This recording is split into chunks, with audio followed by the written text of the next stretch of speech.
ਵਾਹਿਗੁਰੂ ਜੀ ਕਾ ਖਾਲਸਾ ਵਾਹਿਗੁਰੂ ਜੀ ਕੀ ਫਤਿਹ। अस्सलाम वालेकुम आदाब अर्ज महा ਤੁਹਾਡੀ ਹੋਸਟ ਨੀਲਮ ਕੌਰ ਤੇ ਮੈਂ ਟੀਵੀ ਰਿਪੋਰਟ ਦੇ ਸਾਰੇ ਦਰਸ਼ਕਾਂ ਤੇ ਸਰੋਤਿਆਂ ਨੂੰ ਜੀ ਆਇਆਂ ਕਹਿੰਦੀ ਆ ਪ੍ਰੋਗਰਾਮ ਸੱਚੋ ਸੱਚ ਵਿੱਚ ਜਿਹੜੇ ਇਸ ਪ੍ਰੋਗਰਾਮ ਨਾਲ ਦੇਸ਼ਾਂ ਵਿਦੇਸ਼ਾਂ ਤੋਂ ਜੁੜ ਚੁੱਕੇ ਨੇ। ਖਾਲਸਾ ਅਫੇਅਰ ਸੈਂਟਰ ਦੇ ਸੰਚਾਲਕ ਡਾਕਟਰ ਅਮਰਜੀਤ ਸਿੰਘ ਰੋਜ਼ਾਨਾ ਦੀ ਤਰ੍ਹਾਂ ਸਟੂਡੀਓ 'ਚ ਮੇਰੇ ਨਾਲ ਸ਼ਾਮਿਲ ਨੇ।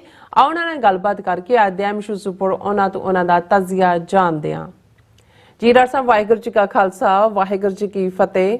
हाँ जी नीलम कौर जी ਤੁਹਾਨੂੰ ਵੀ ਤੇ ਦੁਨੀਆ ਭਰ ਚ ਬੈਠੇ ਸਾਡੇ ਬਹੁਤ ਹੀ ਪਿਆਰੇ ਸੋਹਣੇ ਸਿਆਣੇ ਟੀਵੀ 84 ਦੇ ਦਰਸ਼ਕਾਂ ਨੂੰ ਵੀ ਵਾਹਿਗੁਰੂ ਜੀ ਕਾ ਖਾਲਸਾ ਵਾਹਿਗੁਰੂ ਜੀ ਕੀ ਫਤਿਹ। ਸਾਡੇ ਬਹੁਤ ਹੀ ਪਿਆਰੇ ਮੁਸਲਮਾਨ ਭੈਣਾਂ ਭਰਾਵਾਂ ਨੂੰ ਅਸਲਾਮ ਅਲੈਕਮ। ਗੰਗਾ ਜਮਨੀ ਤਹਿਜ਼ੀਬ ਦੇ ਹਿੰਦੂ ਤਵੀਆਂ ਨੂੰ ਨਮੋ ਨਮੇ।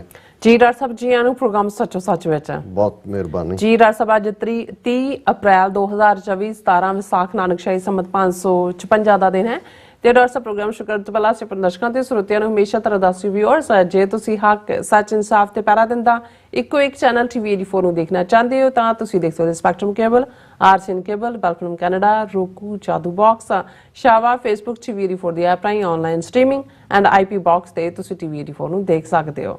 ਵਿਊਅਰਸ ਜੇ ਤੁਸੀਂ ਟੀਵੀ 84 ਨਾਲ ਜਾਂ ਪ੍ਰੋਗਰਾਮ ਸੱਚੋ ਸੱਚ ਨਾਲ ਫੇਸਬੁੱਕ ਰਾਹੀਂ ਜੁੜੇ ਤਾਂ ਇਸ ਨੂੰ ਵੱਧ ਤੋਂ ਵੱਧ ਲਾਈਕ ਕਰੋ ਤੇ ਸ਼ੇਅਰ ਕਰੋ ਅਤੇ ਨਾਲ ਹੀ YouTube ਤੇ ਸਬਸਕ੍ਰਾਈਬ ਵੀ ਕਰੋ। ਇਹ ਵੀ ਦੱਸ ਦਿਓ ਕਿ ਤੁਸੀਂ ਟੀਵੀ 84 ਦੀ ਐਪ ਨੂੰ ਐਂਡਰੋਇਡ ਐਂਡ ਐਪ ਸਟੋਰ ਤੇ ਡਾਊਨਲੋਡ ਕਰਕੇ ਜੋ ਟੀਵੀ 84 ਦੀ ਲਾਈਵ ਸਟ੍ਰੀਮ ਹੈ ਇਸ ਨੂੰ ਤੁਸੀਂ 24 ਆਵਰਸ ਦੇਖ ਸਕਦੇ ਹੋ। ਸੋ ਵਿਊਅਰਸ ਪ੍ਰੋਗਰਾਮ ਦੀ ਸ਼ੁਰੂਆਤ ਕਰਨ ਜਾ ਰਹੇ ਹਾਂ ਅੱਜ ਦੀ ਸਪਾਂਸਰਸ਼ਿਪ ਦੇ ਵਾਲਿਆਂ ਨਾਲ ਕਿ ਅੱਜ ਦੇ ਪ੍ਰੋਗਰਾਮ ਸੱਚੋ ਸੱਚ ਨੂੰ ਸਪਾਂਸਰ ਕੀਤਾ ਗਿਆ ਸਰੀ ਕੈਨੇਡਾ ਤੋਂ ਸਰਦਾਰ ਸਤਪਾਲ ਸਿੰਘ ਜਰਾ ਵੱਲੋਂ। ਸੋ ਇਹਨਾਂ ਨੇ ਇਹ ਬੇਨਤੀ ਕੀਤੀ ਹੈ ਕਿ ਟੀਵੀ 84 ਖੁੱਲ ਕੇ ਆਪਣੇ ਸਿੱਖਾਂ ਦੀ ਜਿਹੜੀ ਗੱਲ ਕਰਦਾ ਹੈ ਸੋ ਇਸ ਦੀ ਵੱਧ ਤੋਂ ਵੱਧ ਖਾਲਸਾ ਦੀ ਗੱਲ ਕਰਦਾ ਹੈ तो इस दी ਵੱਧ ਤੋਂ ਵੱਧ ਜਿਹੜੀ ਮਾਈਕ ਸਹਾਇਤਾ ਕਰੋ। ਸੋ ਅੱਜ ਦੀ ਸਪਾਂਸਰਸ਼ਿਪ ਲਈ ਅਸੀਂ ਸਰਦਾਰ ਸਤਪਾਲ ਸਿੰਘ ਸੰਧੂ ਜੀ ਹੋਰਾਂ ਦਾ ਤਹਿ ਦਿਲ ਤੋਂ ਧੰਨਵਾਦ ਕਰਦੇ ਹਾਂ। ਤੁਹਾਨੂੰ ਵੀ ਅਪੀਲ ਤੇ ਬੇਨਤੀ ਕਰਦੇ ਹਾਂ ਕਿ ਤੁਸੀਂ ਪ੍ਰੋਗਰਾਮ ਸੱਚੋ ਸੱਚ ਨੂੰ ਵੱਧ ਤੋਂ ਵੱਧ ਸਪਾਂਸਰ ਕਰੋ। ਸਪਾਂਸਰਸ਼ਿਪ ਲਈ ਤੁਸੀਂ ਸਾਨੂੰ ਕਾਲ ਕਰ ਸਕਦੇ ਹੋ ਸਾਡੇ ਫੋਨ ਨੰਬਰ ਤੇ 5166191984 ਸੇਮ ਨੰਬਰ ਤੇ WhatsApp ਕਰ ਸਕਦੇ ਹੋ। ਤੁਸੀਂ ਉਹਨੂੰ ਈਮੇਲ ਵੀ ਕਰ ਸਕਦੇ info@tv84.tv ਤੇ। ਸੋ ਵਿਊਅਰਸ ਪਹਿਲੇ ਸੈਗਮੈਂਟ ਦੇ ਵਿੱਚ ਆਪਾਂ ਅੱਜ ਦੇ ਇਤਿਹਾਸਕ ਦਿਨ ਬਾਰੇ ਗੱਲਬਾਤ ਕਰਨ ਜਾ ਰਹੇ ਹਾਂ ਕਿ ਸਿੱਖ ਇਤਿਹਾਸ ਵਿੱਚ ਸਾਲ ਦਾ ਕੋਈ ਵੀ ਐਸਾ ਦਿਨ ਨਹੀਂ ਹੈ ਜਿਹੜਾ ਸਿੱਖ ਸ਼ਹੀਦਾਂ ਦੀ ਯਾਦ ਨਾਲ ਨਾ ਜੁੜਿਆ ਹੋਵੇ। ਸੋ ਪਰ ਕੁਝ ਦਿਨ ਵਿਸ਼ੇਸ਼ ਅਹਿਮੀਅਤ ਰੱਖਦੇ ਨੇ। ਅੱਜ ਦਾ ਦਿਨ ਜਿੱਥੇ 1699 ਵਿੱਚ 10ਵੇਂ ਪਾਤਸ਼ਾਹ ਵੱਲੋਂ ਲੜੇ ਗਏ ਭੰਗਾਣੀ ਦੇ ਯੁੱਧ ਦਾ ਦਿਨ ਹੈ, ਉੱਥੇ 1837 ਵਿੱਚ ਜਮਰੋਦ ਦੀ ਜੰਗ ਵਿੱਚ ਸਿੱਖ ਜਰਨੈਲ ਸਰਦਾਰ ਹਰੀ ਸਿੰਘ ਨਲੂਏ ਦੀ ਸ਼ਹਾਦਤ ਦਿਨ ਵੀ ਹੈ। ਸੋ ਮੌਜੂਦਾ ਸਮੇਂ ਵਿੱਚ ਤਾਂ ਅਪ੍ਰੈਲ 1986 ਨੂੰ ਭਾਰਤੀ ਫੌਜਾਂ ਦੇ ਜਿਹੜੇ ਕਮਾਂਡੋਜ਼ ਨੇ ਦਰਬਾਰ ਸਾਹਿਬ ਤੇ ਮੋੜਤਾਵਾ ਬੋਲਿਆ ਸੀ ਔਰ ਕਾਰਨ 29 ਅਪ੍ਰੈਲ 1986 ਨੂੰ ਦਰਬਾਰ ਸਾਹਿਬ ਕੰਪਲੈਕਸ ਚੋਂ ਕੀਤਾ ਗਿਆ ਖਾਲਿਸਤਾਨ ਦਾ ਐਲਾਨਨਾਮਾ ਸੀ। ਸੋ ਇਸ ਹਮਲੇ ਨੂੰ ਭਾਰਤੀ ਫੌਜ ਨੇ ਆਪਰੇਸ਼ਨ ਬਲੈਕ ਥੰਡਰ 1 ਦਾ ਨਾਂ ਦਿੱਤਾ ਸੀ। ਸੋ ਇਸ ਬਾਰੇ ਆਪਾਂ ਗੱਲਬਾਤ ਕਰਨ ਜਾ ਰਹੇ ਹਾਂ। ਸੋ ਅਸੀਂ ਚਾਹਾਂਗੇ ਕਿ ਤੁਸੀਂ ਇਸੇ ਤਰ੍ਹਾਂ ਬੜੇ ਰਹਿਣਾ ਦੇਖਣ ਸੁਣ ਲਈ ਤੁਹਾਡਾ ਸਭ ਦਾ ਬਹੁਤ ਬਹੁਤ ਸ਼ੁਕਰੀਆ। ਜੀ ਡਾਕਟਰ ਸਾਹਿਬ ਕੀ ਵਿਚਾਰਾਂ ਨੇ? ਦੇਖੋ ਸਭ ਤੋਂ ਪਹਿਲਾਂ ਤਾਂ ਅੱਜ ਦੇ ਪ੍ਰੋਗਰਾਮ ਨੂੰ ਸਪਾਂਸਰ ਕਰਨ ਲਈ ਅਸੀਂ ਵੀਰ ਸਤਪਾਲ ਸਿੰਘ ਸੰਧੂ ਉਹਨਾਂ ਦਾ ਬਹੁਤ ਸ਼ੁਕਰੀਆ ਅਦਾ ਕਰਦੇ ਹਾਂ। ਸਰੀ ਨਿਵਾਸੀ ਨੇ ਔਰ ਪਿਛਲੇ ਦਿਨਾਂ 'ਚ ਸਰੀ ਦੇ ਨਗਰ ਕੀਰਤਨ ਨੂੰ ਕਵਰ ਕਰਨ ਦੇ ਲਈ ਸਾਡੀ ਟੀਮ ਭਾਈ ਗੁਰਦੇਵ ਸਿੰਘ ਕਲਾਮਜ਼ੂ ਉਹਨਾਂ ਦੀ ਸੰਗਣੀ ਸਾਹਿਬਾਂ ਔਰ ਅਮਰਵੀਰ ਸਿੰਘ ਤੇ ਬਾਕੀ ਸਾਥੀ ਵੀ ਗਏ ਔਰ ਉਹਨਾਂ ਨੇ ਉਸ ਨੂੰ ਕਵਰ ਕੀਤਾ ਪੈਰੇਡ ਨੂੰ ਜੀ। ਔਰ ਇਸੇ ਦੌਰਾਨ ਹੀ ਭਾਈ ਸਤਪਾਲ ਸਿੰਘ ਜਿਹੜੇ ਸਾਡੇ ਨਾਲ ਬਹੁਤ ਪਿਆਰ ਕਰਦੇ ਨੇ ਔਰ ਇਸ ਪਰਿਵਾਰ ਦਾ ਬਹੁਤ ਵੱਡਾ ਯੋਗਦਾਨ ਹੈ ਸਾਡੇ ਸੰਘਰਸ਼ ਦੇ ਵਿੱਚ ਵੀ। ਕੁਝ ਘਟਨਾਵਾਂ ਅੱਜ ਅਸੀਂ ਜਦੋਂ 30 ਅਪ੍ਰੈਲ ਨੂੰ ਗੱਲ ਕਰ ਰਹੇ ਹਾਂ ਤਾਂ ਜ਼ਾਹਰ ਹੈ ਕਿ ਦਰਬਾਰ ਸਾਹਿਬ ਤੇ ਦੂਸਰੀ ਵਾਰ ਹਮਲਾ ਜੂਨ 84 ਤੋਂ ਬਾਅਦ ਕਮਾਂਡੋਆਂ ਨੇ ਸੁਰਜੀਤ ਸਿੰਘ ਬਰਨਾਲੇ ਦੀ ਸਰਕਾਰ ਵੇਲੇ ਕੀਤਾ। ਇਹਦਾ ਕਾਰਨ ਜ਼ਾਹਰ ਹੈ 29 ਅਪ੍ਰੈਲ ਨੂੰ ਕੀਤਾ ਗਿਆ ਖਾਲਿਸਤਾਨ ਦਾ ਐਲਾਨਨਾਮਾ ਸੀ। ਜਦੋਂ ਕਿ ਐਲਾਨਨਾਮਾ ਕਰਨ ਤੋਂ ਬਾਅਦ ਬਾਬਾ ਗੁਰਬਚਨ ਸਿੰਘ ਮਾਨੂਚਾਲ ਔਰ ਸਾਰੇ ਦੂਸਰੇ ਮੈਂਬਰ ਪੰਥਕ ਕਮੇਟੀ ਕੰਪਲੈਕਸ ਚੋਂ ਨਿਕਲ ਗਏ ਸਨ, ਲੇਕਿਨ ਇਹਦੇ ਬਾਵਜੂਦ ਦਰਬਾਰ ਸਾਹਿਬ ਤੇ ਪਹਿਲਾ ਹਮਲਾ ਜੋ ਜੂਨ 84 ਦਾ ਜਿਸ ਨੂੰ ਇਹਨਾਂ ਨੇ ਆਪਰੇਸ਼ਨ ਬਲੂ ਸਟਾਰ ਦਾ ਨਾਂ ਦਿੱਤਾ ਸੀ, ਉਸ ਦੀ ਜਸਟੀਫਿਕੇਸ਼ਨ ਦੇ ਲਈ ਇਹ ਜ਼ਰੂਰੀ ਸੀ ਕਿ ਇਸ ਨੂੰ ਫਿਰ ਜਿਹੜਾ ਹਮਲੇ ਦਾ ਸ਼ਿਕਾਰ ਬਣਾਇਆ ਜਾਏ। ਔਰ ਗੱਲ ਫਿਰ ਇੱਥੇ ਹੀ ਨਹੀਂ ਸੀ ਰੁਕੀ। ਅਸੀਂ ਤੀਸਰਾ ਦੇਖਦੇ ਹਾਂ ਕਿ ਮਈ 1988 'ਚ ਫਿਰ ਦੂਸਰੀ ਵਾਰ ਜਿਸ ਨੂੰ ਬਲੈਕ ਥੰਡਰ 2 ਕਿਹਾ ਗਿਆ ਉਹ ਵੀ ਵਾਪਰਿਆ। ਅਸੀਂ ਉਸ ਦੀ ਗੱਲ ਕਰਾਂਗੇ ਵੇਰਵੇ ਦੇ ਨਾਲ, ਲੇਕਿਨ ਇਸ ਪੀਰੀਅਡ ਦੇ ਵਿੱਚ ਜਦੋਂ ਕਿ ਪੰਥਕ ਸੰਘਰਸ਼ ਹੌਲੀ ਹੌਲੀ ਅੱਗੇ ਵਧਿਆ, ਖਾਲਿਸਤਾਨ ਦਾ ਨਿਸ਼ਾਨਾ ਮਿੱਥਿਆ ਗਿਆ, ਔਰ ਸਿੱਖ ਸਟੂਡੈਂਟ ਫੈਡਰੇਸ਼ਨ ਜਿਸ ਦਾ ਬਹੁਤ ਵੱਡਾ ਯੋਗਦਾਨ ਸੀ, ਔਰ ਇਹ ਕ੍ਰੈਡਿਟ ਬੇਸ਼ੱਕ ਸਿੱਖ ਸਟੂਡੈਂਟ ਫੈਡਰੇਸ਼ਨ 1946 ਦੇ ਵਿੱਚ ਹੋਂਦ ਦੇ ਵਿੱਚ ਆਈ, ਔਰ ਉਸ ਦਾ 47 ਪੀਰੀਅਡ 'ਚ ਵੀ ਫੈਡਰੇਸ਼ਨ ਦੇ ਜਿਹੜੇ ਰੌਸ਼ਨ ਦਿਮਾਗ ਨੌਜਵਾਨ ਸਨ ਉਸ ਵੇਲੇ ਪ੍ਰੀ 47 ਉਹਨਾਂ ਨੇ ਕੋਸ਼ਿਸ਼ ਤਾਂ ਕੀਤੀ ਕਿ ਮਾਸਟਰ ਤਾਰਾ ਸਿੰਘ ਔਰ ਉਸ ਵੇਲੇ ਦੀ ਲੀਡਰਸ਼ਿਪ ਨੂੰ ਇਹ ਉਹਨਾਂ ਦੇ ਖਾਨੇ 'ਚ ਗੱਲ ਪਾਈ ਜਾਏ ਕਿ ਉਹ ਆਜ਼ਾਦ ਮੁਲਕ ਦਾ ਜਿਹੜਾ ਹੈ ਉਹ ਉਸ ਦੀ ਐਡਵੋਕੇਸੀ ਕਰਨ। ਪਰ ਜੋ ਹਾਲਾਤ ਸੀ ਉਹ ਸਾਡੇ ਸਾਹਮਣੇ ਨੇ, ਔਰ ਮੈਂ ਕਿਤੇ ਪੜ੍ਹ ਰਿਹਾ ਸੀ ਕਿ ਈਵਨ ਸਿੱਖ ਸਟੂਡੈਂਟ ਫੈਡਰੇਸ਼ਨ ਨੇ ਉਸ ਪੀਰੀਅਡ 'ਚ ਮਾਸਟਰ ਤਾਰਾ ਸਿੰਘ ਦੀ ਅੱਲ ਹਿੰਦੂ ਪੁੱਤਰ ਪਾਈ ਹੋਈ ਸੀ। ਮੈਂ ਇਸ ਲਈ ਕਿਉਂਕਿ ਅਸੀਂ ਜਦੋਂ ਜੂਨ 84 ਜਾਂ ਖਾਲਿਸਤਾਨ ਐਲਾਨਨਾਮੇ ਨਾਲ ਜੁੜੀ ਗੱਲ ਦੇਖਦੇ ਹਾਂ ਤੇ ਸਿੱਖ ਸਟੂਡੈਂਟ ਫੈਡਰੇਸ਼ਨ ਦੀ ਹੋਂਦ ਬਹੁਤ ਉਸ ਪੀਰੀਅਡ ਤੋਂ, ਭਾਰਤ ਆਜ਼ਾਦ ਸੋ ਕਾਲਡ ਹੋਣ ਤੋਂ ਬਾਅਦ ਸਿੱਖ ਸਟੂਡੈਂਟ ਫੈਡਰੇਸ਼ਨ ਨੇ ਬਹੁਤ ਜ਼ੋਰਦਾਰ ਕੰਮ ਜਿਹੜਾ ਧਾਰਮਿਕ ਪਿੜ ਦੇ ਵਿੱਚ ਕੀਤਾ, ਗੁਰਮਤ ਕੈਂਪ ਲਾਣੇ, ਦੂਸਰਾ ਕਰਨਾ। ਲੇਕਿਨ 70ਵੇਂ ਤੱਕ ਪਹੁੰਚਦੇ ਆ ਜਦੋਂ ਪੰਜਾਬ ਦੇ ਵਿੱਚ ਕਮਿਊਨਿਸਟ ਲਹਿਰ, ਕਿਉਂਕਿ ਨਕਸਲਾਈਟ ਮੂਵਮੈਂਟ 60s ਦੇ ਐਂਡ ਤੱਕ ਆਈ, ਔਰ ਪੰਜਾਬ ਦੇ ਸਟੂਡੈਂਟ ਵਰਗ ਦੇ ਵਿੱਚ ਸਕੂਲਸ ਔਰ ਕਾਲਜਸ ਦੇ ਵਿੱਚ ਕਾਫੀ ਜ਼ੋਰ, ਜਿਹੜੇ PSU ਪੰਜਾਬ ਸਟੂਡੈਂਟ ਯੂਨੀਅਨ, ਕਿਉਂਕਿ ਕਮਿਊਨਿਸਟਾਂ ਦਾ ਜ਼ੋਰ ਵਧਿਆ ਔਰ ਉੱਥੇ ਲੈਫਟਿਸਟ ਰਾਈਟਿਸਟ CPI ਦੀ ਆਪਣੀ ਫੈਡਰੇਸ਼ਨ ਸੀ, ਇਹ PSU ਜਿਹੜੀ ਹੈ CPIM ਨਾਲ ਜੁੜੀ ਹੋਈ ਸੀ, ਔਰ ਕਾਂਗਰਸ ਕਿਉਂਕਿ ਪਾਵਰ 'ਚ ਸੀ ਉਹਨਾਂ ਨੇ ਆਪਣੀ ਕੋਈ ਨਾ ਕੋਈ ਯੁਵਾ ਤੇ ਫਲਾਣਾ ਬਣਾਇਆ ਹੁੰਦਾ ਸੀ, ਔਰ BJP ਨੇ BJP ਦੀ ਜਿਹੜੀ ਮਾਂ ਹੈ RSS ਉਹਨਾਂ ਨੇ ਵਿਦਿਆਰਥੀਆਂ ਦੇ ਵਿੱਚ ਅਖਿਲ ਭਾਰਤੀ ਵਿਦਿਆਰਥੀ ਪਰਿਸ਼ਦ, ਇਹ ਉਹਨਾਂ ਦੀ ਦਾ ਸਟੂਡੈਂਟ ਵਿੰਗ ਸੀ। ਪਰ ਸਿੱਖ ਸਟੂਡੈਂਟ ਫੈਡਰੇਸ਼ਨ 70s ਤੱਕ ਪਹੁੰਚਦੇ ਆਲਮੋਸਟ ਖਤਮ ਹੋ ਗਈ ਸੀ, ਔਰ ਉਹਦੇ 'ਚ ਉਹੀ ਚੰਡੀਗੜ੍ਹ ਦੇ ਰੋਮਾ ਹੋਟਲ 'ਚ ਜਾਂ ਕਿਤੇ ਬੈਠ ਕੇ 2-3 ਆਪ ਹੀ ਅਨਾਉਂਸ ਕਰ ਦਿੰਦੇ ਸੀ ਕਿ ਜੀ ਇਹ ਜਿਹੜਾ ਪ੍ਰਧਾਨ ਹੈ ਇਹ ਸੈਕਟਰੀ ਹੈ। ਜਦੋਂ ਸੰਤ ਜਰਨੈਲ ਸਿੰਘ ਖਾਲਸਾ ਪਿੰਡਰਾਂਵਾਲੇ 1977-78 ਦੇ ਦੌਰ ਦੇ ਵਿੱਚ ਪ੍ਰੋਮੀਨੈਂਸ ਦੇ ਨਾਲ ਸਾਹਮਣੇ ਆਏ ਤੇ ਉਹਨਾਂ ਨੇ ਇਹ ਰਿਅਲਾਈਜ਼ ਕੀਤਾ ਕਿ ਵੀ ਅਲਟੀਮੇਟਲੀ ਜਦੋਂ ਤੱਕ ਕਿਸੇ ਕੌਮ ਦੀ ਨੌਜਵਾਨੀ ਨੂੰ ਤੁਸੀਂ ਚੈਨਲਾਈਜ਼ ਨਹੀਂ ਕਰਦੇ ਉਸ ਦੀ ਤਾਕਤ ਨੂੰ, ਕੋਈ ਤਬਦੀਲੀ ਔਰ ਕੋਈ ਜਿਹੜਾ ਰੈਵੋਲੂਸ਼ਨ ਨਹੀਂ ਆ ਸਕਦਾ। ਸੋ ਉਹਨਾਂ ਦਾ ਧਿਆਨ ਫੈਡਰੇਸ਼ਨ ਵੱਲ ਗਿਆ, ਔਰ ਭਾਈ ਅਮਰੀਕ ਸਿੰਘ ਜਿਹੜੇ ਮਾਸਟਰਸ MA ਦੇ ਸਟੂਡੈਂਟ ਸੀ ਖਾਲਸਾ ਕਾਲਜ ਅੰਮ੍ਰਿਤਸਰ 'ਚ, ਉਹ ਪ੍ਰਧਾਨ ਬਣੇ ਸਿੱਖ ਸਟੂਡੈਂਟ ਫੈਡਰੇਸ਼ਨ ਦੇ। ਔਰ ਫਿਰ ਜੋ ਫੈਡਰੇਸ਼ਨ ਨੇ 80s ਦੇ ਵਿੱਚ 84 ਤੋਂ ਬਾਅਦ ਤਾਂ ਜੋ ਰੋਲ ਸੀ ਉਹ ਤਾਂ ਉਹਨਾਂ ਨੂੰ ਘੜੀਸ ਕੇ ਸਰਕਾਰ ਨੇ ਦਹਿਸ਼ਤਗਰਦ ਜਥੇਬੰਦੀ ਐਲਾਨਿਆ, ਲੇਕਿਨ ਬਹੁਤ ਵੱਡਾ ਰੋਲ ਫੈਡਰੇਸ਼ਨ ਦਾ ਇਸ ਦੌਰ ਦੇ ਵਿੱਚ ਹੈ। ਉਹਨਾਂ ਨੇ ਉਸ ਪੀਰੀਅਡ 'ਚ ਕੈਂਪ ਵੀ ਲਾਇਆ, ਪੁੰਛ 'ਚ ਕੈਂਪ ਲੱਗਾ,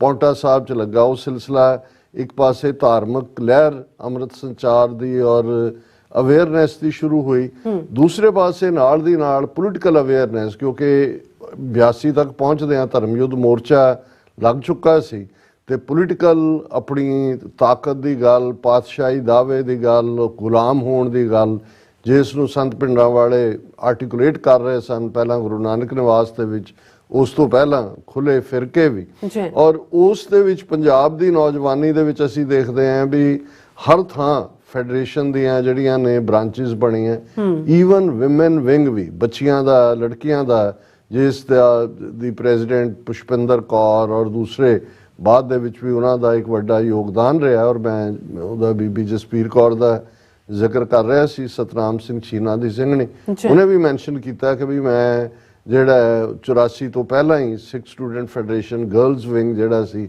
ਉਸ ਦੀ ਮੈਂਬਰ ਸੀ, ਖਾਲਸਾ ਕਾਲਜ ਅੰਮ੍ਰਿਤਸਰ 'ਚ ਪੜ੍ਹਦੇ। ਸੋ ਫੈਡਰੇਸ਼ਨ ਨੇ 84 ਤੋਂ ਬਾਅਦ ਜਿਹੜਾ ਉਹ ਉਸ ਦਾ ਹੋਰ ਵੀ ਵੱਡਾ ਰੋਲ ਹੋਇਆ, ਔਰ ਬਹੁਤ ਸਾਰੀਆਂ ਜਿਹੜੀਆਂ ਜੁਝਾਰੂ ਜਥੇਬੰਦੀਆਂ ਉਸ ਤੋਂ ਬਾਅਦ, ਖਾਸ ਤੌਰ ਤੇ 4 ਜੁਝਾਰੂ ਜਥੇਬੰਦੀਆਂ ਦਾ ਜਦੋਂ ਅਸੀਂ ਜ਼ਿਕਰ ਕਰਦੇ ਹਾਂ, Khalistan commando force, liberation force, Babbar Khalsa, Bhindranwale tiger force of Khalistan, ਜਾਂ ਉਸ ਦੇ ਨਾਲ ਹੋਰ 1-2 ਜੁੜੀਆਂ, ਇਹਨਾਂ 'ਚ ਬਹੁਤ ਸਾਰੇ ਨੌਜਵਾਨ ਉਹ ਸੀ ਜਿਨ੍ਹਾਂ ਦੀ ਟ੍ਰੇਨਿੰਗ ਸਿੱਖ ਸਟੂਡੈਂਟ ਫੈਡਰੇਸ਼ਨ ਦੇ ਵਿੱਚ ਹੋਈ। ਔਰ ਕਿਉਂਕਿ ਮੈਂ ਭਾਈ ਸਤਪਾਲ ਸਿੰਘ ਹੋਰਾਂ ਦੀ ਸਪਾਂਸਰਸ਼ਿਪ ਦੀ ਗੱਲ ਕਰਦੇ ਹਾਂ, ਮੇਰੇ ਮਨ ਦੇ ਵਿੱਚ ਇਹ ਆਇਆ ਕਿ ਇਹਨਾਂ ਦੇ ਭਰਾਤਾ ਸਰਬਜੀਤ ਸਿੰਘ ਜਿਹੜੇ ਫੈਡਰੇਸ਼ਨ ਦੇ ਪ੍ਰੈਜ਼ੀਡੈਂਟ ਸਨ, ਇੱਕ ਚੰਗੇ ਆਰਗੇਨਾਈਜ਼ਰ, ਔਰ ਉਹਨਾਂ ਨੇ ਆਪਣਾ ਇੱਕ ਰੋਲ ਅਦਾ ਕੀਤਾ।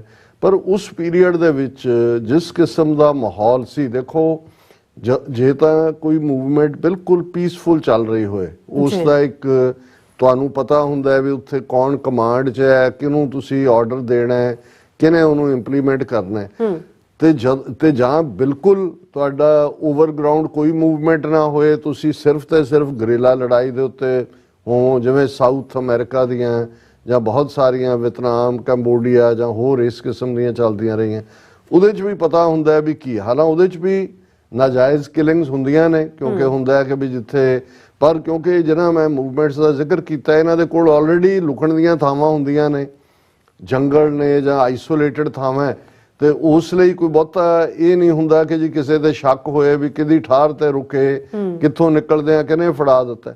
ਪਰ ਜਦੋਂ ਦੋਵੇਂ ਪੈਰਲਲ ਵੀ ਚੱਲ ਰਹੀਆਂ ਹੋਣ ਔਰ ਪੰਜਾਬ ਵਰਗੇ ਲੈਂਡਸਕੇਪ ਦੇ ਵਿੱਚ ਤੁਹਾਡੇ ਕੋਲ ਕੋਈ ਜੰਗਲ, ਪਹਾੜ, ਕੋਈ ਦੂਜਾ ਨਹੀਂ, ਔਰ ਜਿਵੇਂ ਖਾਲਿਸਤਾਨ ਦੇ ਐਲਾਨਨਾਮੇ 'ਚ ਵੀ ਕਿਹਾ ਗਿਆ ਸੀ ਕਿ ਭਈ ਸਿੱਖਾਂ ਦੇ ਘਰ ਹੀ ਖਾਲਿਸਤਾਨ ਦੇ ਕਿਲੇ ਨੇ। ਹੁਣ ਜ਼ਾਹਰ ਹੈ ਇਹ ਕਿਲੇ ਵੀ ਨੇ, ਮਹਿਫੂਜ਼ ਵੀ ਸੀ ਤੁਸੀਂ ਕਿਸੇ ਦੇ ਘਰ 'ਚੋਂ, ਪਰ ਇਹ ਵਲਨਰੇਬਲ ਇੱਕ ਓਪਨ ਲਾਈਕ ਸਿਟਿੰਗ ਡਕਸ ਵੀ ਸੀ, ਕਿਉਂਕਿ ਰੱਬ ਨਾ ਕਰੇ ਜੇ ਤੁਸੀਂ ਕਿਸੇ ਠਾਰ 'ਚੋਂ ਨਿਕਲੇ ਔਰ ਕੁਝ ਡਿਸਟੈਂਸ ਤੇ ਹੀ ਜਾਂਦੇ ਆ ਕੋਈ ਮੁਕਾਬਲਾ ਹੋ ਜਾਂਦਾ ਤੇ ਪਹਿਲਾ ਸ਼ੱਕ ਜਿਹੜਾ ਸੀ ਉਹ ਜਾਂਦਾ ਸੀ ਕਿ ਵੀ ਇਹਨਾਂ ਨੇ ਸੂਹ ਦਿੱਤੇ। ਹੁਣ ਉਹ ਜਿਹੜੇ ਚਾਅ ਦੇ ਨਾਲ ਕਈ ਖਿਦਮਤ ਸੇਵਾ ਕਰਦੇ ਸੀ, ਜਿਹੜੇ ਕੋਈ ਦੂਸਰੇ ਨੇ, ਉਹਨਾਂ ਦੇ ਫਿਰ ਉਹ ਰੋਹ ਦਾ ਵੀ ਸ਼ਿਕਾਰ ਹੋ ਜਾਂਦੇ ਸੀ।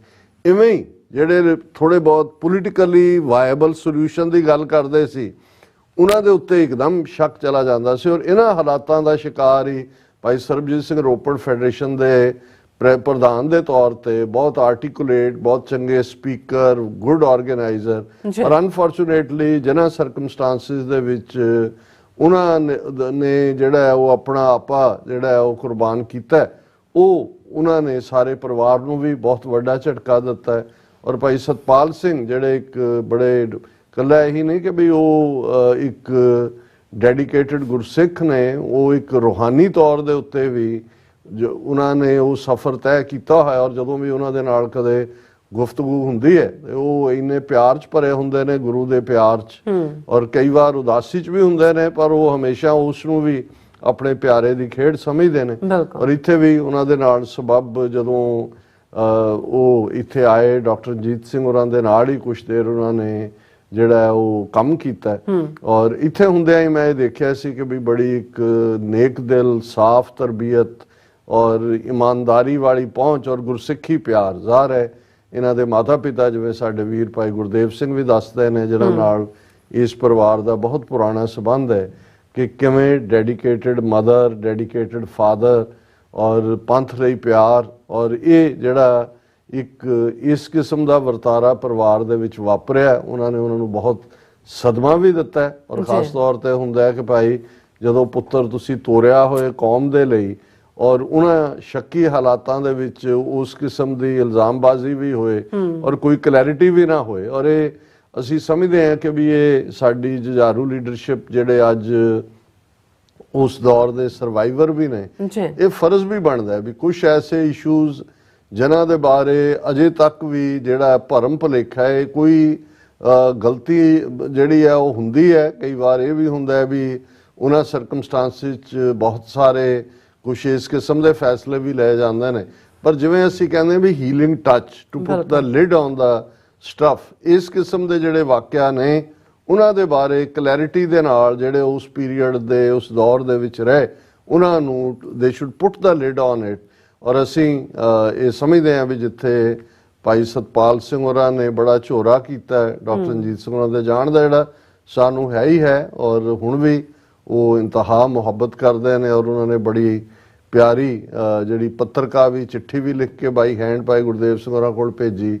ਔਰ ਅਸੀਂ ਉਹਨਾਂ ਦੀ ਜਿਹੜੀ ਕੰਟਰੀਬਿਊਸ਼ਨ ਹੈ ਫਾਈਨੈਂਸ਼ੀਅਲ ਵੀ ਉਹਨੂੰ TV 84 ਦੇ ਹਵਾਲੇ ਹੀ ਕਰ ਰਹੇ ਹਾਂ। ਔਰ ਅਸੀਂ ਅਰਦਾਸ ਕਰਦੇ ਹਾਂ ਕਿ ਜਿਵੇਂ ਉਹਨਾਂ ਦੇ ਅੰਦਰ ਪੰਥਕ ਭਾਵ ਨੇ, ਚੜ੍ਹਦੀ ਕਲਾ ਦੇ ਨਾਲ ਵਿਚਰਨ ਦੀ ਉਹਨਾਂ ਦੀ ਹੈ। ਔਰ ਉਹਨਾਂ ਨੇ ਇਹ ਕਿਹਾ ਕਿ ਡਾਕਟਰ ਸਾਹਿਬ ਮੈਂ ਕਈ ਵਾਰ ਮੈਨੂੰ ਲੱਗਦਾ ਸੀ ਵੀ ਇਹ ਸਾਰੇ ਰਾਹੋਂ ਭਟਕ ਗਏ, ਔਰ ਦੂਜਾ ਪਰ ਹੁਣ ਇਵੇਂ ਮੈਨੂੰ ਲੱਗਦਾ ਵੀ ਮੇਰੇ ਪਿਆਰੇ ਦੀ ਕਿਰਪਾ ਹੋਣ ਵਾਲੀ ਹੈ, ਕੌਮ ਨੂੰ ਘਰ ਮਿਲਣ ਵਾਲਾ ਹੈ, ਬਣਨ ਵਾਲਾ ਹੈ। ਤੇ ਮੈਂ ਕਿਹਾ ਜੀ ਜਦੋਂ ਤੁਹਾਡੇ ਵਰਗੀਆਂ ਜਿਹੜੀਆਂ ਭਿੱਜੀਆਂ ਰੂਹਾਂ ਨੇ ਉਹਨਾਂ ਨੂੰ ਇਹ ਅਹਿਸਾਸ ਹੋਏ ਤਾਂ ਜ਼ਰੂਰ ਫਿਜ਼ਾ ਦੇ ਵਿੱਚ ਕੁਝ ਐਸਾ ਹੈ ਜਿਹੜਾ ਮਹਿਸੂਸ ਕੀਤਾ ਜਾਂਦਾ ਹੈ। ਸੋ ਅਸੀਂ ਭਾਈ ਸਤਪਾਲ ਸਿੰਘ ਹੋਰਾਂ ਦਾ ਬਹੁਤ ਸ਼ੁਕਰੀਆ ਅਦਾ ਕਰਦੇ ਹਾਂ।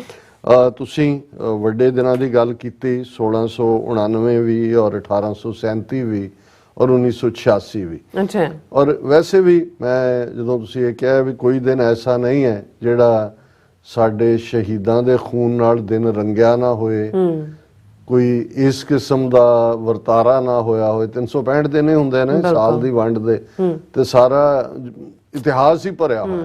ਇਹ ਠੀਕ ਹੈ, ਹਰ ਕੌਮ ਦੇ ਕੋਲ, ਹਰ ਮਜ਼ਹਬ ਦੇ ਕੋਲ, ਹਰ ਪਰੰਪਰਾ ਦੇ ਕੋਲ ਆਪਣੇ ਸ਼ਹੀਦ ਨੇ, ਆਪਣੇ ਵੱਡੇ ਵੱਡੇ ਵਾਕਿਆ ਨੇ, ਆਪਣੇ ਚਮਤਕਾਰਾਂ ਦੀਆਂ ਕਹਾਣੀਆਂ ਨੇ। ਪਰ ਜਿਸ ਸ਼ਾਰਟ ਟਾਈਮ ਦੇ ਵਿੱਚ 5.5 ਸਦੀਆਂ ਦੇ ਵਿੱਚ ਜਿੰਨੇ ਚੈਲੰਜਸ ਸਿੱਖ ਕੌਮ ਦੇ ਸਾਹਮਣੇ ਆਏ ਔਰ ਜਿਹੜੇ ਵਰਤਾਰੇ ਸਾਡੇ ਨਾਲ ਵਰਤੇ ਤੇ ਜਿਹੜੀ ਸਿੱਖ ਕੌਮ ਦੀ ਰੈਜ਼ਿਲੀਅੰਸ, ਪਹਿਲੀ ਗੱਲ ਤਾਂ ਬਹੁਤ ਸਾਰੇ ਜਿਹੜੇ ਦੂਸਰੇ ਖਾਸ ਤੌਰ ਤੇ ਸੈਮੈਟਿਕ ਮਜ਼ਹਬ ਨੇ, ਜ਼ੋਰੈਸਟਰੀਅਨ ਨੇ ਜਾਂ ਕ੍ਰਿਸਚੀਅਨਿਟੀ ਹੈ ਜਾਂ ਇਸਲਾਮ ਹੈ, ਉਹ ਪ੍ਰੋਫਿਟ ਬੇਸਡ ਨੇ, ਪ੍ਰੋਫਿਟ ਨੇ, ਉਹਨਾਂ ਦਾ ਲਾਈਫ ਟਾਈਮ ਹੈ ਔਰ ਉਹਨਾਂ ਦੇ ਨਾਲ ਜਿਹੜੀ ਆ ਉਹਦੀ ਸ਼ੁਰੂਆਤ ਹੋ ਜਾਂਦੀ ਹੈ। ਪਹਿਲਾਂ ਤਾਂ ਅਸੀਂ ਗੁਰੂ ਨਾਨਕ ਪਾਤਸ਼ਾਹ ਤੋਂ 10ਵੇਂ ਪਾਤਸ਼ਾਹ ਤੱਕ 1469 ਤੋਂ 1708 ਤੱਕ ਜਦੋਂ ਅਸੀਂ ਇਹ ਸਾਰੇ ਨੂੰ ਦੇਖਦੇ ਹਾਂ ਕਿ 239 ਸਾਲ ਇਹ ਕੰਟੀਨਿਊਟੀ ਹੈ ਉਸ ਪਾਤਸ਼ਾਹਤ ਦੀ ਜਿਹੜੀ ਉਸ ਧਰਤੀ ਦੇ ਉੱਤੇ 10 ਸਰੀਰਕ ਜਾਮਿਆਂ ਦੇ ਵਿੱਚ ਪਾਤਸ਼ਾਹ ਸਥਾਪਿਤ ਕਰਦੇ ਨੇ। ਹਾਲਾਂਕਿ ਇਸੇ ਲਈ ਅਸੀਂ ਜਦੋਂ ਮੈਂ ਇਹ ਕਹਿੰਦਾ ਵੀ ਸਿੱਖ ਧਰਮ ਮਹਿਜ਼ ਧਰਮ ਜਾਂ ਰਿਲੀਜਨ ਜਾਂ ਮਜ਼ਹਬ ਲਫ਼ਜ਼ ਦੀ ਡੈਫੀਨੇਸ਼ਨ 'ਚ ਇਸ ਨੂੰ ਨਹੀਂ ਰੱਖਿਆ ਜਾ ਸਕਦਾ। ਇਹ ਸਿੱਖ ਤਹਿਜ਼ੀਬ ਹੈ, ਸਿਵਲਾਈਜੇਸ਼ਨ ਹੈ, ਇੱਕ ਪੂਰਾ ਸੱਭਿਆਚਾਰ ਹੈ ਜਿਸ ਦੀ ਆਪਣੀ ਬੋਲੀ, ਆਪਣਾ ਤਖਤ, ਆਪਣਾ ਗ੍ਰੰਥ, ਆਪਣੀ ਹੋਂਦ ਔਰ ਆਪਣਾ ਵੈਲਿਊ ਸਿਸਟਮ ਔਰ ਆਪਣਾ ਹਰ ਐਂਗਲ ਤੋਂ ਉਸ ਨੂੰ ਨਿਰਮਲ ਪੰਥ, ਨਿਰਾਲਾ ਪੰਥ ਔਰ ਜਿਸ ਨੂੰ ਗੁਰੂ ਕਲਗੀਧਰ ਨੇ ਫਰਮਾਇਆ ਕਿ ਭਾਈ ਜਬ ਲਗ ਖਾਲਸਾ ਰਹੇ ਨਿਆਰਾ। ਹੁਣ ਇਹ ਜਿਹੜਾ ਨਿਆਰਾਪਨ ਹੈ, ਨਿਆਰੇ ਦਾ ਮਤਲਬ ਇਹ ਹੈ ਕਿ ਬਾਕੀਆਂ ਦੇ ਨਾਲ ਕੰਪੇਅਰ ਨਹੀਂ ਹੁੰਦਾ। ਸੋ ਇਹ ਇੱਕ ਉਸ ਖੁਸ਼ਬੂਦਾਰ ਫੁੱਲ ਵਾਂਗ ਵੀ ਹੈ, ਕਿਸੇ ਫੁੱਲ ਨੂੰ ਮਿੱਧ ਕੇ ਇਹ ਫੁੱਲ ਹੋਂਦ 'ਚ ਨਹੀਂ ਆਇਆ, ਪਰ ਇਸ ਦਾ ਜਿਹੜਾ ਕੰਮ ਹੈ ਉਹ ਖੁਸ਼ਬੂ ਖਿਲਾਰਨਾ। ਔਰ ਮੈਂ ਬਹੁਤ ਵਾਰ ਜਦੋਂ ਗੁਰੂ ਨਾਨਕ ਸਾਹਿਬ ਦੀ ਮੁਲਤਾਨ ਦੀ ਜਾਣ ਦਾ ਵਾਕਿਆ ਪੜ੍ਹਦਾ ਕਿ ਭਾਈ ਜਦੋਂ ਗੁਰੂ ਨਾਨਕ ਸਾਹਿਬ ਮੁਲਤਾਨ ਜਿਹੜਾ ਸੂਫੀ ਇਸਲਾਮ ਦਾ ਵੱਡਾ ਉਸ ਦੀ ਕੈਪੀਟਲ ਸੀ, ਗੁਰੂ ਨਾਨਕ ਸਾਹਿਬ ਅਜੇ ਸ਼ਹਿਰ ਦੇ ਬਾਹਰ ਹੀ ਸੀ, ਤੇ ਉਸ ਮੁਲਤਾਨ ਦੇ ਵੱਡੇ ਵੱਡੇ ਪੀਰ ਔਰ ਬੜੇ ਬੜੇ ਵਲੀ ਜਿਹੜੇ ਨੇ ਉਹ ਗੁਰੂ ਨਾਨਕ ਸਾਹਿਬ ਨੂੰ ਅੱਗਿਓਂ ਆ ਕੇ ਮਿਲੇ ਔਰ ਉਹਨਾਂ ਨੇ ਗੁਰੂ ਨਾਨਕ ਸਾਹਿਬ ਦੇ ਸਾਹਮਣੇ ਜਿਹੜਾ ਦੁੱਧ ਦਾ ਭਰਿਆ ਹੋਇਆ ਪਿਆਲਾ ਰੱਖ ਦਿੱਤਾ। ਔਰ ਹੁਣੇ ਜਦੋਂ ਅਸੀਂ ਰੂਹਾਨੀਅਤ ਦੇ ਵਿੱਚ ਜਿਹੜੇ ਇਹ ਰੂਹਾਨੀ ਸੂਖਮ ਮੈਸੇਜ ਹੁੰਦੇ ਨੇ ਉਹਨਾਂ ਨੂੰ ਸਮਝਦੇ ਹਾਂ, ਉਹੀ ਸਮਝਦੇ ਨੇ ਜਿਹੜੇ ਰੂਹਾਨੀਅਤ ਦੇ ਨਾਲ ਤੁਰੇ ਹੋਏ ਨੇ। ਤੇ ਗੁਰੂ ਨਾਨਕ ਸਾਹਿਬ ਨੇ ਉਹਨਾਂ ਵੱਲ ਦੇਖ ਕੇ ਗੁਰੂ ਸਾਹਿਬ ਮੁਸਕਰਾਏ ਔਰ ਉਹਨਾਂ ਨੇ ਇੱਕ ਚਮੇਲੀ ਦਾ ਫੁੱਲ ਜਿਹੜਾ ਹੈ ਉਸ ਦੁੱਧ ਦੇ ਉੱਤੇ ਰੱਖ ਦਿੱਤਾ।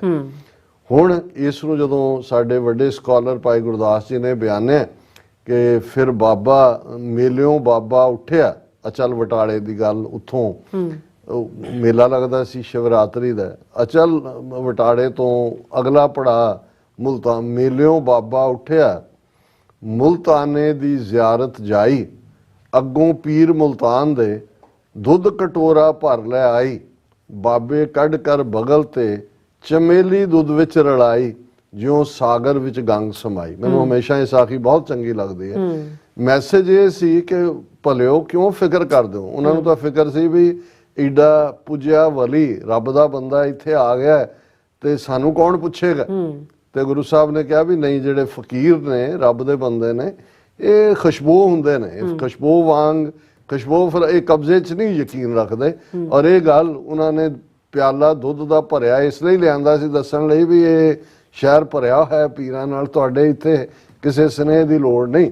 ਪਰ ਬਾਬੇ ਨੇ ਚਮੇਲੀ, ਹੁਣ ਚਮੇਲੀ ਸਾਡੇ ਉਸ ਖਿੱਤੇ ਦੇ ਵਿੱਚ ਜਿਹੜੀ ਅੱਜ ਵੀ ਇੱਥੇ ਜਿੰਨੇ ਮਰਜ਼ੀ ਤੁਸੀਂ ਫੁੱਲੋ ਚਮੇਲੀ ਤੇ ਨਹੀਂ, ਉਹਦੀ ਫ੍ਰੈਗਰੈਂਸ ਹੀ ਹੋਰ ਹੁੰਦੀ ਹੈ ਕਿ ਬਈ ਇਹ ਫ੍ਰੈਗਰੈਂਸ ਹੈ, ਖੁਸ਼ਬੂ ਹੈ। ਸੋ ਮੈਂ ਸਮਝਦਾ ਵੀ ਇਹਦੇ ਬਾਵਜੂਦ ਕਿ ਸਿੱਖ ਸੱਭਿਅਤਾ ਜਾਂ ਸਿੱਖ ਧਰਮ ਪਹਿਲੇ ਦਿਨ ਤੋਂ ਹੀ ਨਿਰਭਉ ਨਿਰਵੈਰ ਦੇ ਆਸ਼ੇ ਦੇ ਉੱਤੇ ਪਹਿਰਾ ਦੇਣ ਵਾਲਾ ਧਰਮ ਹੈ, ਲੇਕਿਨ ਅਸੀਂ ਵੇਲੇ ਦੀਆਂ ਇਹਨਾਂ 5-5.5 ਸਦੀਆਂ 4 ਪਾਵਰਫੁਲ ਪਾਤਸ਼ਾਹੀਆਂ ਸਾਨੂੰ ਨੇਸਤੋ ਨਾਬੂਦ ਕਰਨ ਦੇ ਲਈ, ਜਦੋਂ ਲਫ਼ਜ਼ ਟੋਟਲ ਵਾਰ ਇਸਤੇਮਾਲ ਕੀਤਾ ਜਾਂਦਾ ਹੈ, ਕਿਉਂਕਿ ਇਹ ਟੋਟਲ ਵਾਰ ਟਰਮ ਨਾਜ਼ੀਆਂ ਦੇ ਪੀਰੀਅਡ 'ਚ ਆਈ ਜ਼ਿਆਦਾ, ਇਸ ਤੋਂ ਪਹਿਲਾਂ ਜਿਹੜੇ ਸਾਡੇ ਖਿੱਤੇ ਦੀ ਸਿਵਲਾਈਜੇਸ਼ਨਲ ਵਾਰ ਸੀ ਉਹਦੇ 'ਚ ਸਰਵਨਾਸ਼ ਦੀ ਵਾਰ ਇਹਨੂੰ ਕਹਿੰਦੇ ਸੀ। ਟੋਟਲ ਵਾਰ ਦਾ ਮਤਲਬ ਹੈ physical, historical, economical, cultural, total genocide, ਕਿ ਵੀ ਇਹਨਾਂ ਨੂੰ ਖਤਮ ਕਰ ਦਿਓ, ਸਰਵਨਾਸ਼ ਕਰ ਦਿਓ। ਬੀਜਨਾਸ਼ ਵੀ ਕਹਿੰਦੇ ਸੀ। ਬੀਜਨਾਸ਼ ਦੀ ਐਕਚੁਅਲੀ ਅੰਗਰੇਜ਼ੀ ਜੈਨੋਸਾਈਡ ਹੈ। ਜੀਨ ਬੀਜ ਹੈ ਜਿਹੜੀ ਤੁਹਾਡੀ ਪ੍ਰੋਜੇਨੀ ਨੂੰ ਅੱਗੇ ਤੋਂ ਵੀ ਨਾ ਡਿਸਟਰੋਏ ਕਰ ਦਿਓ। ਹੁਣ ਇੱਕ ਪਾਸੇ ਉਹ ਫ੍ਰੈਗਰੈਂਸ ਵਾਲਾ ਮਜ਼ਹਬ ਹੈ ਜਿਹੜਾ ਕਿਸੇ ਨੂੰ ਕਨਵਰਟ ਨਹੀਂ ਕਰਦਾ, ਜਿਹੜਾ ਕਿਸੇ ਦੇ ਹੱਕ ਨਹੀਂ ਖੋਹਦਾ, ਜਿਹੜਾ ਵੰਡ ਕੇ ਛਕੋ ਦਾ ਉਪਦੇਸ਼ ਦਿੰਦਾ ਹੈ। ਪਰ 4 ਹਕੂਮਤਾਂ, ਮੁਗਲ ਹੋਣ, ਦਰਾ ਖੈਬਰ ਪਾਰ ਦੇ ਧਾੜਵੀ ਹੋਣ, ਅਫਗਾਨ ਔਰ ਅੰਗਰੇਜ਼ ਕੋਲੋਨੀਅਲਸ ਹੋਣ, ਔਰ ਅੱਜ 1000 ਸਾਲ ਦੀ ਜੁੱਤੀਆਂ ਖਾਣ ਵਾਲੇ ਜਿਨ੍ਹਾਂ ਨੂੰ ਸਿੱਖਾਂ ਨੇ ਤਖਤ ਤੇ ਬਿਠਾਇਆ, ਇਹ ਹੋਣ, ਇਹਨਾਂ ਦਾ ਜ਼ੋਰ ਲੱਗਾ ਸੀ ਕਿ ਵੀ ਮਾਰ ਮੁਕਾਣਾ ਹੁਣ। ਔਰ ਇਹ ਦਿਲਚਸਪ ਅੱਜ ਦਾ ਦਿਨ ਉਸ ਸਾਰੀ ਦਿਲਚਸਪੀ ਦੀਆਂ ਇਹਨਾਂ ਵਾਕਿਆਤ ਨੂੰ ਬਿਆਨਦਾ ਹੈ, ਇਸ ਲਈ ਮੈਂ ਥੋੜਾ ਜਿਹਾ ਇਸ ਦੀ ਹਿਸਟੋਰੀਕਲ ਬੈਕਗਰਾਉਂਡ ਵੀ ਦਿੱਤੀ ਹੈ। ਭੰਗਾਣੀ ਦਾ ਯੁੱਧ, ਹੁਣ ਭੰਗਾਣੀ ਦਾ ਮੁਕਾਮ ਅੱਜ ਇਹ ਹਿਮਾਚਲ ਦੇ ਵਿੱਚ ਹੈ, ਪੌਂਟਾ ਸਾਹਿਬ, ਜਿੱਥੇ ਜਿਹੜਾ ਇਨਫੈਕਟ ਉਹ ਕੋਈ ਸ਼ਹਿਰ ਪਹਿਲਾਂ ਨਹੀਂ ਸੀ ਵਸਦਾ। ਗੁਰੂ ਸਾਹਿਬ ਜੋ ਇਹ ਨਾਨ ਰਿਆਸਤ ਦਾ ਹਿੱਸਾ ਸੀ, ਔਰ ਗੁਰੂ ਕਲਗੀਧਰ ਪਾਤਸ਼ਾਹ ਨਾਨ ਦਾ ਰਾਜਾ ਜਿਹੜਾ ਗੁਰੂ ਸਾਹਿਬ ਦਾ ਸ਼ਰਧਾਲੂ ਸੀ। ਔਰ ਜਦੋਂ ਅਨੰਦਪੁਰ ਸਾਹਿਬ ਦੇ ਉੱਤੇ ਪ੍ਰੈਸ਼ਰ ਬਿਲਟ ਹੋਣ ਲੱਗਾ, ਜੇ ਗੁਰੂ ਸਾਹਿਬ ਦੀ ਉਮਰ 19-20 ਸਾਲ ਦੀ ਸੀ ਔਰ ਆਲਰੇਡੀ 9 ਸਾਲ ਦੀ ਉਮਰ 'ਚ ਪਿਤਾ ਦੀ ਸ਼ਹਾਦਤ ਹੋ ਚੁੱਕੀ ਸੀ, ਔਰ ਹੌਸਟਿਲਿਟੀ, ਦੁਸ਼ਮਣੀ ਵੱਧ ਰਹੀ ਸੀ। 22 ਧਾਰ ਦੇ ਰਾਜੇ ਤਾਂ ਹੈ ਹੀ ਸੀ ਦੁਸ਼ਮਣੀ 'ਚ, ਮੁਗਲਿਆ ਸਾਮਰਾਜ ਵੀ। ਸੋ ਉਸਨੇ ਸੁਜੈਸਟ ਕੀਤਾ, ਜਾਂ ਨਾਨ ਵਾਲੇ ਨੇ ਕਿਹਾ ਜੀ ਤੁਸੀਂ ਮੇਰੇ ਕੋਲ ਆਓ ਔਰ ਮੈਂ ਜਿਹੜਾ ਮੇਜ਼ਬਾਨੀ ਕਰਾਂਗਾ। ਸ਼ਰਧਾਲੂ ਸੀ, ਸ਼ਰਧਾ ਰੱਖਦਾ ਸੀ। ਗੁਰੂ ਸਾਹਿਬ ਆਏ, ਉਹ 1-2 ਦਿਨ ਜਿੰਨਾ ਵੀ ਉਹਨਾਂ ਮਹਿਲਾਂ 'ਚ ਉਹਨਾਂ ਨੇ ਕਿਹਾ ਵੀ ਨਹੀਂ ਅਸੀਂ ਕੰਫਰਟੇਬਲ, ਅਸੀਂ ਖੁੱਲੀ ਥਾਂ ਦੇ ਉੱਤੇ, ਕਿਉਂਕਿ ਨਾਲ ਉਦੋਂ ਜੇ ਖਾਲਸਾ ਪੰਥ ਤਾਂ ਨਹੀਂ ਸੱਜਿਆ, ਖਾਲਸਾ ਪੰਥ ਦਾ 1699 'ਚ ਸੱਜਦਾ। ਔਰ ਉਹ ਕਿਉਂਕਿ ਪੌਂਟਾ ਜਿਹੜਾ ਉਹ ਜਿੱਥੇ ਵਸਿਆ ਉਹ ਦਰਿਆ ਜਮਨਾ ਦੇ ਕੰਢੇ, ਔਰ ਜਮਨਾ ਇੱਕ ਖੂਬਸੂਰਤ, ਜਦੋਂ ਵੀ ਤੁਸੀਂ ਉਸ ਖਿੱਤੇ ਦੇ ਵਿੱਚ ਜਾਓ ਤੇ ਕੁਦਰਤੀ ਇੱਕ ਆਪਣੀ ਬਿਊਟੀ ਹੈ ਉਸ ਦੀ ਜਿੱਥੋਂ ਉਹ ਵਗਦੀ ਹੈ। ਔਰ ਗੁਰੂ ਸਾਹਿਬ ਨਿਕਲ ਤੁਰੇ ਜਿਹੜੇ ਖੁੱਲੀ ਥਾਂ ਦੇ ਉੱਤੇ, ਇੱਕ ਥਾਂ ਦੇ ਉੱਤੇ ਆ ਕੇ ਗੁਰੂ ਸਾਹਿਬ ਦੇ ਘੋੜੇ ਨੇ ਜਿਹਨੂੰ ਅਸੀਂ ਨੀਲਾ ਕਹਿੰਦੇ ਹਾਂ, ਉਸ ਦੇ ਪੈਰ ਉੱਥੇ ਹੀ ਪੈਰ ਟਿਕੇ, ਉੱਥੋਂ ਉਹਨੇ ਅੱਗੇ ਨਾ ਵਧੇ ਤੇ ਗੁਰੂ ਸਾਹਿਬ ਨੇ ਕਿਹਾ ਵੀ ਇੱਥੇ ਹੀ ਖੈਮੇ ਲਾ ਦਿਓ, ਇੱਥੇ ਹੀ ਤੰਬੂ ਲਾ ਦਿਓ। ਔਰ ਇੱਥੋਂ ਲਫ਼ਜ਼ ਪਾਉ ਟਿੱਕਾ, ਪੌਂਟਾ ਬਾਅਦ ਦੇ ਵਿੱਚ ਲਫ਼ਜ਼ ਬਣਿਆ ਕਿ ਪੈਰ ਟਿਕ ਗਿਆ। ਔਰ ਉੱਥੇ ਗੁਰੂ ਸਾਹਿਬ ਨੇ ਪੂਰਾ 2-2.5 ਸਾਲ ਗੁਰੂ ਸਾਹਿਬ ਉੱਥੇ ਰਹੇ, 52 ਕਵੀ ਜਮਨਾ ਦੇ ਕੰਢੇ। ਦੂਜਾ ਹੁਣ ਇੱਕ ਪਾਸੇ ਇਹ ਹੈ ਕਿ ਵੀ ਗੁਰੂ ਸਾਹਿਬ ਉਸ ਧਰਤੀ ਦੇ ਖਿੱਤੇ 'ਚੋਂ ਗੁਲਾਮੀ ਦੇ ਸੰਗਲ ਵੀ ਕੱਟ ਰਹੇ ਨੇ, ਉਸ ਦੇ ਲਈ ਯਤਨਸ਼ੀਲ ਨੇ। ਗੁਰੂ ਤੇਗ ਬਹਾਦਰ ਸਾਹਿਬ ਦੀ ਸ਼ਹਾਦਤ, ਤਿਲਕ ਜੰਜੂ ਰਾਖਾ ਪ੍ਰਭ ਤਾਕਾ, ਮੁੱਢਲੇ ਫਰੀडम ਦੇ ਹੱਕ, ਔਰ ਅੱਜ ਗੁਰੂ ਤੇਗ ਬਹਾਦਰ ਸਾਹਿਬ ਦੇ ਨਾਲ ਸੰਬੰਧਿਤ ਪਵਿੱਤਰ ਦਿਹਾੜਾ ਵੀ ਹੈ, ਸਾਰੇ ਪਾਸੇ ਸੈਲੀਬ੍ਰੇਟ ਹੋ ਰਿਹਾ। ਬਿਲਕੁਲ। ਹੁਣ ਜਿਨ੍ਹਾਂ ਦਾ ਤਿਲਕ ਜੰਜੂ ਹੈ ਉਹ ਉਹਨਾਂ ਦੇ ਖਿਦਮਤਗਾਰ ਬਣੇ ਹੋਏ ਨੇ, ਕੁੱਤੇ ਬਣੇ ਹੋਏ ਨੇ ਦਿੱਲੀ ਦਰਬਾਰ ਦੇ। ਜਿਵੇਂ ਅੱਜ ਪੰਜਾਬ ਦੀਆਂ ਸਾਰੀਆਂ ਧਿਰਾਂ, ਉਹ ਕਾਂਗਰਸ, ਆਮ ਆਦਮੀ ਪਾਰਟੀ, ਬਾਦਲ ਦਲੀਏ, ਦੂਜੇ ਤੀਜੇ, ਇਹਨਾਂ ਸਾਰਿਆਂ 'ਚੋਂ ਮੈਨੂੰ 22 ਧਾਰ ਦੇ ਪਹਾੜੀ ਰਾਜੇ, ਕੋਈ ਭੀਮ ਚੰਦ ਕਲੋਰੀਆ ਨਜ਼ਰ ਆਉਂਦਾ ਹੈ, ਕੋਈ ਹਰੀਚੰਦ ਹੰਡੂਰੀਆ ਆਉਂਦਾ ਹੈ, ਕੋਈ ਹੋਰ ਹੁੰਦਾ। ਇਹ ਸਾਰੀ ਉਹੀ ਨਸਲ ਹੈ। ਹਿਸਟਰੀ ਰਿਪੀਟ ਕਰਦੀ ਹੈ ਇਸ ਲਈ, ਕਿਉਂਕਿ ਹਿਸਟਰੀ ਇਸ ਲਈ ਰਿਪੀਟ ਕਰਦੀ ਹੈ ਕਿ ਜਿਹੜੀਆਂ ਕੌਮਾਂ ਹਿਸਟਰੀ ਤੋਂ ਸਿੱਖਦੀਆਂ ਨਹੀਂ, ਉਹੀ ਗਲਤੀਆਂ ਫਿਰ ਦੁਹਰਾਈਆਂ ਜਾਂਦੀਆਂ ਨੇ। ਔਰ ਉਹਨਾਂ ਹੀ ਤੁਸੀਂ ਐਸਪੈਕਟਸ ਨਾਲ ਜੋ ਕੁਝ ਹਾਸਲ ਕਰਨਾ ਚਾਹੋਗੇ, ਜਿਹੜੇ ਇਨਸਟਰੂਮੈਂਟ ਤੁਸੀਂ ਪਹਿਲਾਂ ਇਸਤੇਮਾਲ ਕੀਤੇ ਨੇ ਉਹੀ ਕਰੋਗੇ, ਨਤੀਜਾ ਉਹੀ ਹੋਏਗਾ। ਹੁਣ ਉਮੇਦਨੀ ਪ੍ਰਕਾਸ਼ ਜਿਹੜਾ ਨਾਨ ਦਾ ਰਾਜਾ, ਉਹ ਤਾਂ ਸ਼ਰਧਾਲੂ ਹੈ, ਹੁਣ ਬਾਕੀ ਸਾਰੇ ਉਹਦੇ ਪਿੱਛੇ ਹੋ ਗਏ। ਔਰ ਉਹਦੇ ਮੁੰਡੇ ਦਾ ਕਿ ਕੁੜੀ ਦਾ ਵਿਆਹ ਪਤਾ ਨਹੀਂ ਕਿਹਦੇ ਨਾਲ ਸੀ, ਉਹ ਸਾਰੇ 22 ਧਾਰ ਦੇ ਪਹਾੜੀ ਰਾਜੇ ਇਕੱਠੇ ਹੋਏ ਔਰ ਉਹਦੇ 'ਚ ਉਹਨਾਂ ਨੇ ਉਹਦੇ ਤੇ ਸ਼ਰਤ ਰੱਖ ਦਿੱਤੀ ਕਿ ਬਈ ਦੇਖ, ਜਿਹੜਾ ਦੂਸਰਾ ਉਹਨਾਂ ਦਾ ਇੱਕ ਹੋਰ ਰਾਜਾ ਸ੍ਰੀਨਗਰ ਗੜਵਾਲ ਦਾ, ਜਿਹੜਾ ਕਿ ਵੀ ਹੁਣ ਤੂੰ ਸਾਡਾ ਸਾਥ ਦੇ, ਜੇ ਨਹੀਂ ਦੇਂਗਾ ਤੇ ਅਸੀਂ ਇਹ ਵਿਆਹ ਤੋੜ ਦਿਆਂਗੇ। ਸੋ ਮੁੱਕਦੀ ਗੱਲ, ਮੈਂ ਬਹੁਤੇ ਵੇਰਵੇ 'ਚ ਨਹੀਂ ਜਾਵਾਂਗਾ। ਉਹਨਾਂ ਨੇ 22 ਧਾਰ ਦੇ ਪਹਾੜੀ ਰਾਜਿਆਂ ਨੇ ਇਹ ਕੀਤਾ ਕਿ ਵੀ ਇਹ ਜਾੜੀ ਮੁਕਾ ਦਈਏ ਕਿ ਵੀ ਵਾਪਸੀ ਤੇ ਪਹਿਲਾਂ ਤਾਂ ਉਹ ਬਰਾਤ ਲੰਘ ਗਈ, ਪਹਿਲਾਂ ਤਾਂ ਉਹਨਾਂ ਨੇ ਧੌਂਸ ਨਾਲ ਲੰਘਣਾ। ਗੁਰੂ ਸਾਹਿਬ ਨੇ ਕਿਹਾ ਵੀ ਨਹੀਂ, ਇੱਥੋਂ ਤਾਂ ਤੁਹਾਨੂੰ ਇਵੇਂ ਹੀ ਲੰਘਣਾ ਪਏਗਾ, ਇਹ ਟੈਰੀਟਰੀ ਹੈ ਸਾਡੀ। ਫਿਰ ਵਾਪਸੀ ਤੇ ਉਹਨਾਂ ਨੇ ਹਮਲਾ ਕੀਤਾ 22 ਧਾਰ ਦੇ ਪਹਾੜੀ ਰਾਜਿਆਂ ਦੀਆਂ ਫੌਜਾਂ ਨੇ ਵੀ, ਔਰ 5 ਜਿਹੜੇ ਪਠਾਨ ਜਿਨ੍ਹਾਂ ਦੇ 100 ਦੇ ਬੈਚ ਸੀ, ਕਿਸੇ ਵੇਲੇ ਔਰੰਗਜ਼ੇਬ ਦੀ ਫੌਜ 'ਚੋਂ ਕਰਦੇ ਸੀ ਸਰਵ, ਉੱਥੋਂ ਉਹਨਾਂ ਨੂੰ ਕੱਢੇ ਗਏ। ਔਰ ਉਹ ਪੀਰ ਬੁੱਧੂ ਸ਼ਾਹ ਦੇ ਚੇਲੇ ਸੀ ਉਹਨਾਂ 'ਚੋਂ ਕੋਈ, ਔਰ ਉਹ ਉਹਨਾਂ ਦੇ ਕੋਲ ਆਏ ਸਢੌਰੇ। ਉਹਨਾਂ ਨੇ ਕਿਹਾ ਜੀ ਕੱਢ ਤਾਂ ਹੁਣ ਔਰੰਗਜ਼ੇਬ ਦੀ ਫੌਜ 'ਚੋਂ ਕੱਢਿਆ, ਨੂੰ ਕੌਣ ਰੱਖੇ? ਉਹਨੇ ਆਪਣੀ ਜਾਮਨੀ ਦੇ ਕੇ ਬੁੱਧੂ ਸ਼ਾਹ ਜਿਹੜੇ ਨੇ ਸੈਯਦ ਫਕੀਰ ਸੀ, ਵੱਡਾ ਸੂਫੀ, ਉਹਨੇ 10ਵੇਂ ਪਾਤਸ਼ਾਹ ਕੋਲ ਭੇਜਿਆ। ਉਹਨਾਂ ਨੇ ਕਿਹਾ ਕਿ ਭਾਈ ਇਹ ਨੇ ਵਿਚਾਰੇ ਹੁਣ ਜਿਹੜੇ ਫੌਜੀ ਆ, ਉਹਦੇ ਕੋਲ ਤਾਂ ਫੌਜ ਤੋਂ ਬਿਨਾਂ ਹੋਰ ਉਹਨੇ ਕੀ ਕਰਨਾ। ਤੇ ਗੁਰੂ ਸਾਹਿਬ ਨੇ ਉਹਨਾਂ ਨੂੰ ਰੱਖ ਲਿਆ। ਹੁਣ ਉਹਨਾਂ ਚੋਂ ਵੀ ਜਿਹੜੇ 400 ਨੇ ਉਹ ਪਹਾੜੀ ਰਾਜਿਆਂ ਨੇ ਲਾਲਚ ਦੇ ਕੇ ਜਾਂ ਦੂਜੇ ਉਹ ਪੱਟ ਲਏ ਨਾਲ। ਸਿਰਫ ਇੱਕ ਸਰਦਾਰ 5 ਸੀ ਪਠਾਨ ਜਿਨ੍ਹਾਂ ਦੇ 100 ਸਵਾਰ, ਇੱਕ ਨਾਲ ਰਿਹਾ। ਉਹਨੂੰ ਗੁਰੂ ਸਾਹਿਬ ਨੇ ਕਿਹਾ ਜਾ ਭਾਈ ਤੂੰ ਵੀ ਜਾ। ਉਹਨੇ ਕਿਹਾ ਜੀ ਨਹੀਂ ਮੈਂ ਤਾਂ। ਸੋ ਇਹ ਵੀ ਇੱਕ ਕਾਰਨ ਸੀ ਕਿ ਜਦੋਂ ਪੀਰ ਬੁੱਧੂ ਸ਼ਾਹ ਨੂੰ ਇਹ ਪਤਾ ਲੱਗਦਾ ਹੈ ਕਿ ਵੀ ਮੇਰੇ ਭੇਜੇ ਜਿਨ੍ਹਾਂ ਨੂੰ ਮੈਂ ਰਖਵਾਇਆ ਸੀ ਉਹ ਤਾਂ ਦੂਜੇ ਪਾਸੇ ਰਲ ਗਏ ਜਾ ਕੇ, ਉਹ ਫਿਰ ਆਪਣੇ 3-4 ਪੁੱਤਰਾਂ ਤੇ 700 ਮਰੀਦਾਂ ਦੇ ਨਾਲ ਖੁਦ ਭੰਗਾਣੀ ਦੇ ਵਿੱਚ ਆਇਆ। ਔਰ ਗੁਰੂ ਸਾਹਿਬ ਦੇ ਵੱਲੋਂ ਜੂਝਦਿਆਂ ਜਿੱਥੇ ਉਹਦੇ 2 ਪੁੱਤਰ ਸ਼ਹੀਦ ਹੋਏ, 200-300 ਮਰੀਦ ਸ਼ਹੀਦ ਹੋਏ। ਔਰ ਪੀਰ ਬੁੱਧੂ ਸ਼ਾਹ ਸਿੱਖ ਇਤਿਹਾਸ ਦਾ ਬਹੁਤ ਵੱਡਾ ਨਾਇਕ। ਸੋ ਇਹ ਜਿਹੜੀ ਪਹਿਲੀ ਜੰਗ ਹੈ 10ਵੇਂ ਪਾਤਸ਼ਾਹ ਦੇ ਜੀਵਨ ਦੀ, ਜਦੋਂ ਕਿ ਉਹਨਾਂ ਦੀ ਉਮਰ 20-21 ਸਾਲ ਹੈ, ਉਸ ਜੰਗ ਦੇ ਵਿੱਚ ਇੱਕ ਪਾਸੇ 22 ਧਾਰ ਦੇ ਪਹਾੜੀ ਰਾਜਿਆਂ ਦੀ ਫੌਜ ਹੈ, ਇੱਕ ਪਾਸੇ 400 ਪਠਾਨ ਨੇ। ਔਰ ਕਿਵੇਂ ਜਿਹੜਾ ਉਹ ਸਿੱਖਾਂ ਵੱਲੋਂ ਨਾਲ ਕੋਈ ਟ੍ਰੇਨਡ ਅਜੇ ਸੋਲਜਰ ਤਾਂ ਨਹੀਂ ਨੇ, ਉਹੀ ਨੇ ਕੋਈ ਕੁੱਤਕੇ ਨਾਲ ਲੜ ਰਿਹਾ, ਉਹ ਸੋਟਾ ਕਹਿੰਦਾ ਸੀ ਉਹਨੂੰ ਕੋਈ, ਔਰ ਦੂਸਰਾ ਹਯਾਤ ਖਾਨ ਦਾ। ਔਰ ਉਹ ਜਦੋਂ ਤੁਸੀਂ ਭੰਗਾਣੀ ਦੇ ਯੁੱਧ ਦਾ ਵੇਰਵਾ ਪੜ੍ਹਦੇ ਹੋ, 10ਵੇਂ ਪਾਤਸ਼ਾਹ ਨੇ ਖੁਦ ਆਪਣੀ ਕਲਮ ਤੋਂ ਲਿਖਿਆ, ਤੇ ਇਹ ਲੱਗਦਾ ਹੈ ਕਿ ਵੀ ਕਿਵੇਂ ਇਤਿਹਾਸ ਨੂੰ ਇੱਕ ਨਵੀਂ ਜਿਹੜੀ ਹੈ ਉਹ ਚਮਕ ਦਿੱਤੀ ਜਾ, ਇੱਕ ਨਵਾਂ ਮਤਲਬ ਦਿੱਤਾ ਜਾ ਰਿਹਾ। ਹੁਣ ਜਿਵੇਂ ਹਯਾਤ ਖਾਨ ਹੈ, ਉਸ ਨੂੰ ਜਿਹੜਾ ਉਹ ਜਦੋਂ ਇੱਕ ਉਦਾਸੀ ਸਾਧੂ, ਬਾਕੀ ਤਾਂ ਦੌੜ ਦੂੜ ਗਏ, ਇੱਕ ਰਹਿ ਗਿਆ ਮੰਦ ਕਿਰਪਾਲ ਦਾਸ, ਤੇ ਉਹਨੂੰ ਉਹ ਜਾ ਕੇ ਆਪਣਾ ਘੋੜਾ ਭਜਾ ਕੇ ਉਹਦੇ ਪਠਾਨ ਦੇ ਸਾਹਮਣੇ ਹੋ ਗਿਆ, ਤੇ ਉਹ ਹੱਸਿਆ ਦੇਖ ਕੇ ਵੀ ਆ ਮੈਨੂੰ ਮਾਰੇਗਾ। ਤੇ ਉਹਨੇ ਆਪਣੇ ਪੈਰ ਜਿਹੜੇ ਨੇ ਰਕਾਬਾਂ 'ਚ ਜੋੜ ਕੇ ਆਪਣਾ ਡੰਡਾ ਕੱਢ ਕੇ ਇੰਨੇ ਜ਼ੋਰ ਦੀ ਉਹਦੇ ਹਯਾਤ ਖਾਨ ਦੇ ਸਿਰ 'ਚ ਮਾਰਿਆ ਕਿ ਉਹਦੀ ਜਿਹੜੀ ਹੈ ਉਹ ਮਿੱਝ ਜਿਹਨੂੰ ਅਸੀਂ ਕਹਿੰਦੇ ਉਹ ਨਿਕਲ ਗਈ ਸਾਰਾ। ਤੇ 10ਵੇਂ ਪਾਤਸ਼ਾਹ ਨੇ ਆਪਣੇ ਵੇਰਵੇ ਦੇ ਵਿੱਚ ਕਿਹਾ ਕਿ ਵੀ ਹੁਣ ਇਹੀ ਜਮਨਾ ਦਾ ਕੰਢਾ ਹੈ ਜਿੱਥੇ ਕਿ ਭੰਗਾਣੀ ਦਾ ਜੰਗ ਹੋ ਰਿਹਾ, ਇਹੀ ਜਮਨਾ ਹੈ ਜਿਹਦੇ ਕੰਢੇ ਜਿਹੜੇ ਨੇ ਉਹ ਬਿੰਦਰਾਬਨ ਮੇ ਰੰਗ ਕੀਆ, ਕ੍ਰਿਸ਼ਨ ਜੀ ਜਿਹੜੇ ਨੇ ਉਹ ਗੋਪੀਆਂ ਦੀਆਂ ਮਟਕੀਆਂ ਦੇ ਵਿੱਚ ਵੱਟੇ ਮਾਰ ਕੇ ਉਹਦੇ ਵਿੱਚੋਂ ਮੱਖਣ ਕੱਢ ਰਹੇ ਨੇ। ਗੁਰੂ ਸਾਹਿਬ ਨੇ ਕਿਹਾ ਵੀ ਉਹਨੇ ਹਯਾਤ ਖਾਨ ਦੇ ਸਿਰ ਚੋਂ ਮਿੱਝ ਨਿਕਲ ਕੇ ਬਾਹਰ ਐਵੇਂ ਆਈ ਮਾਨੋ ਜਮਨਾ ਦੇ ਕੰਢੇ ਕਾਨ ਕਨਈਆ ਨੇ ਜਿਹੜਾ ਕਿਸੇ ਗੋਪੀ ਦੀ ਮਟਕੀ ਫੋੜ ਦਿੱਤੀ ਹੋਏ ਤੇ ਉਸ ਚੋਂ ਉਹ ਜਿਹੜਾ ਮੱਖਣ ਨਿਕਲਿਆ। ਹੁਣ ਇਹ ਇੱਕ ਤਨਜ਼ ਵੀ ਹੈ ਵੀ ਇੱਕ ਪਾਸੇ ਤਾਂ ਉਹ ਲੋਕ ਜਿਹੜੇ ਅੱਜ ਗੁਲਾਮੀ ਕੱਟ ਰਹੇ ਨੇ, ਉਹ ਉਹਨਾਂ ਕਹਾਣੀਆਂ ਦੇ ਉੱਤੇ ਹੀ ਜਿਹੜਾ ਉਹਨੂੰ ਜਿਹੜਾ ਉਹ ਪੜ ਰਹੇ ਨੇ, ਪਰ ਇੱਧਰ ਇੱਕ ਉਹ ਲੋਕ ਤਿਆਰ ਹੋ ਰਹੇ ਨੇ ਜਿੱਥੇ ਇੱਕ ਫਕੀਰ ਰੱਬ ਦੀ ਬੰਦਗੀ ਕਰਨ ਵਾਲਾ ਜਿਹੜਾ ਘਰ-ਬਾਰ ਛੱਡ ਕੇ ਉਦਾਸੀ ਹੋਇਆ ਉਹ ਵੀ ਜਿਹੜਾ ਜੋਸ਼ ਦੇ ਨਾਲ ਆ ਕੇ ਜੂਝ ਰਿਹਾ। ਸੋ ਇਹ ਬਿਗਨਿੰਗ ਹੈ 10ਵੇਂ ਪਾਤਸ਼ਾਹ ਦੇ ਜੀਵਨ। 14 ਦੇ ਕਰੀਬ ਜੰਗਾਂ ਉਹਨਾਂ ਨੇ ਲੜੀਆਂ, ਔਰ ਇਹ ਪਹਿਲੀ ਜੰਗ ਹੈ ਜਿਹਦੇ 'ਚ ਮੁਸਲਮਾਨਾਂ ਦਾ, ਹੁਣ ਜਦੋਂ ਕਈ ਲੋਕ ਨਫ਼ਰਤ ਨਾਲ ਭਰੇ ਹੋਏ ਅੱਜ ਦੂਸਰੇ ਵੇ ਗੱਲ ਕਰਦੇ ਨੇ, ਔਰ ਇਧਰ ਸਿੱਖਾਂ ਦਾ ਖੂਨ ਸਾਂਝੇ ਤੌਰ ਤੇ ਪੀਰ ਬੁੱਧੂ ਸ਼ਾਹ ਦੇ ਪੁੱਤਰ, ਉਸ ਦੇ ਮੁਰੀਦ ਜ਼ਾਹਰ ਹੈ ਉਹ ਮੁਸਲਮਾਨ ਸਨ, ਤੇ ਦੂਸਰੇ ਪਾਸੇ 22 ਧਾਰ ਦੇ ਪਹਾੜੀ ਹਿੰਦੂ ਰਾਜੇ। ਔਰ ਜਿਹੜੀਆਂ 14 ਜੰਗਾਂ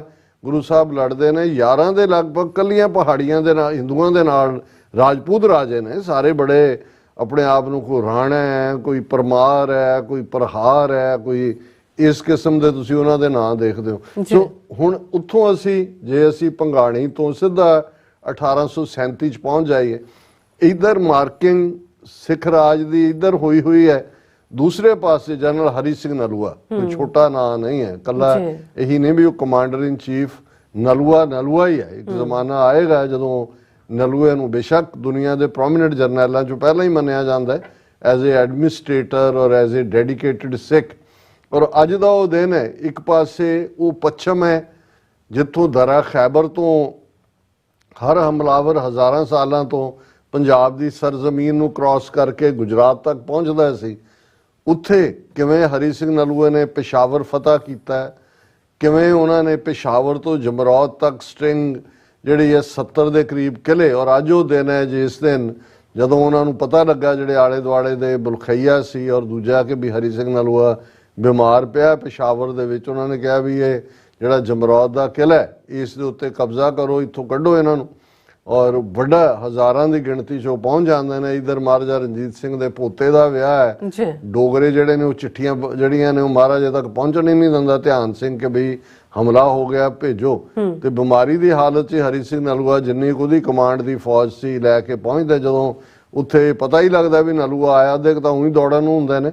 ਲੇਕਿਨ ਅਲਟੀਮੇਟਲੀ ਉਸ ਜੰਗ ਦੇ ਵਿੱਚ ਜਿਹੜੀ ਫਾਈਨਲ ਜਿਹੜੀ ਹੈ ਜਮਰੌਦ ਦੀ ਜੰਗ ਹੈ 1837 ਦੇ ਵਿੱਚ ਹਰੀ ਸਿੰਘ ਨਲੂਆ ਸ਼ਹੀਦ ਹੋ ਜਾਂਦੇ ਨੇ ਅੱਜ ਵੀ, ਔਰ ਫਿਰ ਵੀ ਇਸ ਖਬਰ ਨੂੰ ਉਹਨਾਂ ਦੇ ਕਹਿਣ ਤੇ ਗੁਪਤ ਰੱਖਿਆ ਜਾਂਦਾ, ਉੱਪਰ ਉਹ ਬਿਠਾਇਆ ਜਾਂਦਾ ਉਹਨਾਂ ਨੂੰ ਕਿ ਬਈ ਇਹਨਾਂ ਨੂੰ ਜੇ ਪਤਾ ਲੱਗ ਗਿਆ ਵੀ ਨਲੂਆ ਸ਼ਹੀਦ ਹੋ ਗਿਆ ਤੇ ਜਿਹੜੇ ਦੌੜ ਗਏ ਨੇ ਵਾਪਸ ਆ ਜਾਣਗੇ। ਸੋ ਇਹ ਇੱਕ ਵੱਡਾ ਵਾਕਿਆ ਹੈ ਜਿਸ ਨੂੰ ਅਸੀਂ ਦੇਖਦੇ ਹਾਂ ਕਿ ਵੀ ਇਹ ਕਿੱਥੋਂ ਉਹ ਕੁੱਤਕੇ ਨਾਲ ਉਹਦੀ ਮਿੱਝ ਕੱਢਣ ਤੋਂ ਲੈ ਕੇ ਜਮਰੌਦ ਤੱਕ ਦਾ ਇਹ ਸਫ਼ਰ ਸਿੱਖ ਇਤਿਹਾਸ ਦਾ 2 ਸਦੀਆਂ ਦਾ ਕਿਵੇਂ ਤੈਅ ਹੁੰਦਾ ਹੈ, ਔਰ ਕਰੰਟ ਹਿਸਟਰੀ ਦੇ ਵਿੱਚ ਇੰਪੋਰਟੈਂਟ ਹੈ ਸਮਝਣਾ।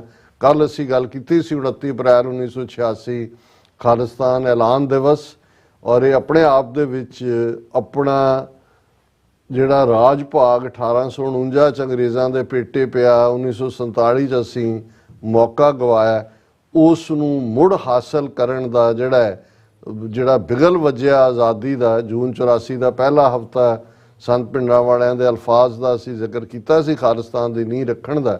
ਸੋ 29 ਅਪ੍ਰੈਲ ਨੂੰ ਬਾਬਾ ਗੁਰਬਚਨ ਸਿੰਘ ਮਾਨੋਚਾਲ ਦੀ ਅਗਵਾਈ ਵਾਲੀ ਪੰਥਕ ਕਮੇਟੀ ਨੇ ਇਹ ਐਲਾਨਨਾਮਾ ਕੀਤਾ। ਪੰਜਾਬ ਦੇ ਵਿੱਚ ਉਸ ਵੇਲੇ ਬਰਨਾਲੇ ਦੀ ਸਰਕਾਰ ਸੀ, ਸੁਰਜੀਤ ਸਿੰਘ ਬਰਨਾਲਾ, ਦਿੱਲੀ 'ਚ ਰਾਜੀਵ ਗਾਂਧੀ ਪ੍ਰਾਈਮ ਮਿਨਿਸਟਰ ਸੀ, ਨੈਸ਼ਨਲ ਇੰਟੈਗ੍ਰੇਟਿਡ ਕਮਿਸ਼ਨ ਜਾਂ ਕਮੇਟੀ ਉਸ ਦੀ ਮੀਟਿੰਗ ਚੱਲ ਰਹੀ ਸੀ ਬਰਨਾਲੇ ਨੂੰ। ਉੱਥੇ ਉਹਨਾਂ ਨੂੰ ਪਤਾ ਲੱਗਾ ਕਿ ਜੀ ਤਾਂ ਖਾਲਿਸਤਾਨ ਦਾ ਐਲਾਨ, ਕਿਉਂਕਿ ਸਾਰੇ BBC ਰੇਡੀਓ ਆਸਟ੍ਰੇਲੀਆ ਸਾਰੇ ਪਾਸੇ ਦੀ ਅਨਾਉਂਸਮੈਂਟ ਹੋਈ, ਔਰ ਫੌਰਨ ਜਹਾਜ਼ਾਂ ਦੇ ਵਿੱਚ ਜਿਹੜੇ ਨੇ ਕਮਾਂਡੋ ਦਿੱਲੀ ਤੋਂ ਫੌਜ ਦੇ ਐਲੀਟ ਕਮਾਂਡੋ ਉਹ ਤੋਰੇ ਗਏ ਦਰਬਾਰ ਸਾਹਿਬ ਤੇ। ਉਹਨਾਂ ਨੇ 30 ਅਪ੍ਰੈਲ ਨੂੰ 1986 ਨੂੰ ਧਾਵਾ ਬੋਲਿਆ ਜਿਹਦਾ ਨਾਂ ਇਹਨਾਂ ਨੇ ਬਲੈਕ ਥੰਡਰ 1 ਰੱਖਿਆ। ਹਾਲਾਂ ਉਹਨਾਂ ਦੀਆਂ ਏਜੰਸੀਆਂ ਨੇ ਵੀ ਇਹ ਖਬਰ, ਕਿਉਂਕਿ ਉਹ ਇੰਨੀ ਕੁ ਸਫਾਈ ਨਾਲ ਉਹ ਆਪਰੇਸ਼ਨ ਸੀ ਬਾਬਾ ਮਾਨੂਚਾਲ ਦਾ ਕਿ ਵੀ ਉਹਨਾਂ ਨੇ ਜਿਹੜਾ ਉਹ ਸਾਰੇ ਜਰਨਲਿਸਟ ਸੱਦੇ ਹੋਏ ਸੀ, ਉਹਨਾਂ ਨੂੰ ਕਮਰੇ ਦੇ ਵਿੱਚ ਬੰਦ ਕੀਤਾ ਸੀ, ਬਾਹਰੋਂ ਜਿਹੜਾ ਕੁੰਡਾ ਲਾਇਆ ਹੋਇਆ ਸੀ, ਅੰਦਰ ਉਹਨਾਂ ਨੇ ਅਨਾਉਂਸ ਜਦੋਂ ਕੀਤਾ ਖਾਲਿਸਤਾਨ ਦਾ ਐਲਾਨਨਾਮਾ ਉਹਨਾਂ ਨੂੰ ਕਾਪੀਆਂ ਦਿੱਤੀਆਂ, ਔਰ ਉਹ ਉਦੋਂ ਆਪਣੇ ਟ੍ਰੈਡੀਸ਼ਨਲ ਚੋਲਿਆਂ ਦੇ ਵਿੱਚ ਸੀ ਜੋ ਸਿੰਘਾਂ ਦਾ ਪਰੰਪਰਾ ਵਾਲਾ ਪਹਿਰਾਵਾ ਹੈ। ਪਰ ਉੱਥੋਂ ਉਹਨਾਂ ਨੇ ਜਿਹੜਾ ਉਹਨਾਂ ਨੂੰ ਕਿਹਾ ਕਿ ਇਹਨਾਂ ਨੂੰ ਅਜੇ ਬਾਹਰ ਨਹੀਂ ਕੱਢਣਾ। 2-3 ਘੰਟੇ ਪੱਤਰਕਾਰਾਂ ਨੂੰ ਉਹਨਾਂ ਨੇ ਆਪਣਾ ਪਹਿਰਾਵਾ ਬਦਲਿਆ, ਪੈਂਟਾਂ ਕਮੀਜ਼ਾਂ ਜੋ ਵੀ ਹੈ ਪਾਈਆਂ, ਪੰਜੋ ਜਿਹੜੇ ਉੱਥੋਂ ਨਿਕਲ ਗਏ, ਔਰ ਉਸ ਤੋਂ ਬਾਅਦ ਉਹ ਖੋਲਿਆ ਤੇ ਚਲੇ। ਹੁਣ ਇਹਦਾ ਇਹ ਨਹੀਂ ਹੈ ਵੀ ਏਜੰਸੀਆਂ ਨੂੰ ਪਤਾ ਨਹੀਂ ਸੀ ਵੀ ਜਿਨ੍ਹਾਂ ਨੇ ਐਲਾਨ ਕੀਤਾ ਉਹ ਜਾ ਚੁੱਕੇ ਨੇ, ਹੋਰ ਤਾਂ ਉੱਥੇ ਕਿਸੇ ਨੇ ਕੋਈ ਗੋਲੀ ਨਹੀਂ ਚਲਾਈ, ਕਿਸੇ ਨੂੰ ਮਾਰਿਆ ਨਹੀਂ, ਪਰ ਉਹ ਜੂਨ 84 ਦੇ ਹਮਲੇ ਦੀ ਜਸਟੀਫਿਕੇਸ਼ਨ ਕਰਨਾ ਚਾਹੁੰਦੇ ਸੀ, ਔਰ ਫੁੱਲ ਸਕੇਲ ਜਿਹੜਾ ਕਮਾਂਡੋ ਐਕਸ਼ਨ ਹੈ ਉਹ ਦਰਬਾਰ ਸਾਹਿਬ ਦੇ ਅੰਦਰ ਹੁੰਦਾ ਹੈ, ਔਰ ਉਸ ਦੇ ਵਿੱਚ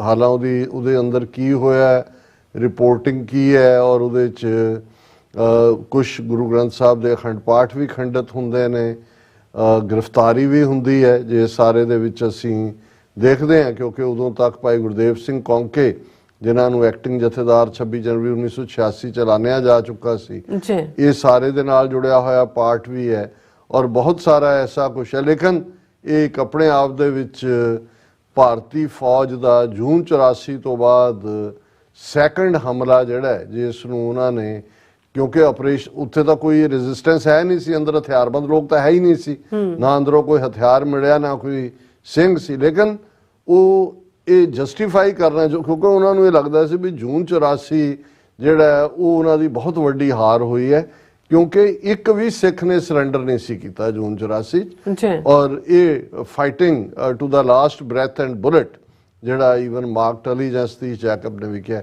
ਸੋ ਇਹ ਫਿਰ ਉਹਨੂੰ ਅੱਗੋਂ ਜਸਟੀਫਾਈ ਕਰਨ ਦੇ ਲਈ ਅਸੀਂ ਦੇਖਾਂਗੇ ਕਿ ਕਿਵੇਂ ਜਿਹੜਾ 1988 ਦੇ ਵਿੱਚ ਫਿਰ ਬਲੈਕ ਥੰਡਰ 2 ਜਿਹਦਾ ਨਾਂ ਦਿੱਤਾ ਗਿਆ, ਜਿਹਨੂੰ ਮਾਸਟਰਮਾਈਂਡ ਅਜੀਤ ਡੋਵਲ, ਸ਼ੈਤਾਨ ਦੀ ਟੂਟੀ, ਜਿਹੜਾ ਉਦੋਂ ਇੰਟੈਲੀਜੈਂਸ ਬਿਊਰੋ, ਮਰਡਰਰ, ਡਰਟੀ ਕਿਲਰ, ਉਸ ਦਾ ਜ਼ਿਕਰ ਅਸੀਂ ਕਰਾਂਗੇ। ਸੋ ਅੱਜ ਇਹ ਤਿੰਨੋਂ ਹੀ ਦਿਨ ਜਿਹੜੇ ਨੇ ਅਹਿਮੀਅਤ ਵਾਲੇ ਨੇ।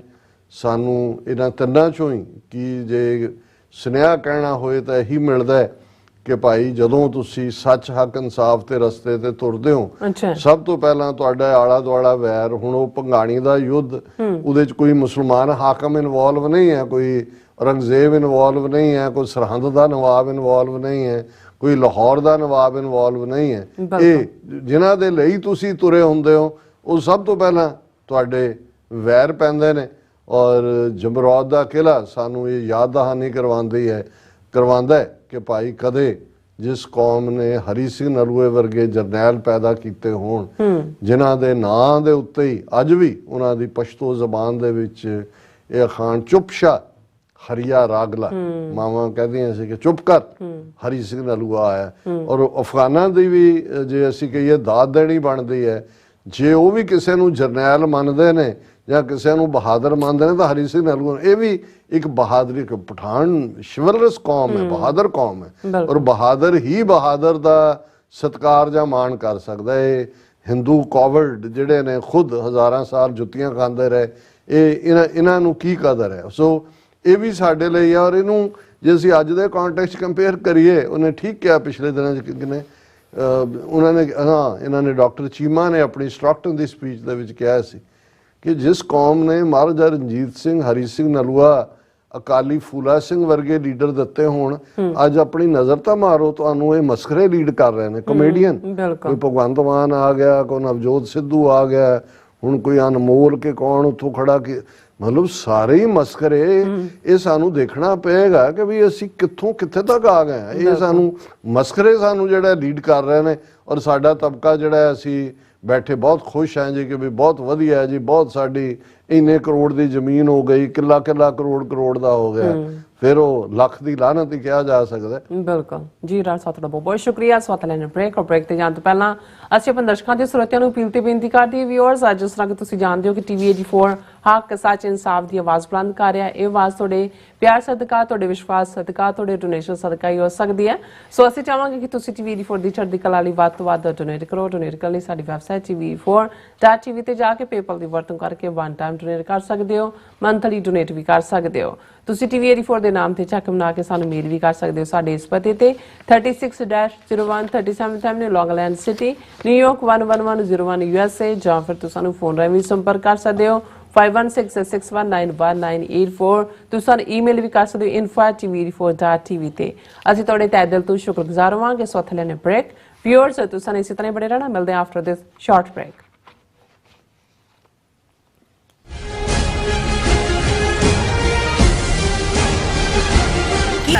ਕੀ ਤੁਹਾਨੂੰ 30, 40 ਜਾਂ 50 ਦਿਨ ਵੇਟ ਕਰਨੀ ਪੈ ਰਹੀ ਹੈ ਤੁਹਾਡੇ ਚੈੱਕ ਲਈ?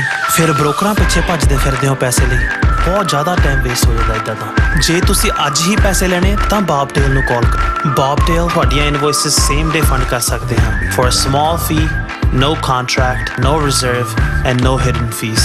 ਅੱਜ ਹੀ ਕਾਲ ਕਰੋ ਬੌਬਟੇਲ ਨੂੰ ਤੇ ਤੁਹਾਡਾ ਪਹਿਲਾ ਮਹੀਨਾ ਫ੍ਰੀ। 410 204 2084। ਅਗੇਨ 410 204 2084।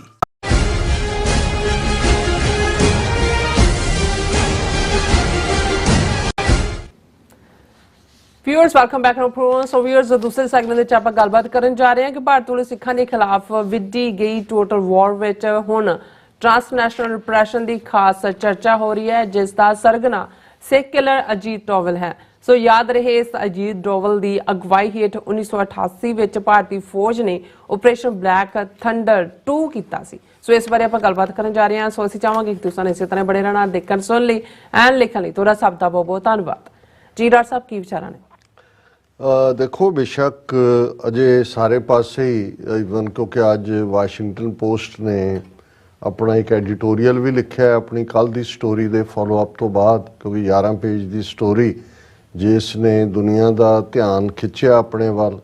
ਔਰ ਈਵਨ ਹਾਲਾਂ ਅਖਬਾਰਾਂ 'ਚ ਤਾਂ ਕਈ ਕੁਝ ਸ਼ਬਦ ਹੈ, ਲੇਕਿਨ ਇਹਦਾ ਵਾਸ਼ਿੰਗਟਨ ਪੋਸਟ ਦਾ ਆਪਣਾ ਇੰਪੈਕਟ ਇੰਨਾ ਜ਼ਿਆਦਾ ਹੈ ਕਿ ਭਾਰਤ ਨੇ, ਬੇਸ਼ੱਕ ਉਹਨਾਂ ਦੀ ਫੋਰਨ ਮਿਨਿਸਟਰੀ ਨੇ ਇਸ ਨੂੰ ਝੂਠੀ ਔਰ ਅਨਸਬਸਟੈਂਸ਼ੀਏਟਡ ਇਸ ਕਿਸਮ ਦੇ ਲਫ਼ਜ਼ਾਂ ਦੇ ਨਾਲ ਕੰਡੈਮ ਕੀਤਾ ਹੈ, ਪਰ ਆਪਣੇ ਆਪ 'ਚ ਉਹਨਾਂ ਵੱਲੋਂ ਸਰਕਾਰੀ ਲੈਵਲ ਦੇ ਉੱਤੇ ਇਸ ਨੂੰ ਨੈਗੇਟ ਕਰਨਾ ਦੱਸਦਾ ਹੈ ਕਿ ਵੀ ਇਸ ਦਾ ਇੰਪੈਕਟ ਕੀ ਹੈ। ਹਾਲਾਂਕਿ ਇਸ ਦੇ ਉਲਟ ਮੋਦੀ ਨੇ ਆਪਣੀ ਇੱਕ ਜਨ ਸਭਾ ਦੇ ਵਿੱਚ ਬੜੇ ਫਖਰ ਦੇ ਨਾਲ ਇਸ ਨੂੰ ਓਨ ਕੀਤਾ ਹੈ ਕਿ ਘਰ ਮੇ ਘੁਸ ਕੇ ਮਾਰਾ।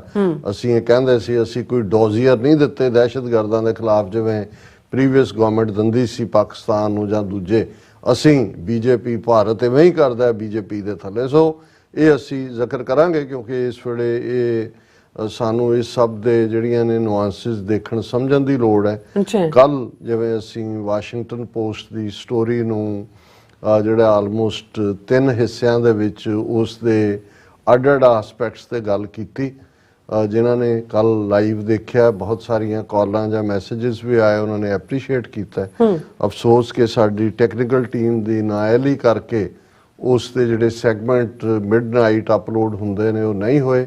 ਨਤੀਜੇ ਦੇ ਤੌਰ ਤੇ ਦੁਪਹਿਰੋਂ ਬਾਅਦ ਤੱਕ ਔਰ ਮੈਨੂੰ ਲਗਾਤਾਰ ਕਾਲਾਂ ਔਰ ਮੈਸੇजेस ਰਹੇ ਕਿ ਜੀ ਅਸੀਂ ਤਾਂ ਵੇਟ ਕਰਦੇ ਹਾਂ, ਕਿਉਂਕਿ ਅੱਜ ਦਾ ਜਿਹੜਾ ਫੋਲੋਅਪ ਐਡੀਟੋਰੀਅਲ ਆਇਆ ਵਾਸ਼ਿੰਗਟਨ ਪੋਸਟ ਦਾ ਜਿਹਦੇ 'ਚ ਉਹਨਾਂ ਨੇ ਕਿਹਾ ਕਿ ਜੀ ਜਿਹੜਾ US is dealing India with kid gloves. ਔਰ ਐਕਚੁਅਲੀ ਮੈਨੂੰ ਕਿਸੇ ਨੇ ਕਿਹਾ ਜੀ ਕਿ ਤੁਹਾਡਾ ਇਸ ਪ੍ਰੋਗਰਾਮ ਨੂੰ ਵਾਸ਼ਿੰਗਟਨ ਪੋਸਟ ਵਾਲੇ ਵੀ ਦੇਖਦੇ ਨੇ। ਮੈਂ ਕਿਹਾ ਕਹਿੰਦੇ ਜੀ ਤੁਹਾਡਾ ਜਿਹੜਾ ਤੁਸੀਂ ਇਹਦੇ ਤੇ ਜ਼ਿਕਰ ਕੀਤਾ ਸੀ, ਤੁਸੀਂ ਐਗਜ਼ੈਕਟ ਟਰਮ ਹੀ ਇਹ ਯੂਜ਼ ਕੀਤੀ ਸੀ ਕਿ ਵੀ ਨੀਡ ਆਇਰਨ ਫਿਸਟ ਦੀ ਹੈ, ਲੋਹੇ ਦੀ ਜਿਹੜੀ ਹੈ ਉਹ ਮੁੱਠੀ ਹੋਣੀ ਚਾਹੀਦੀ ਹੈ। ਇਹ ਤਾਂ ਕਿਡ ਗਲਵ ਨੇ। ਪਰ ਮੈਂ ਕਈ ਵਾਰ ਦੇਖਦਾ ਜਦੋਂ ਚੰਗਾ ਕੰਮ ਕੋਈ ਕਰਦਾ ਅਸੀਂ ਐਪਰੀਸ਼ੀਏਟ ਵੀ ਕਰਦੇ ਹਾਂ, ਪਰ ਮੈਨੂੰ ਲੱਗਦਾ ਕਈ ਵਾਰੀ ਆਪਣਿਆਂ ਨੂੰ ਹੀ ਅਹਿਸਾਸ ਨਹੀਂ ਹੁੰਦਾ। ਹਾਲਾਂਕਿ ਮੈਨੂੰ ਕੱਲ ਹੀ ਜਦੋਂ ਇਹ ਸਟੋਰੀ ਔਰ ਕੱਲ ਸਾਰਾ ਦਿਨ ਮੈਂ ਇਸ ਦੇ ਉੱਤੇ ਹੀ ਗੁਜ਼ਾਰਿਆ ਸਾਰਿਆਂ ਦੇ, ਮੈਨੂੰ ਸੀ ਕਿ ਵੀ ਇਹ investigative story of the year ਹੈ। ਨੋਟ ਬਹੁਤਿਆਂ ਨੂੰ ਤਾਂ ਲੱਗਾ ਕਿ ਜੀ ਉਹਦਾ ਵਿਕਰਮ ਯਾਦਵ ਦਾ ਨਾਂ ਆ ਗਿਆ ਜਾਂ ਸਮੰਤ ਗੋਇਲ ਦਾ ਆ ਗਿਆ। ਇਹ ਯਾਦਵ ਨਾ ਹੁੰਦਾ, ਕੋਈ ਰਾਣਾ ਹੁੰਦਾ, ਰਾਣਾ ਨਾ ਹੁੰਦਾ, ਕੋਈ ਸ਼ਰਮਾ ਹੁੰਦਾ। ਇਹ ਕੋਈ ਇੰਨਾ ਇੰਪੋਰਟੈਂਟ ਨਹੀਂ ਹੈ। ਸਭ ਤੋਂ ਇੰਪੋਰਟੈਂਟ ਜਿਹੜਾ ਟੇਕ ਅਵੇ ਸੀ ਟੇਕ ਹੋਮ, ਔਰ ਜਿਹਨੂੰ ਅੱਜ ਵਾਸ਼ਿੰਗਟਨ ਪੋਸਟ ਨੇ ਜਿਸ ਦੇ ਉੱਤੇ ਇਹਨਾਂ ਨੂੰ ਬਾਈਡਨ ਐਡਮਿਨਿਸਟ੍ਰੇਸ਼ਨ ਨੂੰ ਜਿਹੜਾ ਉਹ ਕਰੜੇ ਹੱਥੀਂ ਲਿਆ ਕਿ ਵੀ ਇੰਨਾ ਵੱਡਾ ਆਪਰੇਸ਼ਨ, ਆਹ ਡਿਟੇਲਸ ਤੁਹਾਡੇ ਕੋਲ ਨੇ, ਜੂਨ ਮਹੀਨੇ ਦੀਆਂ ਨੇ। ਤੁਸੀਂ ਇਹ ਵੀ ਨਹੀਂ ਡੇਅਰ ਕੀਤਾ ਕਿ ਵੀ ਤੁਸੀਂ ਇੰਡਾਈਕਮੈਂਟ ਦੇ ਵਿੱਚ ਉਹਦਾ ਨਾਂ ਲਓ। ਔਰ ਜਿਹੜਾ ਨੀਤੀ ਤੁਸੀਂ ਦੂਸਰਿਆਂ ਪ੍ਰਤੀ ਰੱਖਦੇ ਹੋ, ਰੂਸ ਚੀਨ ਦੂਸਰੀ, ਇੰਡੀਆ ਦੇ ਨਾਲ ਤੁਸੀਂ ਕਿਡ ਗਲਵਸ ਦੇ ਨਾਲ ਕਿਉਂ ਖੇਡ ਰਹੇ ਹੋ? ਔਰ ਇਹੀ ਸਾਡਾ ਇੱਕ ਇੰਡੀਪੈਂਡੈਂਟ ਸੈਗਮੈਂਟ ਇਹੀ ਸੀ ਕਿ ਵੀ US ਨੂੰ ਜਿਹੜਾ ਆਇਰਨ ਫਿਸਟ ਦੀ ਲੋੜ ਹੈ ਨਾ ਕਿ ਕਿਡ ਗਲਵਸ ਦੀ। ਹੁਣ ਕਿਉਂਕਿ ਅਜੀਤ ਡੋਵਲ ਉਹਦੇ 'ਚ ਦੋ ਚੀਜ਼ਾਂ ਬੜੀਆਂ ਜਿਹੜੀਆਂ ਸਾਡੇ ਸਮਝ ਵਾਲੀਆਂ ਹੋਣੀਆਂ ਚਾਹੀਦੀਆਂ ਨੇ, ਕਿਉਂਕਿ ਜਿਹੜੀ ਇਹ ਸਟੋਰੀ ਜਿਹੜੀ ਕਿ ਜ਼ਾਹਰ ਹੈ ਕਿ ਵੀ 7 ਤੋਂ ਜ਼ਿਆਦਾ ਜਰਨਲਿਸਟ ਨੇ, 3 ਲੀਡ ਜਰਨਲਿਸਟ ਨੇ, 4 ਕੰਟਰੀਬਿਊਟਿੰਗ ਜਰਨਲਿਸਟ ਨੇ। ਉਹਨਾਂ ਨੇ ਰॉ ਦੀ ਜਿਹੜਾ ਵਰਕਿੰਗ ਪੈਟਰਨ ਹੈ ਕੱਲਾ ਸਿਰਫ ਅਮਰੀਕਾ 'ਚ, ਕਿਉਂਕਿ ਹੁਣ ਤੱਕ ਅਸੀਂ ਇੰਟਰਨੈਸ਼ਨਲ ਲੈਵਲ ਤੇ ਜਦੋਂ ਦੇਖਦੇ ਹਾਂ ਕਿ ਕੈਨੇਡਾ ਅਮਰੀਕਾ ਦੀ ਸਟੋਰੀ ਨੂੰ ਤਾਂ ਉਹ ਟੁਗੈਦਰ ਕਰ ਲਿਆ ਸੀ, ਕਿਉਂਕਿ ਹਰਦੀਪ ਸਿੰਘ ਨਿੱਜਰ ਔਰ ਗੁਰਪਤਵੰਤ ਸਿੰਘ ਪੰਨੂ ਮਰਡਰ ਪਲਾਟ ਉਸੇ ਲਾਈਨ 'ਚ ਆ ਜਾਂਦੇ ਸੀ। ਲੇਕਿਨ ਕਿਸੇ ਨੇ ਵੀ ਪਹਿਲਾਂ ਕਿ ਇੰਟਰਨੈਸ਼ਨਲੀ ਪਿਛਲੇ ਆਲਮੋਸਟ 4 ਸਾਲ ਤੋਂ ਹੀ, ਔਰ ਈਵਨ ਜਦੋਂ ਵਾਸ਼ਿੰਗਟਨ ਪੋਸਟ ਨੇ 2014-15 ਦੀ ਗੱਲ ਮੋਦੀ ਦੇ ਆਉਣ ਤੋਂ ਬਾਅਦ, ਉਹੀ ਪੀਰੀਅਡ ਹੈ ਜਦੋਂ ਅਜੀਤ ਡੋਵਾਲ ਜਿਹੜਾ 2004-5 'ਚ ਰਿਟਾਇਰ ਹੁੰਦਾ ਹੈ, ਉਹ ਮੋਦੀ ਦੀ ਕੈਬਨਿਟ ਦੇ ਵਿੱਚ ਕੈਬਨਿਟ ਰੈਂਕ ਹੈ। ਕੱਲਾ ਉਹ ਨੈਸ਼ਨਲ ਸਿਕਿਉਰਿਟੀ ਐਡਵਾਈਜ਼ਰ ਨਹੀਂ ਹੈ, ਉਹਦੇ ਕੋਲ ਕੈਬਨਿਟ ਰੈਂਕ ਹੈ। ਔਰ ਅਸੀਂ ਇਹ ਦੇਖਦੇ ਹਾਂ ਵੀ ਕੱਲਾ ਉਹ ਵਿਦਿਨ ਏਜੰਸੀਆਂ, ਹੁਣ ਜੇ ਅਮਰੀਕਾ 'ਚ ਜੂਨ ਦੇ ਮਹੀਨੇ ਮੋਦੀ ਦਾ ਦੌਰਾ ਸੀ ਤੇ ਉਸ ਤੋਂ ਪਹਿਲਾਂ ਜਿਹੜੀ ਉਹਦੀ ਸਾਰੀ ਵਿਜ਼ਿਟ ਦਾ ਜਾਂ ਦੂਜਾ ਪਲੈਨਿੰਗ ਆ ਅਜੀਤ ਡੋਵਲ ਦੀ ਹੈ। ਔਰ ਮੈਂ ਉਹ ਇਕਨੋਮਿਕ ਟਾਈਮਸ ਦੀ ਜਿਹੜੀ ਆ ਉਹ ਨਿਊਜ਼ ਕੱਢੀ ਹੈ ਜੂਨ 16, 2023 ਦੀ, ਇਸ ਦਾ Economic Times news, how NSA Ajit Doval prepared the ground for PM Modi's landmark US visit. ਹੁਣ ਇਹ ਜਦੋਂ ਅਸੀਂ ਇਸ ਸਾਰੇ ਨੂੰ ਦੇਖ ਰਹੇ ਹਾਂ ਕਿ ਇਹ ਅਜੀਤ ਡੋਵਲ ਜਿਹੜਾ ਇੰਟੈਲੀਜੈਂਸ ਬਿਊਰੋ ਚੋਂ ਰਿਟਾਇਰ ਹੋਇਆ ਔਰ ਇਹਦਾ ਕੀ ਰੋਲ ਰਿਹਾ ਹੈ ਇੰਟੈਲੀਜੈਂਸ ਬਿਊਰੋ ਦੇ ਵਿੱਚ। ਦੂਜਾ ਕਿਉਂਕਿ ਇੱਕ ਹੋਰ ਇੰਟੈਲੀਜੈਂਸ ਬਿਊਰੋ ਚੀਫ ਜਿਹੜਾ ਹੁਣ ਕੈਂਸਰ ਨਾਲ ਮਰ ਗਿਆ ਬਾਅਦ 'ਚ, ਉਸ ਤੋਂ ਪਹਿਲਾਂ ਉਹਨੇ ਇੱਕ ਕਿਤਾਬ ਓਪਨ ਸੀਕ੍ਰੇਟਸ ਮਲੋਏ ਧਰ ਉਹਨੇ ਲਿਖੀ। ਹੁਣ ਮਲੋਏ ਧਰ ਨੇ ਜਦੋਂ ਉਹਦੇ 'ਚ ਓਪਨ ਸੀਕ੍ਰੇਟਸ ਦੇ ਵਿੱਚ ਬਹੁਤ ਸਾਰੇ ਭੇਦ ਖੋਲ੍ਹੇ, ਉਹਦੇ ਉੱਤੇ ਕੇਸ ਵੀ ਬਣ ਗਿਆ ਸੀ, ਲੇਕਿਨ ਉਹ ਕੈਂਸਰ ਨਾਲ ਪੀੜਤ ਸੀ, ਗਿਆ ਹੀ ਨਹੀਂ ਉੱਥੇ ਜਾਂ ਟਰਾਈ ਨਹੀਂ ਹੋਇਆ। ਉਹਨੇ ਅਜੀਤ ਡੋਵਲ ਜਿਹੜਾ ਖੁਦ ਇੰਟੈਲੀਜੈਂਸ ਬਿਊਰੋ 'ਚੋਂ ਆਇਆ ਹੋਇਆ ਸੀ ਔਰ ਰਿਟਾਇਰਮੈਂਟ ਤੋਂ ਬਾਅਦ ਕਿਵੇਂ ਇਸ ਨੂੰ ਵੀਵਨ ਕੀਤਾ ਗਿਆ, ਪਹਿਲਾਂ ਨੈਸ਼ਨਲ ਸਿਕਿਉਰਿਟੀ ਦੇ ਨਾਂ ਥੱਲੇ, ਫਿਰ ਹੌਲੀ ਕਿਸ ਰੈਂਕ ਤੱਕ ਇਹ ਪਹੁੰਚਿਆ ਕਿ ਅੱਜ ਜੇ ਕਹਿਣਾ ਹੋਏ ਕਿ ਵੀ ਜਿਹੜਾ ਟਰਾਇਓ ਭਾਰਤ ਨੂੰ ਰਨ ਕਰ ਰਿਹਾ ਹੈ ਮੋਦੀ, ਅਮਿਤ ਸ਼ਾਹ ਔਰ ਅਜੀਤ ਡੋਵਲ, ਔਰ ਇਹ ਗੜਵਾਲੀ ਨਸਲ ਦਾ ਅਜੀਤ ਡੋਵਲ, ਇਹਦਾ ਰੋਲ ਸਿੱਖ ਕਿਲਿੰਗਸ ਦੇ ਵਿੱਚ ਬਹੁਤ ਜ਼ਿਆਦਾ ਹੈ। ਇਹੀ ਨਹੀਂ ਕਿ ਹੁਣ ਇਹ ਟ੍ਰਾਂਸਨੈਸ਼ਨਲ ਰਿਪਰੈਸ਼ਨ 'ਚ ਹੀ ਆਲ ਆਫ ਏ ਸਡਨ ਆ ਗਿਆ। ਇਹ ਪੰਜਾਬ ਦੇ ਵਿੱਚ ਹੁੰਦਾ ਹੈ ਜਿਹੜਾ ਆਪਰੇਸ਼ਨ ਬਲੈਕ ਥੰਡਰ 2, ਜਿਹਦਾ 1988 ਦੇ ਵਿੱਚ ਜਿਹੜਾ ਹੁੰਦਾ ਹੈ, ਜਿਹਦੇ 'ਚ ਕਿ ਇਹਨਾਂ ਦੀਆਂ, ਔਰ ਇਹ ਨਹੀਂ ਹੈ ਕਿ ਵੀ ਉਹਨੇ ਉਹ ਹੈ ਹੀ ਇਹਨਾਂ ਦਾ ਆਪਰੇਸ਼ਨ ਸੀ ਸੋ ਕਾਲਡ, ਕਿਉਂਕਿ ਇਹਨਾਂ ਨੇ ਹੀ ਆਪਣੇ ਏਜੰਸੀਆਂ ਦੇ ਬੰਦੇ, ਕਿਉਂਕਿ ਅਸੀਂ ਅੱਜ ਜ਼ਿਕਰ ਕਰਕੇ ਹਟੇ ਹਾਂ ਕਿ 30 ਤਰੀਕ ਨੂੰ ਇਹਨਾਂ ਨੇ ਜਿਹੜਾ 30 ਅਪ੍ਰੈਲ 1986 ਨੂੰ ਆਪਣੀ ਕਮਾਂਡੋ ਭੇਜੇ, ਪਰ ਉਹਦੇ ਚੋਂ ਕੋਈ ਪਬਲਿਸਿਟੀ ਜਾਂ ਦੂਜੇ ਜੂਨ 84 ਦੀ ਜਸਟੀਫਿਕੇਸ਼ਨ ਕਰ ਲਈ ਕਿ ਜੀ ਠੀਕ ਹੈ ਅਸੀਂ ਭੇਜੇ। ਹੁਣ ਇਹ ਉਸੇ ਜੂਨ 84 ਦਾ ਰਿਵਰਸ ਕਰਨਾ ਚਾਹੁੰਦੇ ਸੀ ਕਿ ਭਾਈ ਉੱਥੇ ਤਾਂ ਅਖੀਰਲੇ ਸਾਹ ਤੇ ਅਖੀਰਲੀ ਗੋਲੀ ਤੱਕ ਲੜੇ, ਇੱਥੇ ਅਸੀਂ ਉਹ ਕ੍ਰੀਏਟ ਕਰੀਏ ਕਿ ਦੇਖੋ ਕਿਵੇਂ ਬਾਹਾਂ ਖੜੀਆਂ ਕਰਕੇ ਬਾਹਰ ਨਿਕਲੇ ਨੇ ਜਾਂ ਦੂਜੇ, ਔਰ ਉਹਦੇ ਚੋਂ ਕਾਮਯਾਬ ਵੀ ਹੋਏ। ਕਿਉਂਕਿ ਇੱਕ ਪਾਸੇ ਜੂਨ 84 ਚ ਪੰਜਾਬ ਸਾਰਾ ਜਿਹੜਾ ਫੌਜ ਦੇ ਹਵਾਲੇ ਸੀ, ਪੈਦਲ ਨਿਕਲਣ ਤੇ ਵੀ ਪਾਬੰਦੀ ਸੀ। 1988 ਤੱਕ ਪਹੁੰਚਦੇ ਆ, ਕਿਉਂਕਿ 86 ਤੋਂ 88 ਤੱਕ ਅਨਫੋਰਚੂਨੇਟਲੀ ਇੱਕ ਪਾਸੇ ਜਿੱਥੇ ਸਾਡੀ ਮੂਵਮੈਂਟ ਨੇ ਖਾਲਿਸਤਾਨ ਦਾ ਨਿਸ਼ਾਨਾ ਮਿੱਥ ਕੇ ਪੰਥਕ ਕਮੇਟੀ ਜਾਂ ਜੁਝਾਰੂ ਜਥੇਬੰਦੀਆਂ ਅੱਗੇ ਵਧੀਆਂ, ਉੱਥੇ ਇੰਨੇ ਵੱਡੇ ਪੈਮਾਨੇ ਦੇ ਉੱਤੇ ਬਲੈਕ ਕੈਟਸ ਜਿਹੜੀਆਂ ਨੇ ਉਹ ਸਾਡੀ ਮੂਵਮੈਂਟ 'ਚ ਵਾੜਤੀਆਂ ਗਈਆਂ। ਦਰਬਾਰ ਸਾਹਿਬ ਤੇ ਉਹਨਾਂ ਦਾ ਕਬਜ਼ਾ ਹੋ ਜਾਂਦਾ ਹੈ, ਭਾਵੇਂ ਬਾਹਰ ਫੱਟਾ ਬਾਬਾ ਬਾਨੂਚਾਲ ਦੇ ਨਾਂ ਦਾ ਹੀ ਹੈ 5 ਮੈਂਬਰੀ ਪੰਥਕ ਕਮੇਟੀ, ਜਾਂ ਜਗੀਰ ਸਿੰਘ ਉਹਨਾਂ ਦਾ ਸਪੋਕਸਮੈਨ ਹੈ, ਜਾਂ ਉੱਥੇ ਨਿਰਵੈਰ ਸਿੰਘ ਬੈਠਾ ਹੈ ਜਾਂ ਦੂਜੇ ਨੇ। ਲੇਕਿਨ ਹਕੀਕਤ ਇਹ ਸੀ ਕਿ 85-90% ਜਿਹੜੇ ਨੇ ਉਹ ਏਜੰਸੀਆਂ ਦੇ ਬੰਦੇ ਅੰਦਰ ਬੈਠੇ, ਉਹਨਾਂ ਆਲੇ ਦੁਆਲੇ ਦੇ ਕਮਰਿਆਂ ਤੇ ਉਹਨਾਂ ਦੇ ਕਬਜ਼ੇ ਸੀ।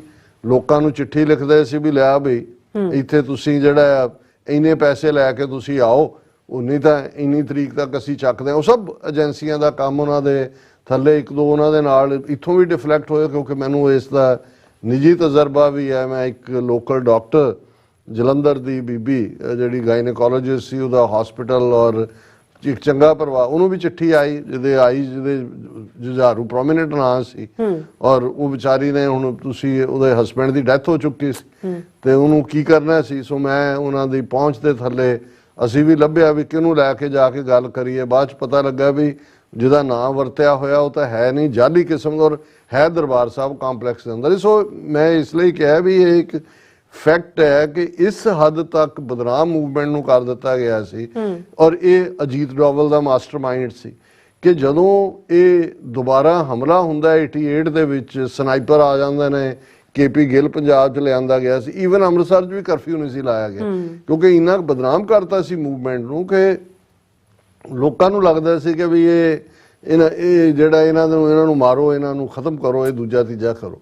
ਔਰ ਇਸ ਹੱਦ ਤੱਕ ਵੀ, ਔਰ ਕੱਲਾ ਇਹੀ ਨਹੀਂ ਹੈ, ਇੱਕ ਸਟੇਜ ਤੇ ਜਦੋਂ ਅੰਦਰ ਇਹ ਕੁਝ ਚੱਲ ਰਿਹਾ, ਹਾਲਾਂ ਅਨਫੋਰਚੂਨੇਟਲੀ ਬਾਬਾ ਗੁਰਬਚਨ ਸਿੰਘ ਮਾਨੂਚਾਲ ਦੀ ਪੰਥਕ ਕਮੇਟੀ ਸੀ, ਇੱਕ ਸਟੇਜ ਦੇ ਉੱਤੇ ਈਵਨ ਜਿਹੜੇ ਦੂਸਰੇ ਪਾਸੇ ਜਰਨੈਲ ਸੀ ਖਾਲਿਸਤਾਨ ਕਮਾਂਡੋ ਫੋਰਸ ਜਾਂ ਦੂਜਿਆਂ ਦੇ, ਉਹਨਾਂ ਨੂੰ ਪਤਾ, ਉਹਨਾਂ ਨੇ ਇੱਕ ਸਟੇਜ ਤੇ ਪਲਾਨ ਵੀ ਕੀਤਾ ਕਿ ਵੀ ਅੰਦਰ ਇਹਨਾਂ ਨੂੰ ਕਰਦੇ ਹੈ ਨਾ ਸਾਰਿਆਂ ਦਾ ਕੰਮ ਜਿਹੜੇ ਇਹਨਾਂ ਦੇ ਬਿਠਾਏ ਹੋਏ ਨੇ। ਹੁਣ ਉਦੋਂ ਜਿੰਦਾ ਸੁੱਖਾ ਜਿਹੜੇ ਵਿਚਾਰੇ ਬੜੇ ਬੈਲੈਂਸਡ ਅਪਰੋਚ ਵਾਲੇ ਸੀ, ਉਹਨਾਂ ਨੂੰ ਇਹ ਕਿਹਾ ਕਿ ਵੀ ਜੀ ਇਹ ਮਾੜਾ ਲੱਗੇਗਾ ਵੀ ਇਹ ਸਿੱਖਾਂ ਨੇ ਇਹ ਤਾਂ ਦੂਜੇ ਪਾਸੇ ਲਿਜਾਣਗੇ ਕਿ ਦੇਖੋ ਜੀ ਦਰਬਾਰ ਸਾਹਿਬ ਦੇ ਅੰਦਰ ਉਹ ਹਟਾਤਾ।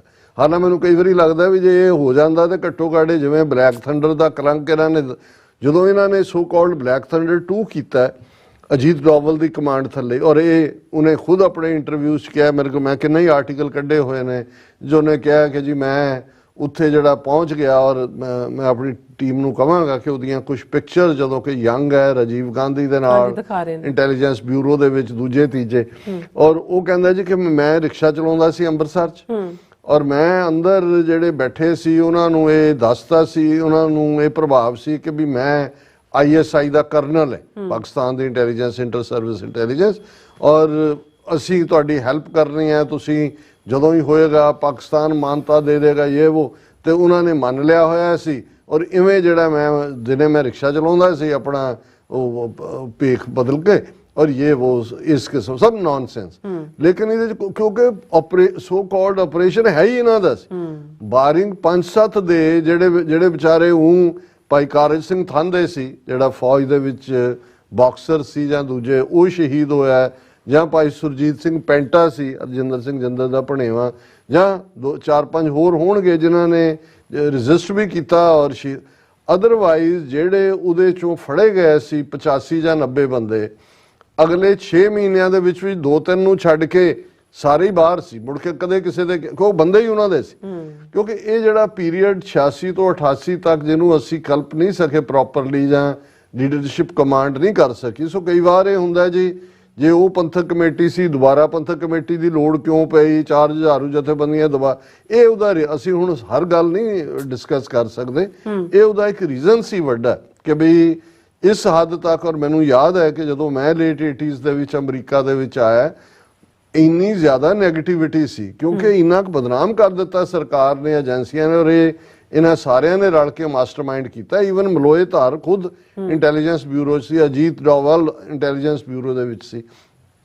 ਔਰ ਬਾਅਦ ਦੇ ਵਿੱਚ ਮੋਦੀ ਦਾ ਜਦੋਂ 2014 ਚੋਂ ਪਾਵਰ 'ਚ ਆਇਆ ਤੇ ਅੱਜ ਅਜੀਤ ਡੋਵਲ ਕਿਸ ਰੈਂਕ ਤੱਕ ਪਹੁੰਚ ਗਿਆ, ਇਨਫੈਕਟ ਡਿਸੀਜਨ ਮੇਕਿੰਗ ਔਰ ਇਹ ਸਾਰੀ ਜਿਹੜੀ ਐਗਰੈਸਿਵ ਆਫੈਂਸਿਵ ਲਾਈਨ ਲਈ ਔਰ ਇਹ ਕਿਲਿੰਗ ਸਪਰੀ 2 ਸਾਲ ਤੋਂ ਜਿਹੜੀ ਸ਼ੁਰੂ, ਇਹ ਅਜੀਤ ਡੋਵਲ ਦਾ ਮਾਸਟਰਮਾਈਂਡ ਹੈ ਔਰ with the consent of Modi ਹੈ ਇਹਨੇ। ਕਿਉਂਕਿ ਇਹਨਾਂ ਦੀਆਂ ਕਮਜ਼ੋਰੀਆਂ ਵੀ ਉਹਨਾਂ ਨੇ ਜਿਹੜੀਆਂ ਇੰਟੈਲੀਜੈਂਸ ਦਾ ਸਿਸਟਮ ਹੁੰਦਾ ਇਵੇਂ ਹੀ ਕੰਮ ਕਰਦਾ ਹੁੰਦਾ ਕਿ ਵੀ ਇੱਕ ਵਾਰ ਤੁਹਾਡੇ ਹੁਣ ਅੱਜ ਪੰਜਾਬ ਦੇ ਬਹੁਤ ਸਾਰੇ ਜੀ ਫਲਾਣਾ ਬੀਜੇਪੀ ਚਲਾ ਗਿਆ ਇਧਰੋਂ ਉਹ ਅੰਦਰ ਵੜ ਕੇ ਫਾਈਲ ਦਿਖਾ ਦਿੰਦੇ ਨੇ ਵੀ ਆਹ ਹੈ ਤੇਰਾ ਹਾਲ ਭਾਈ ਦੱਸ ਤੂੰ ਕੀ ਕਰਨਾ।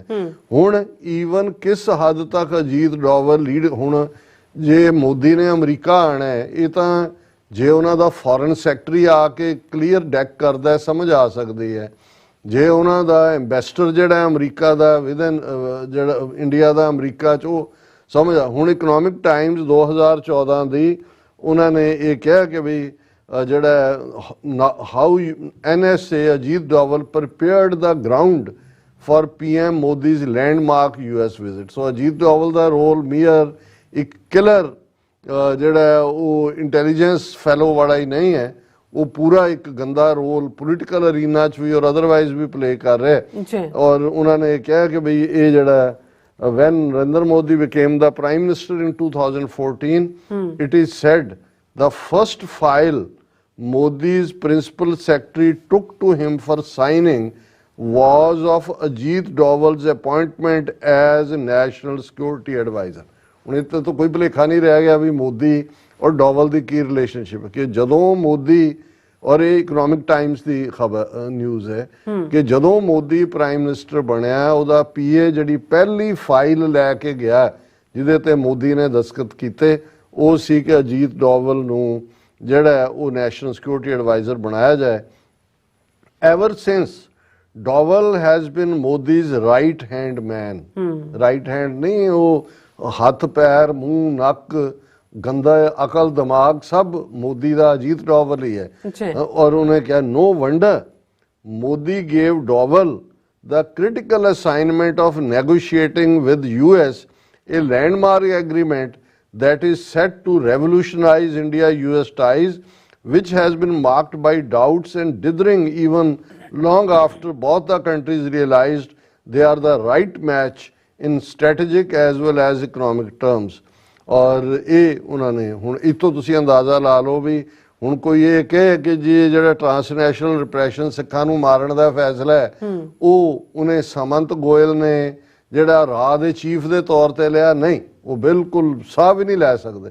ਤੇ ਸਾਮੰਤ ਗੋਇਲ ਨੇ ਅਜੀਤ ਡੋਵਲ ਦੇ ਬਿਡ ਤੇ ਕੀਤਾ ਤੇ ਅਜੀਤ ਡੋਵਲ ਪਲਾਨ ਕਰ ਰਿਹਾ ਤੇ ਮੋਦੀ ਨੂੰ ਪਤਾ ਹੀ ਨਹੀਂ ਹੈ ਵੀ ਕਿਉਂ ਹੈ।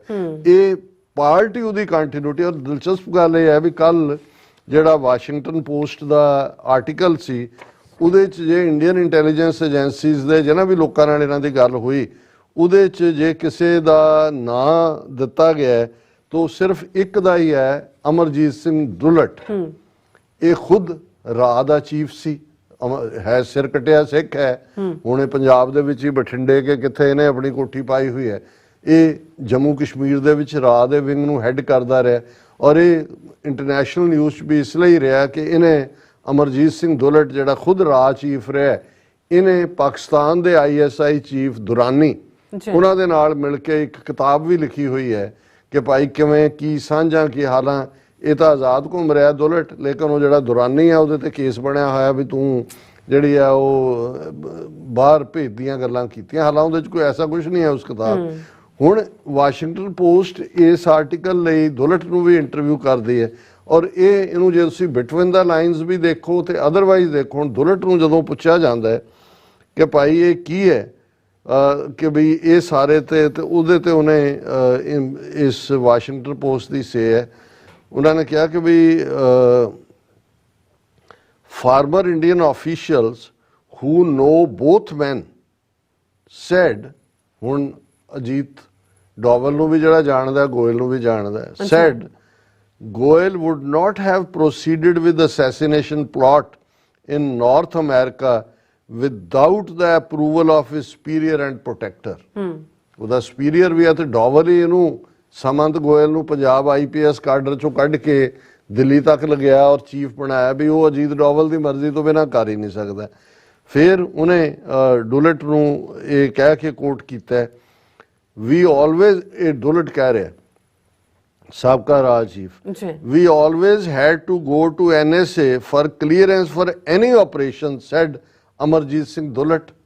ਉਹਨੇ ਕਿਹਾ ਜੀ ਅਸੀਂ ਕੋਈ ਵੀ ਆਪਰੇਸ਼ਨ ਰਾਜ ਚੀਫ ਦੇ ਤੌਰ ਤੇ ਜਿਹੜਾ ਉਹ ਬਿਨਾਂ NSA ਦੀ ਅਪਰੂਵਲ ਦੇ ਨਹੀਂ ਹੋ ਸਕਦਾ। ਸਾਨੂੰ ਪਹਿਲੇ ਇੱਕ ਰੂਲ ਹੈ, ਰੂਲ ਜਿਹੜਾ ਫੋਲੋ ਕੀਤਾ ਜਾਂਦਾ ਹੈ, we always had to go to NSA for clearance for any operation, said A.S. Dullett, who served as Ra chief in early 2000s, referring to the National Security Advisor. Dullett emphasized in an interview with the Post that he did not have inside knowledge of the alleged operation. ਉਹ ਕਹਿੰਦਾ ਵੀ ਮੈਨੂੰ ਨਹੀਂ ਪਤਾ ਹੈ ਵੀ ਇਹ inside ਜਾਣਕਾਰੀ ਦੀ ਕੀ ਹੈ, and that assassinations were not part of Ra's repertoire during his tenure. ਕਿ ਵੀ ਜਦੋਂ ਮੈਂ ਸੀ ਉਦੋਂ ਰਾਹ ਨੇ ਕੋਈ ਪਲਾਨ ਨਹੀਂ ਕੀਤਾ ਹੈ ਬਾਹਰ, ਔਰ ਇਹਦੀ ਸ਼ਾਇਦ ਇਹ ਗੱਲ ਗਲਤ ਨਾ ਹੋਏ, ਵਿਦਨ ਤਾਂ ਕੀਤਾ ਉਹਨਾਂ ਨੇ ਸ੍ਰੀਲੰਕਾ ਦੇ ਵਿੱਚ, ਸਿੱਕਮ ਦੇ ਵਿੱਚ, ਇਹਨਾਂ ਦੇ ਜਿਹੜੇ ਬੰਗਲਾਦੇਸ਼ ਆਪਰੇਸ਼ਨ, ਬਟ ਇਹ ਕਹਿਣਾ ਇਹ ਚਾਹੁੰਦਾ ਵੀ ਵੈਸਟਰਨ ਕੰਟਰੀਜ਼ ਜਾਂ ਦੂਸਰਿਆਂ ਦਾ, ਈਵਨ ਵਿਦਨ ਪਾਕਿਸਤਾਨ ਵੀ ਉਹ ਤਾਂ ਜਿਹੜਾ ਬੰਬ ਧਮਾਕੇ ਦੂਜੇ ਤੀਜੇ ਤਾਂ ਕਰਦੇ ਰਹੇ ਨੇ, ਪਰ ਇਸ ਲੈਵਲ ਦੀ ਟਾਰਗੇਟ ਕਿਲਿੰਗ ਨਹੀਂ ਸੀ। ਔਰ ਇਹ US ਇੰਟੈਲੀਜੈਂਸ, ਹੁਣ ਨੇ ਇਹ ਦੁਲਟ ਨੇ ਕਿਹਾ ਕਿ ਵੀ ਇਹ ਹੋ ਨਹੀਂ, ਸਾਡੇ ਪੀਰੀਅਡ 'ਚ ਹਰ ਐਕਸ਼ਨ ਜਿਹੜਾ ਇਸ ਲੈਵਲ ਦਾ ਹੈ ਉਹ NSA ਦੀ ਅਪਰੂਵਲ ਦੇ ਨਾਲ ਹੁੰਦਾ ਸੀ। ਔਰ ਫਿਰ ਇਹਨੇ ਵਾਸ਼ਿੰਗਟਨ ਪੋਸਟ ਨੇ ਸਟੈਂਪ ਲਾਈ ਹੈ, US intelligence agencies have reached a similar conclusion, ਕਿ ਜੋ ਗੱਲ ਦੁਲਟ ਕਹਿ ਰਿਹਾ ਹੈ ਇਹੀ ਏਜੰਸੀਆਂ ਦਾ ਹੈ, given Doval's reputation and the hierarchical nature of the Indian system, CIA analysts have assessed that Dowell probably knew of or approved Ra's plan to kill 6 his government considered terrorists. ਉਹਨੇ ਕਿਹਾ ਜੀ ਇਹ CIA ਨੇ ਵੀ ਇਹੀ ਕਨਕਲੂਡ ਕੀਤਾ ਹੈ ਕਿ ਅਜੀਤ ਡੋਵਲ ਨੇ ਇਹ ਕਿਹਾ ਉਹਨਾਂ ਨੇ ਮਾਰੋ ਸਿੱਖ, ਜਿਨ੍ਹਾਂ ਨੂੰ ਉਹ ਦਹਿਸ਼ਤਗਰਦ ਸਮਝਦੇ ਨੇ। ਔਰ ਇਹ ਅਜੀਤ ਡੋਵਲ ਤੇ ਮੋਦੀ ਦਾ ਰਿਲੇਸ਼ਨਸ਼ਿਪ ਕੀ ਹੈ, ਉਹ ਇਕਨੋਮਿਕ ਟਾਈਮਜ਼ ਨੇ ਦੱਸ ਦਿੱਤਾ ਕਿ ਮੋਦੀ ਜਦੋਂ ਪ੍ਰਾਈਮ ਮਿਨਿਸਟਰ ਪਹਿਲੀ ਵਾਰ ਬਣਦਾ 2014 'ਚ, ਪਹਿਲੀ ਫਾਈਲ ਦੇ ਉੱਤੇ ਜਿਹੜਾ ਪਹਿਲਾ ਦਸਤਖਤ ਉਹਨੇ ਕੀਤਾ ਕਿ ਅਜੀਤ ਡੋਵਲ ਨੂੰ ਨੈਸ਼ਨਲ ਸਿਕਿਉਰਿਟੀ ਐਡਵਾਈਜ਼ਰ ਬਣਾਇਆ ਜਾਏ। ਸੋ ਇਹ chip off the devil Ajit Doval. ਔਰ ਅਸੀਂ ਅਜੇ ਇਹ ਮੈਂ ਗੱਲ ਕਹਿਣਾ ਨਹੀਂ ਚਾਹੁੰਦਾ, ਪਰ ਮੈਂ ਕਹਿ ਵੀ ਰਿਹਾ ਕਿ ਅਮਰੀਕਾ ਵੱਲ ਅਸੀਂ ਦੇਖ ਰਹੇ ਵੀ ਹੁਣ ਇਹਨਾਂ ਦੇ ਸਾਹਮਣੇ ਇਹਨਾਂ ਨੇ ਵਾਸ਼ਿੰਗਟਨ ਪੋਸਟ ਰਾਹੀਂ ਕੱਚਾ ਚੱਠਾ ਕੀਤਾ ਹੈ। ਸਾਨੂੰ ਖਾਲਸਾਈ ਅਦਾਲਤਾਂ ਨੂੰ ਸਮਝ ਹੈ ਕਿ ਅਸੀਂ ਕਿਵੇਂ ਹਿਸਾਬ ਬਰਾਬਰ ਕਰਨਾ। ਹੁਣ ਇਹ ਜਿੰਨੇ ਕਰੈਕਟਰ ਚੱਲ ਰਹੇ ਨੇ, ਘੁੰਮ ਰਹੇ ਨੇ, ਹੁਣ ਇਹ ਦੇਖਣਾ ਹੋਏਗਾ ਵੀ ਇਹ ਅੰਡਰ ਜਿਹੜਾ ਇਹਨਾਂ ਨੂੰ ਪ੍ਰੋਸੀਕਿਊਟ ਕੀਤਾ ਜਾਏ, ਅਕਾਊਂਟੇਬਲ ਬਣਾਇਆ ਜਾਏ, ਭਾਰਤ ਤੇ ਸੈਂਕਸ਼ਨਸ ਲਾਈਆਂ ਜਾਣ। ਫਿਰ ਇਹ ਨਾ ਹੋਏ ਕਿ ਵੀ ਜੇ ਇਹ ਸਿਸਟਮ ਜਿਹੜੇ ਨੇ ਸਾਨੂੰ ਡਿਸਅਪੁਆਇੰਟ ਕਰਦੇ ਨੇ, ਫਿਰ ਖਾਲਸਾ ਅਦਾਲਤਾਂ ਦੇ ਕੋਲ ਜਿਹੜਾ ਉਹ ਖਾਲਸਾਈ ਪਰੰਪਰਾ ਮੁਤਾਬਕ ਐਕਟ ਕਰਨ ਤੋਂ ਬਿਨਾਂ, ਤੇ ਉਹ ਅਸੀਂ ਬਹੁਤ ਚੰਗੀ ਤਰ੍ਹਾਂ ਜਾਣਦੇ ਹਾਂ ਕਿ ਭਾਈ ਉਹ ਕਿਵੇਂ ਅਸੀਂ ਜਿਹੜਾ ਇਹ ਹਿਸਾਬ ਬਰਾਬਰ ਕਰਨਾ ਹੈ। ਸੋ ਮੈਂ ਗੱਲ ਇੱਥੇ ਹੀ ਛੱਡ ਦਿੰਦਾ ਜੀ ਰਾਜ ਸਾਹਿਬ, ਤੁਹਾਡਾ ਬਹੁਤ ਬਹੁਤ ਸ਼ੁਕਰੀਆ। ਸੋ ਇੱਥੇ ਲੈਣ ਬ੍ਰੇਕ। ਵਿਊਅਰਸ, ਤੁਸੀਂ ਇਸੇ ਤਰ੍ਹਾਂ ਬੜੇ ਰਹਿਣਾ। ਮਿਲਦੇ ਹਾਂ ਛੋਟੇ ਜਿਹੇ ਵਕਫੇ ਤੋਂ ਬਾਅਦ।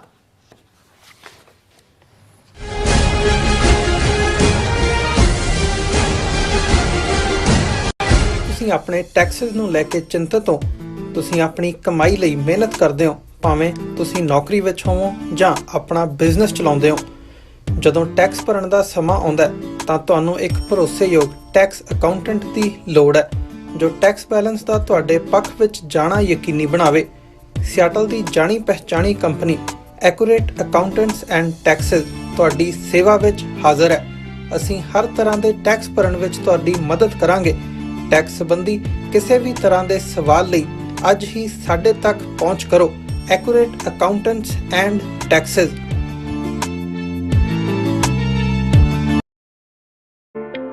ਸਿਗਨੇਚਰ ਟਰੱਕ ਸਰਵਿਸ ਰਾਊਟ 81 ਉੱਤੇ ਐਗਜ਼ਿਟ 235 ਤੇ ਟਰੱਕਰ ਵੀਰਾਂ ਲਈ 24 ਘੰਟੇ ਰੋਡ ਸਰਵਿਸ ਦੀ ਸੁਵਿਧਾ ਮੌਜੂਦ। Heavy duty repair, oil change, ਪੁਰਾਣੇ ਅਤੇ ਨਵੇਂ tyre, computer diagnostic, DPF cleaning, brake service ਜਾਂ ਰਸਤੇ ਵਿੱਚ ਆਈ ਹਰ ਤਰ੍ਹਾਂ ਦੀ ਰਿਪੇਅਰ ਪ੍ਰੋਫੈਸ਼ਨਲ ਟੀਮ ਵੱਲੋਂ ਕੀਤੀ ਜਾਂਦੀ ਹੈ। ਬ੍ਰੇਕਫਾਸਟ, ਲੰਚ ਅਤੇ ਡਿਨਰ ਲਈ ਪੰਜਾਬੀ ਢਾਬੇ ਦਾ ਆਨੰਦ ਵੀ ਮਾਣੋ। ਡਰਾਈਵਰ ਅਤੇ ਟਰੱਕ ਆਪਰੇਟਰ ਵੀਰ ਡਿਸਪੈਚ ਦੀ ਸਰਵਿਸ ਲਈ ਸਾਡੇ ਨਾਲ ਸੰਪਰਕ ਕਰਨ। Signature truck service 58 triangle drive, Weyers Cave, Virginia 24486।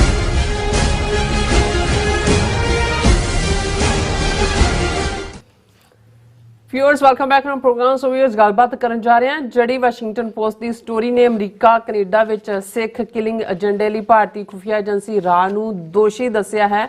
ਪ੍ਰਧਾਨ ਮੰਤਰੀ ਮੋਦੀ ਵੱਲੋਂ ਇਸ ਦੀ ਜ਼ਿੰਮੇਵਾਰੀ ਲਈ ਗਈ ਹੈ। ਸੋ ਇੱਕ ਚੋਣ ਸਭਾ ਨੂੰ ਸੰਬੋਧਨ ਕਰਦਿਆਂ ਮੋਦੀ ਨੇ ਕਿਹਾ, आज भारत घर में घुस के मारता है। सो इस बारे आप गलबात करन जा रहे हैं। सो ਅਸੀਂ ਚਾਹਾਂਗੇ ਕਿ ਤੁਸੀਂ ਇਸੇ ਤਰ੍ਹਾਂ ਬੜੇ ਰਹਿਣਾ, ਦੇਖਣ ਸੁਣ ਲਈ ਐਂਡ ਲਿਖਣ ਲਈ ਤੁਹਾਡਾ ਸਭ ਦਾ ਬਹੁਤ ਬਹੁਤ ਧੰਨਵਾਦ। ਜੀ ਡਾਕਟਰ ਸਾਹਿਬ, ਕੀ ਕਹਿਣਾ ਚਾਹੋਗੇ? ਦੇਖੋ, ਕੱਲ ਇੱਕ ਸਕਾਲਰ ਜਿਹੜੇ UK ਬੇਸਡ ਨੇ ਉਹਨਾਂ ਨਾਲ ਜਦੋਂ ਮੈਂ ਉਹਨਾਂ ਦੀ ਟੇਕ ਲੈਣੀ ਚਾਹੀ, ਮੈਂ ਕਿਹਾ ਜੀ ਵਾਸ਼ਿੰਗਟਨ ਪੋਸਟ ਦੀ ਇਸ ਸਟੋਰੀ ਦੇ ਉੱਤੇ ਤੁਹਾਡੀ ਕੀ ਟੇਕ ਹੈ। ਔਰ ਉਹ ਪ੍ਰੋਮੀਨੈਂਟ ਜਿਹੜੇ ਨੇ ਇੰਟੈਲੈਕਚੁਅਲ ਨੇ ਵਿਦਨ ਸਿਸਟਮ ਵੀ ਉਹਨਾਂ ਦੀ, ਉਹ ਕਹਿਣ ਲੱਗੇ ਕਿ ਜੀ ਇਸ ਸਟੋਰੀ ਦਾ ਫਾਇਦਾ ਮੋਦੀ ਨੂੰ ਹੋਏਗਾ। ਮੈਂ ਕਿਹਾ ਜੀ ਮੋਦੀ ਨੂੰ ਕਿਵੇਂ ਹੋਏਗਾ, ਵੀ ਇਹ ਤਾਂ ਸਾਰੇ ਜਿਹੜੇ ਡਾਇਰੈਕਸ਼ਨ ਜਾ ਰਹੀ ਹੈ, ਜੇ ਉਹਨਾਂ ਨੇ ਗੋਇਲ ਨੂੰ ਨੇਮ ਕੀਤਾ ਹੈ, ਯਾਦਵ ਨੂੰ ਕੀਤਾ ਹੈ, ਉਹਦੇ ਰਾਹੀਂ ਗੋਇਲ ਹੈ, ਗੋਇਲ ਨੂੰ ਉਹਨਾਂ ਨੇ ਕਿਹਾ ਕਿ ਜੀ ਉਹ IPS ਪੰਜਾਬ ਕਾਡਰ ਦਾ ਜਿਹਨੇ 1990 ਦੇ ਵਿੱਚ ਅਜੀਤ ਡੋਵਲ ਦੇ ਨਾਲ ਮਿਲ ਕੇ ਹੀ ਮੁੰਡੇ ਮਾਰੇ ਹੋਏ ਨੇ। 1500 ਤੋਂ ਜ਼ਿਆਦਾ ਐਨਕਾਊਂਟਰਸ ਦਾ ਜ਼ਿਕਰ ਇਸ ਵਾਸ਼ਿੰਗਟਨ ਪੋਸਟ ਦੀ ਰਿਪੋਰਟ 'ਚ ਇਨਸਾਫ ਜਥੇਬੰਦੀ ਨੂੰ ਕੋਟ ਕਰਕੇ ਕੀਤਾ ਹੋਇਆ। ਤੇ ਇਹ ਤਾਂ ਔਰ ਅਜੀਤ ਡੋਵਲ ਦਾ ਅਲਟੀਮੇਟ ਸਬੰਧ ਮੋਦੀ ਨਾਲ ਕੀ ਹੈ, ਇਹ ਬੜਾ ਕਲੀਅਰ ਹੈ ਵੀ ਇਹ ਤਾਂ ਮੋਦੀ ਦੇ ਉੱਤੇ ਹੀ ਗੱਲ ਜਾਂਦੀ ਹੈ ਅਲਟੀਮੇਟਲੀ। ਉਹਨਾਂ ਨੇ ਕਿਹਾ ਜੀ ਤੁਸੀਂ ਬਿਲਕੁਲ ਠੀਕ ਕਿਹਾ, ਇਹੀ ਮੋਦੀ ਨੂੰ ਫਾਇਦਾ ਹੈ ਕਿਉਂਕਿ ਚੋਣਾਂ ਚੱਲ ਰਹੀਆਂ, 2 ਫੇਜ਼ਸ ਓਵਰ ਹੋ ਚੁੱਕੇ ਨੇ ਔਰ ਮੋਦੀ ਜਿਹੜਾ ਉਹ ਕੱਲ ਨੂੰ ਕੀ ਹੁੰਦਾ ਹੈ ਕੀ ਨਹੀਂ ਹੈ, ਪਰ ਆਪਣੇ ਲੋਕਾਂ ਨੂੰ ਦੱਸ ਰਿਹਾ ਦੇਖੋ ਜੀ ਅਸੀਂ ਅਮਰੀਕਾ ਤੋਂ ਨਹੀਂ ਡਰਦੇ ਜੀ, ਅਸੀਂ ਪਾਕਿਸਤਾਨ ਦਾ ਤਾਂ ਜੋ ਕੀਤਾ ਹੀ ਕੀਤਾ, ਅਸੀਂ ਅਮਰੀਕਾ 'ਚ ਜਾ ਕੇ ਵੀ ਜਿਹੜਾ ਉਹ ਇਹ ਕਰ ਦਿੱਤਾ ਜਾਂ ਕਰ ਦੇਣਾ ਸੀ, ਜਾਂ ਕੈਨੇਡਾ 'ਚ ਦੇਖੋ ਅਸੀਂ ਕਰਤਾ। ਔਰ ਮੈਨੂੰ ਇਹ ਲੱਗਾ, ਮੈਂ ਕਿਹਾ ਜੀ ਠੀਕ ਹੈ। ਉਹ ਕਹਿੰਦੇ ਵੀ ਇਹਦਾ ਫਾਇਦਾ ਉਹਨੂੰ ਉੱਥੇ ਵੋਟਾਂ 'ਚ ਹੋਏਗਾ। ਔਰ ਇਹਨੇ ਵੇ ਕਹਿੰਦੇ ਹਾਲਾਂਕਿ ਜਿਹੜੀ ਟਾਈਮਿੰਗ ਹੈ ਵਾਸ਼ਿੰਗਟਨ ਪੋਸਟ ਦੀ ਉਹਨਾਂ ਨੇ ਆਪਣੇ ਢੰਗ ਨਾਲ ਦਿੱਤੀ ਹੋਏ, ਪਰ ਜਿਹੜੀ ਇਲੈਕਟੋਰੇਟ ਦੇ ਵਿੱਚ ਉਸ ਦਾ ਫਾਇਦਾ ਹੈ ਉਹ ਚੁੱਕ ਸਕਦੇ ਨੇ। ਰਾਜ ਕੁਦਰਤੀ ਜਦੋਂ ਮੈਂ ਇਹ ਦੋਵੇਂ ਤਿੰਨੇ ਸਟੋਰੀਜ਼ ਦੇਖੀਆਂ, ਮੈਂ ਕਿਹਾ ਵੀ ਇਹ ਤਾਂ ਬੇਸ਼ਰਮ ਬੇਹਿਆ ਆਦਮੀ ਖੁੱਲ ਕੇ, ਹਾਲਾਂ ਉਹਨੂੰ ਜਦੋਂ ਉਹ ਇਹ ਗੱਲ ਕਹਿ ਰਿਹਾ ਉਹਨੂੰ ਸ਼ਾਇਦ ਇਹ ਨਹੀਂ ਕਿ ਕਿਸੇ ਸਟੇਜ ਤੇ ਜੇ ਸੱਚਮੁੱਚ ਇੰਟਰਨੈਸ਼ਨਲ ਕੋਰਟ ਜਾਂ ਕੋਈ ਇੰਟਰਨੈਸ਼ਨਲ ਲਾਅ ਦੀ ਜੁਰਿਸਡਿਕਸ਼ਨ 'ਚ ਆਇਆ ਤੇ ਹਾਲ ਇਹਦਾ ਉਹ ਪਿਨੋਸ਼ੇ ਵਾਲਾ ਹੋਏਗਾ ਜੋ ਚਿਲੀ ਵਾਲੇ ਦਾ ਹੋਇਆ, ਦੂਜਿਆਂ ਦਾ ਜਿਹਨਾਂ ਜਰਨੈਲਾਂ, ਜਾਂ ਉਹ ਜਿਹਨੇ ਬੋਸਨੀਆ ਦੇ ਵਿੱਚ ਮਿਲੋਸੇਵਿਚ ਜਿਹਨੇ ਮਾਸ ਗਰੇਵਸ ਬਣਾਈਆਂ, ਉਹ ਮੌਤ ਵੀ ਉਹਦੀ ਜੇਲ੍ਹ ਦੇ ਵਿੱਚ ਹੀ ਹੋਈ। ਹੁਣ ਇੱਕ ਪਾਸੇ ਤਾਂ ਤੁਸੀਂ ਇਹਨਾਂ ਦੀ ਹੁਣ ਹਿਪੋਕਰੇਸੀ ਜਾਂ ਦੰਭ ਲਫ਼ਜ਼ ਵੀ ਹਲਕਾ ਪੈ ਜਾਂਦਾ ਹੈ ਇਹਨਾਂ ਦੀਆਂ ਜੇ ਤੁਸੀਂ ਕਰਤੂਤਾਂ ਦੀ ਗੱਲ ਕਰੋ। ਹੁਣ ਇੱਕ ਪਾਸੇ ਤਾਂ ਵਾਸ਼ਿੰਗਟਨ ਪੋਸਟ ਦੀ ਸਟੋਰੀ ਨੂੰ ਮੁੱਢੋਂ ਹੀ ਨਕਾਰ ਦਿੱਤਾ ਇੰਡੀਅਨ ਫੋਰਨ ਮਿਨਿਸਟਰੀ ਨੇ, ਔਰ ਉਹਨਾਂ ਦੀ ਜਿਹੜੀ ਹਿੰਦੁਸਤਾਨ ਟਾਈਮਸ ਨਿਊਜ਼ ਡੈਸਕ ਦੀ story Gurpatwant Singh Pannu murder plot, India slams Washington Post unwarranted report ਕਿ ਇਹਦਾ ਕੋਈ ਸਿਰ ਪੈਰ ਨਹੀਂ ਹੈ। India reacted sharply to a report by Washington Post on the alleged assassination plot of Gurpatwant Singh Pannu in US. India on Tuesday reacted sharply to a report by Washington Post on the alleged assassination plot of Sikh separatist leader Gurpatwant Singh Pannu in the US, describing the report as unwarranted and unsubstantiated. ਬੇਲੋੜੀ ਹੈ ਔਰ ਇਹਦੇ ਕੋਈ ਸਬੂਤ ਨਹੀਂ ਦਿੱਤੇ ਗਏ। ਉਹ ਕੈਨੇਡਾ 'ਚ ਅੱਜ ਤੱਕ ਵੀ ਉਹੀ ਮੰਤਰ ਰਿਪੀਟ ਕਰੀ ਜਾਂਦੇ, unsubstantiated. Official spokesman of the ministry of external affairs Randhir Jaiswal said, ਔਰ ਉਹਦੇ 'ਚ ਉਹ ਇਹ ਕਹਿ ਰਿਹਾ there is an ongoing investigation of the high level committee set up by the government of India। ਅਜੇ ਸਾਡੀ ਕਮੇਟੀ ਦੀ ਪੜਤਾਲ ਚੱਲ ਰਹੀ ਹੈ ਜਿਹੜੀ ਅਸੀਂ ਹਾਈ ਲੈਵਲ ਬਣਾਈ ਹੈ, to look into the security concerns shared by the US government। ਕਿ ਜੀ ਜਿਹੜੇ ਸਿਕਿਉਰਿਟੀ ਕੰਸਰਨ ਉਹਨਾਂ ਨੇ ਸ਼ੇਅਰ ਕੀਤੇ, ਇਹ ਹੈ ਕਿਡ ਗਲਵ। ਜੇ ਅਮਰੀਕਾ ਨੇ ਸੱਚਮੁੱਚ ਆਇਰਨ ਫਿਸ ਦਿਖਾਈ ਹੁੰਦੀ ਤੇ ਇਹ 6 ਮਹੀਨੇ ਬਾਅਦ ਵੀ ਨਵੰਬਰ ਦੀ ਇੰਡਾਈਟਮੈਂਟ ਤੋਂ ਇਹ ਬਕਵਾਸ ਨਾ ਕਰ ਰਹੇ ਹੁੰਦੇ ਕਿ ਜੀ ਸਾਡੀ ਇਨਵੈਸਟੀਗੇਸ਼ਨ ਚੱਲ ਰਹੀ ਹੈ ਔਰ ਅਸੀਂ ਸਿਕਿਉਰਿਟੀ ਕੰਸਰਨ ਜਿਹੜੇ ਨੇ ਕੀਤੇ, shared by on networks of organized criminal terrorist and others. ਉਹਨਾਂ ਦਾ ਕਿ ਇਹ ਸਾਡਾ ਲਾਗਾ ਦੇਗਾ ਨਹੀਂ, ਇਹ ਤਾਂ ਜਿਹੜਾ ਨੈਟਵਰਕ ਹੈ ਦਹਿਸ਼ਤਗਰਦਾਂ ਦਾ ਔਰ ਕ੍ਰਿਮੀਨਲਸ ਦਾ ਔਰ ਡਰਗ ਟ੍ਰੈਫਿਕਰਸ ਦਾ, ਉਹਦੇ ਬਾਰੇ speculative and irresponsible comments on it are not helpful. ਕਿ ਇਹਦਾ ਮਤਲਬ ਇਹ ਹੈ ਕਿ ਵਾਸ਼ਿੰਗਟਨ ਪੋਸਟ ਦੀ ਜਿਹੜੀ ਸਟੋਰੀ ਹੈ ਉਹ ਬਿਲਕੁਲ ਗੈਰ ਜ਼ਿੰਮੇਵਾਰ ਹੈ ਔਰ ਸਪੈਕੂਲੇਟਿਵ, ਐਵੇਂ ਉਹ ਜਿਹਨੂੰ ਕਹਿੰਦੇ ਨੇ ਵੀ ਕੌਕ ਐਂਡ ਬੁਲ ਸਟੋਰੀ ਹੈ ਜੀ, ਤੋਤਾ ਮੈਨਾ ਦੀ ਕਹਾਣੀ ਹੈ, ਇਹਦੇ 'ਚ ਕੁਛ ਨਹੀਂ ਹੈ। ਔਰ ਇਹਦੇ 'ਚ ਫਿਰ ਹੁਣ ਜਦੋਂ ਇਹ ਰਿਪੋਰਟ ਕਰ ਰਿਹਾ, the statement by Ministry of External Affairs came amid an investigative quote unquote, ਉਹਨੂੰ ਵੀ ਮਜ਼ਾਕ ਬਣਾ, ਕਿਉਂਕਿ ਇਹ ਸਾਲ ਦੀ ਇੱਕ ਵੱਡੀ ਇਨਵੈਸਟੀਗੇਟਿਵ ਸਟੋਰੀ ਹੈ ਵਾਸ਼ਿੰਗਟਨ ਪੋਸਟ ਦੀ, ਔਰ ਫਿਰ ਉਹਦੇ 'ਚ ਉਹਨਾਂ ਨੇ ਵਿਕਰਮ ਯਾਦਵ ਤੇ ਇਹ ਉਹਨੂੰ ਕੀਤਾ। ਹੁਣ ਇੱਕ ਪਾਸੇ ਤਾਂ ਇਹ ਲਾਈਨ ਹੈ ਇਹਨਾਂ ਦੀ ਟੋਟਲ ਡਿਨਾਇਲ, ਹੁਣ ਤੁਸੀਂ ਉਸੇ ਹੀ ਜਿਹਦੇ 'ਚ ਅਪ੍ਰੈਲ 30 ਦੀਆਂ ਜਿਹੜੀਆਂ ਖਬਰਾਂ ਨੇ ਉਹਨਾਂ 'ਚ ਡਿਨਾਇਲ 'ਚ ਹੈ foreign affairs, speculative, unsubstantiated, irresponsible। ਹੁਣ ਇਹ ਹਿੰਦੂ ਦੀ ਜਿਹੜੀ ਹੈ ਸਟੋਰੀ ਜਾਂ ਉਹਨਾਂ ਦੇ ਦੂਸਰੇ ਵੀ ਮੈਂ ਮੀਡੀਆ ਦੀ ਟਾਈਟਲ ਸ਼ੇਅਰ ਕਰ ਦਿਆਂਗਾ, BJP eliminates terrorists on their home turf, says Prime Minister Modi। ਕਿ BJP ਦਹਿਸ਼ਤਗਰਦਾਂ ਨੂੰ ਉਹਨਾਂ ਦੇ ਘਰ ਜਾ ਕੇ ਮਾਰਦੀ। PM Modi contrasts UPA government's diplomatic dossiers post 2008 terror attacks with BJP-led NDA's surgical strikes, slams Congress for alleged plan to impose inheritance tax। ਉਹ ਕਹਿੰਦਾ ਜੀ ਜਿਹੜੀ ਪਹਿਲੀ ਸਰਕਾਰ ਸੀ UPA ਦੀ, ਉਹ ਤਾਂ ਡਿਪਲੋਮੈਟਿਕ ਡੋਜ਼ੀਅਰ ਦਿੰਦੇ ਸੀ ਪਾਕਿਸਤਾਨ ਨੂੰ ਕਿ ਜੀ ਆਹ ਉਹਨੇ ਮਾਰਿਆ ਸਾਨੂੰ, ਸਾਡੇ ਧਮਾਕੇ ਕੀਤੇ ਨਾ ਤੇ ਐਕਸ਼ਨ ਲਓ। ਹੁਣ ਇਸ ਨੂੰ ਕਿਉਂਕਿ ਅੰਗਰੇਜ਼ੀ ਹੈ, ਜੇ ਉਸ ਦਾ ਤੁਸੀਂ ਦੂਸਰਾ ਪਾਰਟ PTI ਜਿਹੜੀ ਇਹਨਾਂ ਦੀ official press trust of India news agency ਹੈ, ਉਹਦੇ 'ਚ ਮੋਦੀ ਦੇ ਜਿਹੜੇ ਲਫ਼ਜ਼, ਕਿਉਂਕਿ ਮੋਦੀ ਅੰਗਰੇਜ਼ੀ ਤਾਂ ਨਹੀਂ ਬੋਲਦਾ, ਅੰਗਰੇਜ਼ੀ ਦੀਆਂ ਤਾਂ ਲੱਤਾਂ ਹੀ ਤੋੜਦਾ, ਉਹਨੇ ਹਿੰਦੀ 'ਚ ਕੀ ਕਿਹਾ, ਆਜ ਭਾਰਤ ਘਰ ਮੇਂ ਘੁਸ ਕੇ ਮਾਰਤਾ ਹੈ। ਇਹ ਹੁਣ PTI ਟਾਈਟਲ ਦੇ ਰਿਹਾ। We don't send dossiers on terrorists, says Prime Minister Modi। He was addressing 3 election rallies on the trot for the second consecutive day in Maharashtra। ਇਹ ਮਹਾਰਾਸ਼ਟਰ 'ਚ ਉਹਨੇ 3 ਰੈਲੀਆਂ ਇੱਕ ਦਿਨ 'ਚ ਸੰਬੋਧਨ ਕੀਤੀਆਂ, ਜਿਹਦੇ 'ਚ ਉਹਨੇ ਇਹ ਸਾਰੀ ਜਿਹੜੀ ਹੈ ਕਹਾਣੀ ਉਹਦੇ 'ਚ ਉਹਨਾਂ ਨੇ ਕਹੀ। ਔਰ ਇਹ ਹਿੰਦੂ ਦੀ ਸਟੋਰੀ ਇਸੇ ਦੇ ਉੱਤੇ ਹੀ ਬੇਸਡ ਹੈ ਕਿ ਵੀ ਉਹਨੇ ਪੋਲ ਰੈਲੀ ਜਿਹੜੀ ਲਤੂਰ ਡਿਸਟ੍ਰਿਕਟ ਮਹਾਰਾਸ਼ਟਰ ਦਾ ਹੈ, ਉਸ ਦੇ ਵਿੱਚ ਉਹਨੇ ਕਾਂਗਰਸ ਦਾ ਮਜ਼ਾਕ ਉਡਾਇਆ ਔਰ ਉਹਨੇ ਕਿਹਾ during the Congress regime news headlines used to be about India handing over another dossier to Pakistan about terror activists and terrorists। ਕਿ ਜੀ ਕਾਂਗਰਸ ਦੇ ਜ਼ਮਾਨੇ 'ਚ ਖਬਰ ਇਹ ਹੁੰਦੀ ਸੀ ਕਿ ਜੀ ਭਾਰਤ ਸਰਕਾਰ ਨੇ ਪਾਕਿਸਤਾਨ ਨੂੰ ਇੱਕ ਹੋਰ ਡੋਜ਼ੀਅਰ ਦਿੱਤਾ ਕਿ ਜੀ ਆਹ ਦਹਿਸ਼ਤਗਰਦ ਆ ਜਥੇਬੰਦੀਆਂ ਭਾਰਤ 'ਚ ਦਹਿਸ਼ਤਗਰਦੀ ਲਈ ਜ਼ਿੰਮੇਵਾਰ ਨੇ। ਔਰ ਇਹ ਜਿਹੜਾ it used to be big news, ਬਹੁਤ ਵੱਡੀ ਖਬਰ ਹੁੰਦੀ ਸੀ। Some of our friends in the media used to clap after any dossier was sent, ਕਿ ਜਦੋਂ ਭੇਜਿਆ ਜਾਂਦਾ ਸੀ ਤਾੜੀਆਂ ਮਾਰਦੇ ਸੀ ਕਿ ਜੀ ਦੇਖੋ ਅਸੀਂ ਇਹ ਭੇਜ ਦਿੱਤਾ। ਹੀ ਰਿਮਾਰਕਡ, ਫਿਰ ਉਹਨੇ ਕਿਹਾ ਕਲੇਮਿੰਗ that it was his government that had made the country safe and secure, कि भी मैं ही है, मेरी सरकार ने मुल्क ਨੂੰ सुरक्षित बना ਦਿੱਤਾ है। Today India does not dispatch doziers, कि ਅਸੀਂ ਕੋਈ ਕਿਸੇ ਨੂੰ ਇਹ ਨਹੀਂ ਹੁਣ, ਔਰ ਇਹ ਸਵਾਲ ਪੁੱਛਿਆ ਗਿਆ ਕਿ ਵੀ ਹਰਦੀਪ ਸਿੰਘ ਨਿੱਜਰ ਜਾਂ ਗੁਰਪ੍ਰਤਵੰਤ ਸਿੰਘ ਪੰਨੂ ਜੇ ਇੰਨੇ ਹੀ ਖਤਰਨਾਕ ਦਹਿਸ਼ਤਗਰਦ ਤੁਸੀਂ ਬਣਾਏ ਹੋਏ ਸੀ, ਤੁਸੀਂ ਉਹਨਾਂ ਦੀ ਐਕਸਟ੍ਰੈਡੀਸ਼ਨ ਫਾਈਲ ਕੀਤੀ ਕਦੇ ਕੈਨੇਡਾ 'ਚ ਕਿ ਵੀ ਹਰਦੀਪ ਸਿੰਘ ਨਿੱਜਰ ਨੂੰ ਸਾਡੇ ਹਵਾਲੇ ਕਰੋ ਜਾਂ ਗੁਰਪ੍ਰਤਵੰਤ ਸਿੰਘ ਪੰਨੂ ਨੂੰ ਕਰੋ? ਬਿਲਕੁਲ ਨਹੀਂ ਕੀਤੀ। ਹੁਣ ਇਹ ਤਾਂ ਨਹੀਂ ਹੈ ਵੀ ਅਮਰੀਕਾ 'ਚੋਂ ਇੰਡੀਆ ਲੈ ਕੇ ਨਹੀਂ ਗਿਆ ਹੋਇਆ ਸਿੰਘਾਂ ਨੂੰ, ਲੈ ਕੇ ਗਿਆ। ਅਸੀਂ ਦੇਖਦੇ ਹਾਂ ਕਿ ਰਣਜੀਤ ਸਿੰਘ ਗਿੱਲ, ਸੁਖਵਿੰਦਰ ਸਿੰਘ ਸੰਧੂ, ਕੁੱਕੀ ਸੁੱਖੀ 12 ਸਾਲ ਉਹਨਾਂ ਦਾ ਕੇਸ ਉਹਨਾਂ ਨੂੰ ਇੱਥੇ ਰੱਖਣ ਲਈ ਲੜਿਆ ਗਿਆ। ਇਵੈਂਚੁਅਲੀ ਉਹਨਾਂ ਦੀ ਐਕਸਟ੍ਰੈਡੀਸ਼ਨ ਹੋਈ। ਭਾਈ ਦਿਆਲ ਸਿੰਘ ਲਾਹੌਰੀਆ, ਉਹਨਾਂ ਦੀ ਸਿੰਘਣੀ, ਉਹਨਾਂ ਦੀ ਇੱਥੋਂ ਜਿਹੜੀ ਹੈ ਉਹ ਆਲਮੋਸਟ 18-19 ਮਹੀਨੇ ਤੋਂ ਬਾਅਦ ਉਹਨਾਂ ਦੀ ਐਕਸਟ੍ਰੈਡੀਸ਼ਨ ਹੋਈ। ਫਿਰ ਭਾਈ ਕੁਲਬੀਰ ਸਿੰਘ ਬੜਾ ਪਿੰਡ, 12 ਸਾਲ ਇੱਥੇ ਅਸੀਂ ਕੇਸ ਲੜਿਆ ਅਮਰੀਕਾ ਕੈਨੇਡਾ ਦੇ ਸਿੱਖਾਂ ਨੇ, ਐਕਸਟ੍ਰੈਡੀਸ਼ਨ ਹੋਈ ਇੰਡੀਆ 'ਚ। ਭਾਈ ਹਰਪਾਲ ਸਿੰਘ ਚੀਮਾ ਆਲਮੋਸਟ 12 ਸਾਲ, ਉਹਨਾਂ ਦਾ ਕੇਸ ਵੀ, ਹਾਲਾਂ ਉਹਨਾਂ ਦੀ ਵਾਈਫ ਬੱਚੇ ਇੱਥੇ ਸੀ, ਉਹਨਾਂ ਦੇ ਦਾ ਬੇਟਾ ਜਿਹੜਾ ਇੱਥੇ ਬੋਰਨ ਸਿਟੀਜ਼ਨ ਹੈ ਅਮਰੀਕਾ ਦਾ, ਲੇਕਿਨ ਉਹਦੀ ਐਕਸਟ੍ਰੈਡੀਸ਼ਨ ਹੋਈ।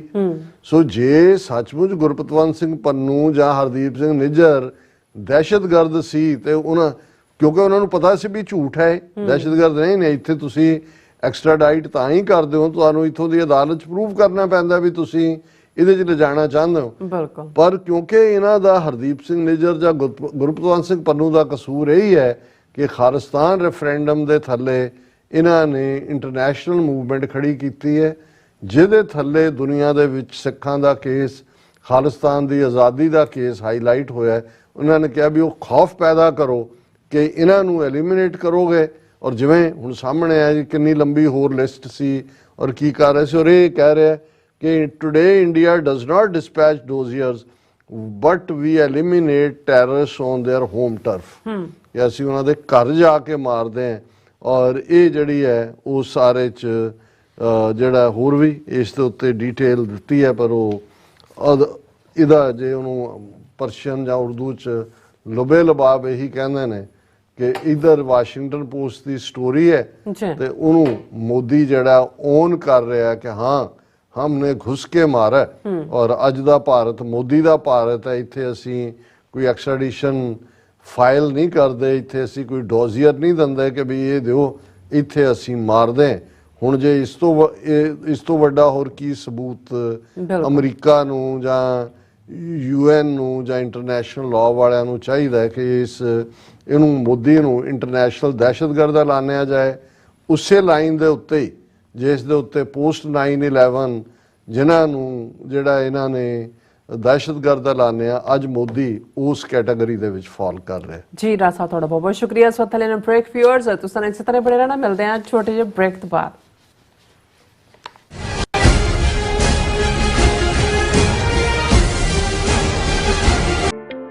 ਸਿਗਨੇਚਰ ਟਰੱਕ ਸਰਵਿਸ ਰਾਊਟ 81 ਉੱਤੇ ਐਗਜ਼ਿਟ 235 ਤੇ ਟਰੱਕਰ ਵੀਰਾਂ ਲਈ 24 ਘੰਟੇ ਰੋਡ ਸਰਵਿਸ ਦੀ ਸੁਵਿਧਾ ਮੌਜੂਦ। Heavy duty repair, oil change, ਪੁਰਾਣੇ ਅਤੇ ਨਵੇਂ tyre, computer diagnostic, DPF cleaning, brake service ਜਾਂ ਰਸਤੇ ਵਿੱਚ ਆਈ ਹਰ ਤਰ੍ਹਾਂ ਦੀ ਰਿਪੇਅਰ ਪ੍ਰੋਫੈਸ਼ਨਲ ਟੀਮ ਵੱਲੋਂ ਕੀਤੀ ਜਾਂਦੀ ਹੈ। ਬ੍ਰੇਕਫਾਸਟ, ਲੰਚ ਅਤੇ ਡਿਨਰ ਲਈ ਪੰਜਾਬੀ ਢਾਬੇ ਦਾ ਆਨੰਦ ਵੀ ਮਾਣੋ। ਡਰਾਈਵਰ ਅਤੇ ਟਰੱਕ ਆਪਰੇਟਰ ਵੀਰ ਡਿਸਪੈਚ ਦੀ ਸਰਵਿਸ ਲਈ ਸਾਡੇ ਨਾਲ ਸੰਪਰਕ ਕਰਨ। Signature truck service 58 triangle drive, Weyers Cave, Virginia 244।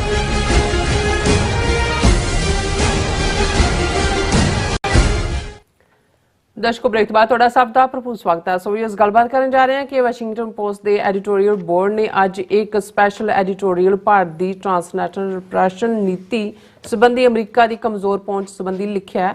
ਔਰ ਐਡੀਟੋਰੀਅਲ ਵਿੱਚ ਬਾਈਡਨ ਐਡਮਿਨਿਸਟ੍ਰੇਸ਼ਨ ਨੂੰ ਨਸੀਹਤ ਦਿੱਤੀ ਗਈ ਹੈ ਕਿ ਉਹ ਭਾਰਤ ਨਾਲ ਸਖਤੀ ਨਾਲ ਪੇਸ਼ ਆਵੇ। ਸੋ ਇਸ ਬਾਰੇ ਆਪਾਂ ਗੱਲਬਾਤ ਕਰਨ ਜਾ ਰਹੇ ਹਾਂ। ਸੋ ਅਸੀਂ ਚਾਹਾਂਗੇ ਕਿ ਤੁਸੀਂ ਇਸੇ ਤਰ੍ਹਾਂ ਬਣੇ ਰਹਿਣਾ। ਦੇਖਣ ਸੁਣ ਲਈ ਲਿਖਣ ਲਈ ਤੁਹਾਡਾ ਸਭ ਦਾ ਬਹੁਤ ਬਹੁਤ ਸ਼ੁਕਰੀਆ। ਜੀ ਡਾਕਟਰ ਸਾਹਿਬ, ਕੀ ਵਿਚਾਰਾਂ ਨੇ ਇਸ ਐਡੀਟੋਰੀਅਲ ਬਾਰੇ? ਦੇਖੋ, ਪਿਛਲੇ ਦਿਨਾਂ 'ਚ ਵੀ ਨਿਊਯਾਰਕ ਦੀ ਪੈਰੇਡ ਦੇ ਮੌਕੇ ਸੰਗਤ ਨੂੰ ਸੰਬੋਧਨ ਕਰਦਿਆਂ ਮੈਂ ਕਿਹਾ ਸੀ ਕਿ ਵੀ ਕੁਝ ਚੀਜ਼ਾਂ ਗੇਮ ਚੇਂਜਰ ਹੁੰਦੀਆਂ ਨੇ ਕਿ ਇੱਕ ਦਰਵੇਸ਼ ਹਰਦੀਪ ਸਿੰਘ ਨਿੱਜਰ ਦਾ ਖੂਨ ਡੁੱਲਿਆ ਤੇ ਗੇਮ ਪੂਰੀ ਚੇਂਜ ਹੋਈ। ਇਕੱਲਾ ਇਹੀ ਨਹੀਂ ਕਿ ਭਾਰਤ ਦਾ ਗੰਦਾ ਚਿਹਰਾ, ਰੋਗ, ਟੈਰਰਿਸਟ ਫੇਸ ਦੁਨੀਆ ਸਾਹਮਣੇ ਬੇਨਕਾਬ ਹੋਇਆ। ਦੁਨੀਆ ਦੇ ਪ੍ਰਮੁੱਖ ਮੀਡੀਆ ਦੇ ਵਿੱਚ ਖਾਲਿਸਤਾਨ ਦਾ ਇਸ਼ੂ, ਖਾਲਿਸਤਾਨ ਨਾਲ ਸੰਬੰਧਿਤ ਜਿਹੜਾ ਪ੍ਰੋਪਰ ਇੱਕ ਸਿੰਪੈਥੈਟਿਕ ਰਵੱਈਆ ਹੈ ਉਹ ਵੀ ਦੇਖਣ ਚ ਆਇਆ। ਹੁਣ ਅਸੀਂ ਜਦੋਂ ਇਹ ਗੱਲ ਹੀ ਕੀਤੀ ਉਸ ਤੋਂ ਅਗਲੇ ਦਿਨ ਜਿਹੜਾ ਵਾਸ਼ਿੰਗਟਨ ਪੋਸਟ ਦਾ ਕੱਲ ਦਾ ਆਰਟੀਕਲ ਆਪਣੇ ਆਪ ਚ ਸੀ ਕਿ ਵੀ ਉਹਨਾਂ ਨੇ ਜਿੱਥੇ ਭਾਰਤ ਦਾ ਸਾਰਾ ਹੀ ਜਿਹੜਾ ਉਹਨਾਂ ਦਾ ਕਿਲਿੰਗ ਗੈਂਗ ਹੈ, ਮੋਦੀ, ਅਜੀਤ ਡੋਵਲ ਔਰ ਸਮੰਤ ਗੋਇਲ ਔਰ ਵਿਕਰਮ ਯਾਦਵ ਔਰ ਇਹ ਸਾਰੇ, ਔਰ ਇਹਦੇ 'ਚ ਹੁਣ ਜਿਹੜਾ ਪ੍ਰੈਜ਼ੈਂਟਲੀ ਇਹਨਾਂ ਦਾ ਪ੍ਰੈਜ਼ੀਡੈਂਟ ਚੱਲ ਰਿਹਾ ਦਿਨਕਰ ਗੁਪਤਾ NSA ਦਾ, ਦੂਜੇ, ਇਹ ਸਾਰੇ ਵੀ ਇਸ ਦਾ ਹਿੱਸਾ ਹੋਣਗੇ। ਇਹ ਸਾਹਮਣੇ ਆਇਆ। ਉੱਥੇ ਨਾਲ ਦੀ ਨਾਲ ਜਦੋਂ ਇਹਦੇ 'ਚ ਰਿਪੀਟਡਲੀ ਕੁਝ ਟਰਮਸ ਐਸੀਆਂ ਨੇ ਕਿ ਵੀ ਉਹਨਾਂ ਨੇ ਜਿਹੜਾ ਪੋਲੀਟੀਕਲ ਡਿਸੀਡੈਂਸ ਨੂੰ ਦੱਬਣ ਦੇ ਲਈ ਹੁਣ ਜਿਹੜਾ ਜ਼ੋਰ 30 ਸਾਲ ਤੋਂ ਇੰਡੀਆ ਨੇ ਲਾਇਆ ਹੋਇਆ ਸੀ ਕਿ ਸਿੱਖਾਂ ਦੇ ਨਾਲ ਦਹਿਸ਼ਤਗਰਦ ਲਫ਼ਜ਼ ਜੋੜਨ ਦਾ, ਆਤੰਕਵਾਦੀ, ਅਲਗਾਵਵਾਦੀ, ਉਗਰਵਾਦੀ, ਇਹਨਾਂ ਸਾਰੀਆਂ ਸਟੋਰੀਜ਼ ਦੇ ਵਿੱਚ ਤੁਹਾਨੂੰ ਸਿੱਖ ਸੈਪਰੇਟਿਸਟ ਦਾ ਲਫ਼ਜ਼ ਯੂਜ਼ ਹੁੰਦਾ ਹੈ। ਸੈਪਰੇਟ ਦਾ ਮਤਲਬ ਅੱਡ ਹੋਣਾ ਚਾਹੁੰਦੇ ਨੇ, ਕੋਈ ਗਾਲ ਨਹੀਂ। ਇਹੀ ਹੈ ਕਿ ਵੀ ਅਸੀਂ ਅਲਗਾਵਵਾਦੀ, ਅਸੀਂ ਨਹੀਂ ਰਹਿਣਾ ਚਾਹੁੰਦੇ, ਬਿਲਕੁਲ ਠੀਕ ਹੈ। ਅਸੀਂ ਕਹਿੰਦੇ ਹਾਂ ਵੀ ਸਾਡਾ ਹੋਮਲੈਂਡ ਚੋਂ ਨਿਕਲੋ ਬਾਹਰ। ਪੰਜਾਬ ਨੂੰ ਸੈਪਰੇਟ ਕਰਨ ਦੀ ਲਾਈਨ ਦੀ ਵੀ ਗੱਲ ਹੁੰਦੀ ਹੈ। ਹੁਣ ਇੱਕ ਤਾਂ ਜਿਵੇਂ ਅਸੀਂ ਕਿਹਾ ਵੀ ਜਰਨਲਿਸਟਿਕ ਐਡਵੈਂਚਰ ਹੁੰਦਾ ਹੈ, ਇੱਕ ਜਰਨਲਿਸਟਿਕ ਇਨਵੈਸਟੀਗੇਸ਼ਨ ਦੇ ਉੱਤੇ ਬੇਸਡ ਗੱਲ ਹੁੰਦੀ। ਉਹ ਕੱਲ ਤੱਕ ਸੀ ਜਦੋਂ ਕਿ ਪ੍ਰੋਮੀਨੈਂਟ 7 ਜਰਨਲਿਸਟ, ਉਹਨਾਂ ਦੇ 3 ਜਿਹੜੇ ਨੇ ਆਥਰ ਔਰ 4 ਕੰਟਰੀਬਿਊਟਿੰਗ, ਕੋਈ ਆਸਟ੍ਰੇਲੀਆ 'ਚ ਹੈ, ਜਰਮਨੀ 'ਚ ਹੈ, ਦਿੱਲੀ 'ਚ ਹੈ। ਹੁਣ ਉਹ ਵੀ ਕਈ ਵਾਰੀ ਹੁੰਦਾ, ਕਈ ਵਾਰ ਜਦੋਂ ਤੁਸੀਂ ਕੋਈ ਈਵਨ TV ਤੇ ਵੀ ਅਸੀਂ ਕਈ ਵਾਰ ਕੋਈ ਪ੍ਰੋਗਰਾਮ ਚਲਾਉਂਦੇ ਹਾਂ, ਅਸੀਂ ਕਹਿੰਦੇ ਹਾਂ ਜੀ ਇੱਥੇ ਕਹਿਣ ਵਾਲੇ ਦੇ ਵਿਚਾਰਾਂ ਨਾਲ ਸਾਡਾ ਸਹਿਮਤ ਹੋਣਾ ਜ਼ਰੂਰੀ ਨਹੀਂ, ਉਹ ਸੂਹ ਤੋਂ ਬਚਣ ਲਈ ਹੁੰਦਾ ਕਿ ਬਈ ਇਹ ਜਿਹੜਾ ਲੇਖਕ ਨੇ ਕਿਹਾ ਇਹਦੇ ਨਾਲ ਅਸੀਂ ਸਹਿਮਤ ਨਹੀਂ। ਹੁਣ ਕੱਲ ਕੱਲਾ ਇਹੀ ਨਹੀਂ ਵੀ ਇਨਵੈਸਟੀਗੇਟਿਵ ਸਟੋਰੀ ਸੀ। ਅੱਜ ਜਿਹੜਾ ਵਾਸ਼ਿੰਗਟਨ ਪੋਸਟ ਦਾ ਐਡੀਟੋਰੀਅਲ ਹੈ, ਜਿਹੜਾ ਐਡੀਟੋਰੀਅਲ ਬੋਰਡ ਵੱਲੋਂ ਲਿਖਿਆ ਗਿਆ, ਕਈ ਵਾਰ ਹੁੰਦਾ ਓਪੀਨੀਅਨ ਪੇਜ, ਉਹਦੇ 'ਚ ਇੱਕ ਦਾ ਹੁੰਦਾ, ਉਹਦੇ 'ਚ ਵੀ ਉਹਦਾ ਓਪੀਨੀਅਨ ਹੁੰਦਾ। ਐਡੀਟੋਰੀਅਲ ਪੋਲਿਸੀ ਦੇ ਥੱਲੇ ਕੁਝ ਲਿਖਿਆ ਜਾਣਾ, ਇਸ ਦੀ ਬਹੁਤ ਵੱਡੀ ਅਥਾਰਟੀ ਹੁੰਦੀ ਹੈ। ਔਰ ਵਾਸ਼ਿੰਗਟਨ ਪੋਸਟ ਨੇ ਅੱਜ ਫੁੱਲ ਫਲੈਜਡ ਜਿਹੜਾ ਆਪਣਾ ਇਸ ਦੇ ਉੱਤੇ 22 ਦਾ ਐਡੀਟੋਰੀਅਲ ਬੋਰਡ ਕਹਿ ਕੇ ਆਰਟੀਕਲ ਜਿਹੜਾ ਐਡੀਟੋਰੀਅਲ ਲਿਖਿਆ, ਔਰ ਇਹਦਾ ਉਹਨਾਂ ਨੇ ਟਾਈਟਲ ਦਿੱਤਾ ਹੈ murder plot that can not be ignored, India must come clean at last. ਹੁਣ ਇਹ ਹੈ ਸਿੱਧੀ ਵਾਰਨਿੰਗ ਕਿ ਵੀ ਉਹ ਮਰਡਰ ਦਾ ਪਲਾਟ ਜਿਹਨੂੰ ਅਣਗੌਲਿਆ ਨਹੀਂ ਕੀਤਾ ਜਾ ਸਕਦਾ। ਭਾਰਤ ਨੂੰ ਜਿਹੜਾ ਉਹ ਸਾਫ਼ ਇਹਦੇ 'ਚ ਆਪਣਾ ਆਪਾ ਦਿਖਾਣਾ ਹੋਏਗਾ। ਮਤਲਬ ਇਹ ਹੈ ਕਿ ਇਹਨੂੰ ਇਹ ਮਰਡਰਰ ਹੈ ਔਰ ਇਹਨੂੰ ਅਕਾਊਂਟੇਬਲ ਠਹਿਰਾਇਆ ਜਾਏ। ਔਰ ਮੈਂ ਕਿਉਂਕਿ ਇਹ ਇੱਕ ਹਿਸਟੋਰੀਕਲ ਐਡੀਟੋਰੀਅਲ ਹੈ, ਅਕਾਊਂਟੇਬਿਲਿਟੀ ਦੀ ਗੱਲ ਹੈ, ਤਾਂ ਮੈਂ ਇਹਨੂੰ ਐਸ ਸੱਚ ਸਾਂਝਾ ਵੀ ਕਰਨਾ ਚਾਹਾਂਗਾ ਕਿਉਂਕਿ ਉਹਦੇ 'ਚ ਉਹਨਾਂ ਨੇ ਅਗੇਨ ਅਜੀਤ ਡੋਵਾਲ ਦਾ ਜ਼ਿਕਰ ਵੀ ਕੀਤਾ ਹੈ। ਮੈਂ ਕਿਹਾ ਇਨ ਨਵੰਬਰ the Justice Department unsealed an indictment containing the shocking charge that an official of India's government, not identified by name, led a brazen conspiracy to assassinate a dissident Sikh political activist on US soil. ਕਿ ਨਵੰਬਰ ਦੇ ਮਹੀਨੇ justice department ਨੇ ਉਸ ਲਿਫਾਫੇ ਨੂੰ ਖੋਲ੍ਹਿਆ।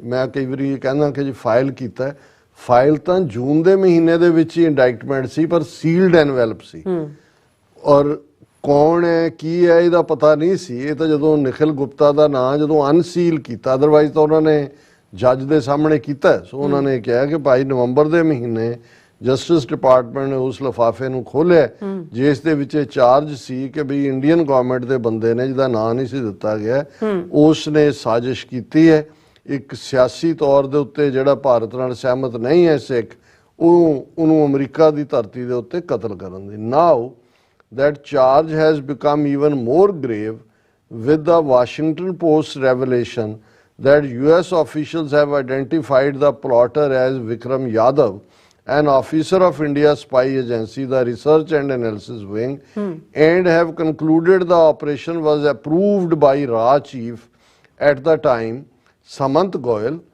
India should get to the bottom of this appalling murder for hire case, and United States should make clear that this country will not tolerate such crimes on its territory.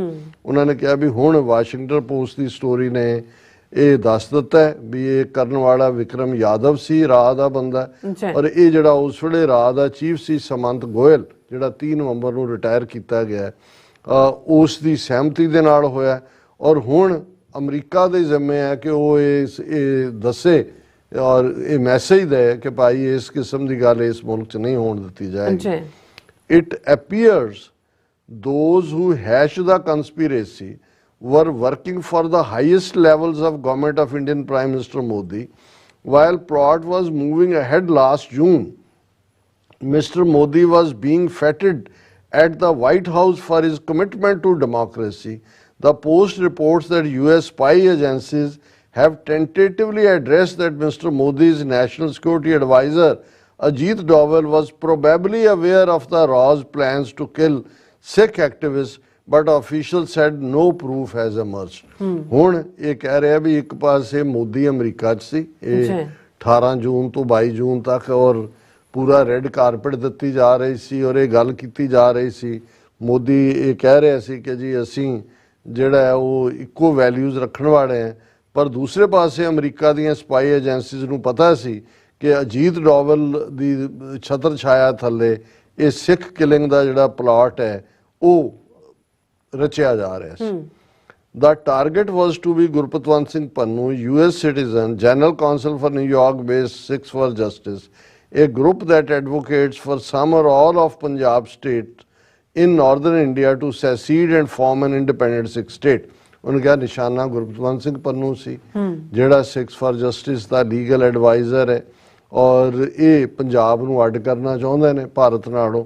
ਔਰ according to indictment the plotters hired Nikhil Gupta, an associate in India who has been involved in weapons and narcotics trafficking, to orchestrate the assassination, including hiring a killer in the United States. At the request of the United States, Mr. Gupta was arrested while traveling to Prague at the end of June and has been charged with murder for hire, which he denies the killing was not carried out. ਉਹਨਾਂ ਨੇ ਕਿਹਾ ਜੀ ਇਹ ਜਿਹੜੀ ਇੰਡਾਈਟਮੈਂਟ file ਹੋਈ ਹੈ ਇਹਦੇ ਮੁਤਾਬਕ ਨਿਖਿਲ ਗੁਪਤੇ ਨੂੰ ਹਾਇਰ ਕੀਤਾ ਗਿਆ ਜਿਹਨੇ ਮਾਰਨਾ ਸੀ ਗੁਰਪਤਵੰਤ ਸਿੰਘ ਪੰਨੂ ਨੂੰ, ਪਰ ਜਿਹੜਾ ਉਹਨੂੰ ਨਿਖਿਲ ਗੁਪਤੇ ਨੂੰ ਵੀ ਪ੍ਰਾਗ ਦੇ ਵਿੱਚ ਜਿਹੜੀ ਰਾਜਧਾਨੀ ਹੈ ਚੈਕ ਰਿਪਬਲਿਕ ਦੀ ਉਹਦੇ 'ਚ ਗ੍ਰਿਫਤਾਰ ਕੀਤਾ ਗਿਆ ਯੂਨਾਈਟਿਡ ਸਟੇਟਸ ਦੇ ਕਹਿਣ ਤੇ, ਔਰ ਇਹ ਜੋ ਕਰਨਾ ਚਾਹੁੰਦੇ ਸੀ ਉਹ ਨਹੀਂ ਹੋਇਆ। The plot was unfolding just when another Sikh separatist leader, Hardeep Singh Nijjar, was killed outside a Sikh temple in British Columbia। ਵੀ ਇਹ ਪਲਾਟ ਉਦੋਂ ਹੋ ਰਿਹਾ ਸੀ ਜਦੋਂ ਆਲਰੇਡੀ ਇੱਕ ਸਿੱਖ ਵੱਖਵਾਦੀ ਹਰਦੀਪ ਸਿੰਘ ਨਿੱਜਰ ਨੂੰ ਬ੍ਰਿਟਿਸ਼ ਕੋਲੰਬੀਆ 'ਚ ਗੁਰਦੁਆਰਾ ਸਾਹਿਬ ਦੇ ਕੰਪਲੈਕਸ ਦੇ ਵਿੱਚ ਹੀ ਮਾਰਿਆ ਗਿਆ। Mister Nijjar was N associate of mister Pannu. According to indictment on June 20, 2 days before Mr. Modi spoke at the White House, the chief plotter, now identified as Mr. Yadav, sent Mr. Gupta a news article about the Canada murder and told him the assassination of Mr. Pannu is a priority now. Prime Minister Justin Trudeau announced in September that Canada had credible evidence of India's involvement in Nijjar's death.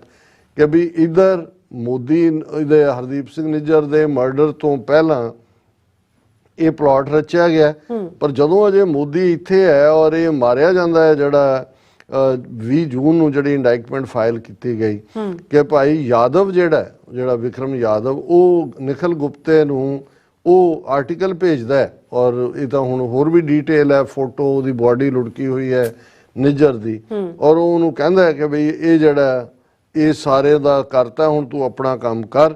ਔਰ ਉਹਨੇ ਫਿਰ Justin Trudeau ਨੂੰ ਕੋਟ ਕੀਤਾ ਵੀ ਉਹਨੇ ਵੀ Justin Trudeau Canadian prime minister ਨੇ India ਨੂੰ ਦੋਸ਼ੀ ਦੱਸਿਆ ਹਰਦੀਪ ਸਿੰਘ ਨਿੱਜਰ ਦੇ ਮਰਡਰ ਲਈ।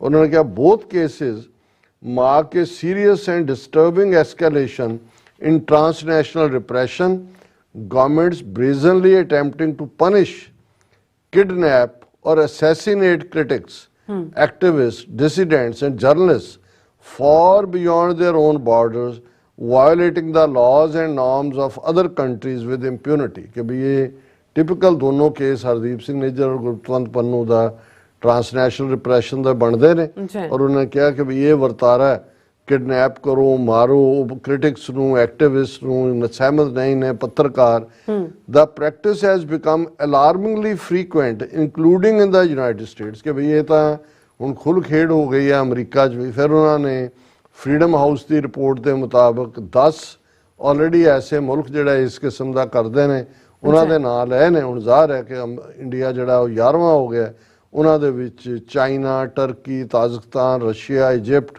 तुर्कमानिस्तान, उज़बेकिस्तान, बेलारूस, ईरान ते रवांडा। पर ये कोई फ्रेंडली मुल्क नहीं ने, ना चाइना ना रशिया है ना ये ने, ये तो फ्रेंडली मुल्क के थले। और मोदी नू red carpet welcome White House दे रहा है और वो अमरीका की धरती ते अमेरिकन सिटीजन नू मारन की साजिश रच रहे हैं। जी। The United States has strategic interests in a solid long-term relationship with India, which President Biden has correctly pursued on hopes that India will prove a bulwark against China's rising power. उन्होंने कहा जी अमरीका के interest ने, अमरीका समझदा भी भारत नूं असीं चीन के अगेंस्ट खड़ा करांगे और बाइडन एडमिनिस्ट्रेशन इस दे उत्ते ही काम कर रहा सी।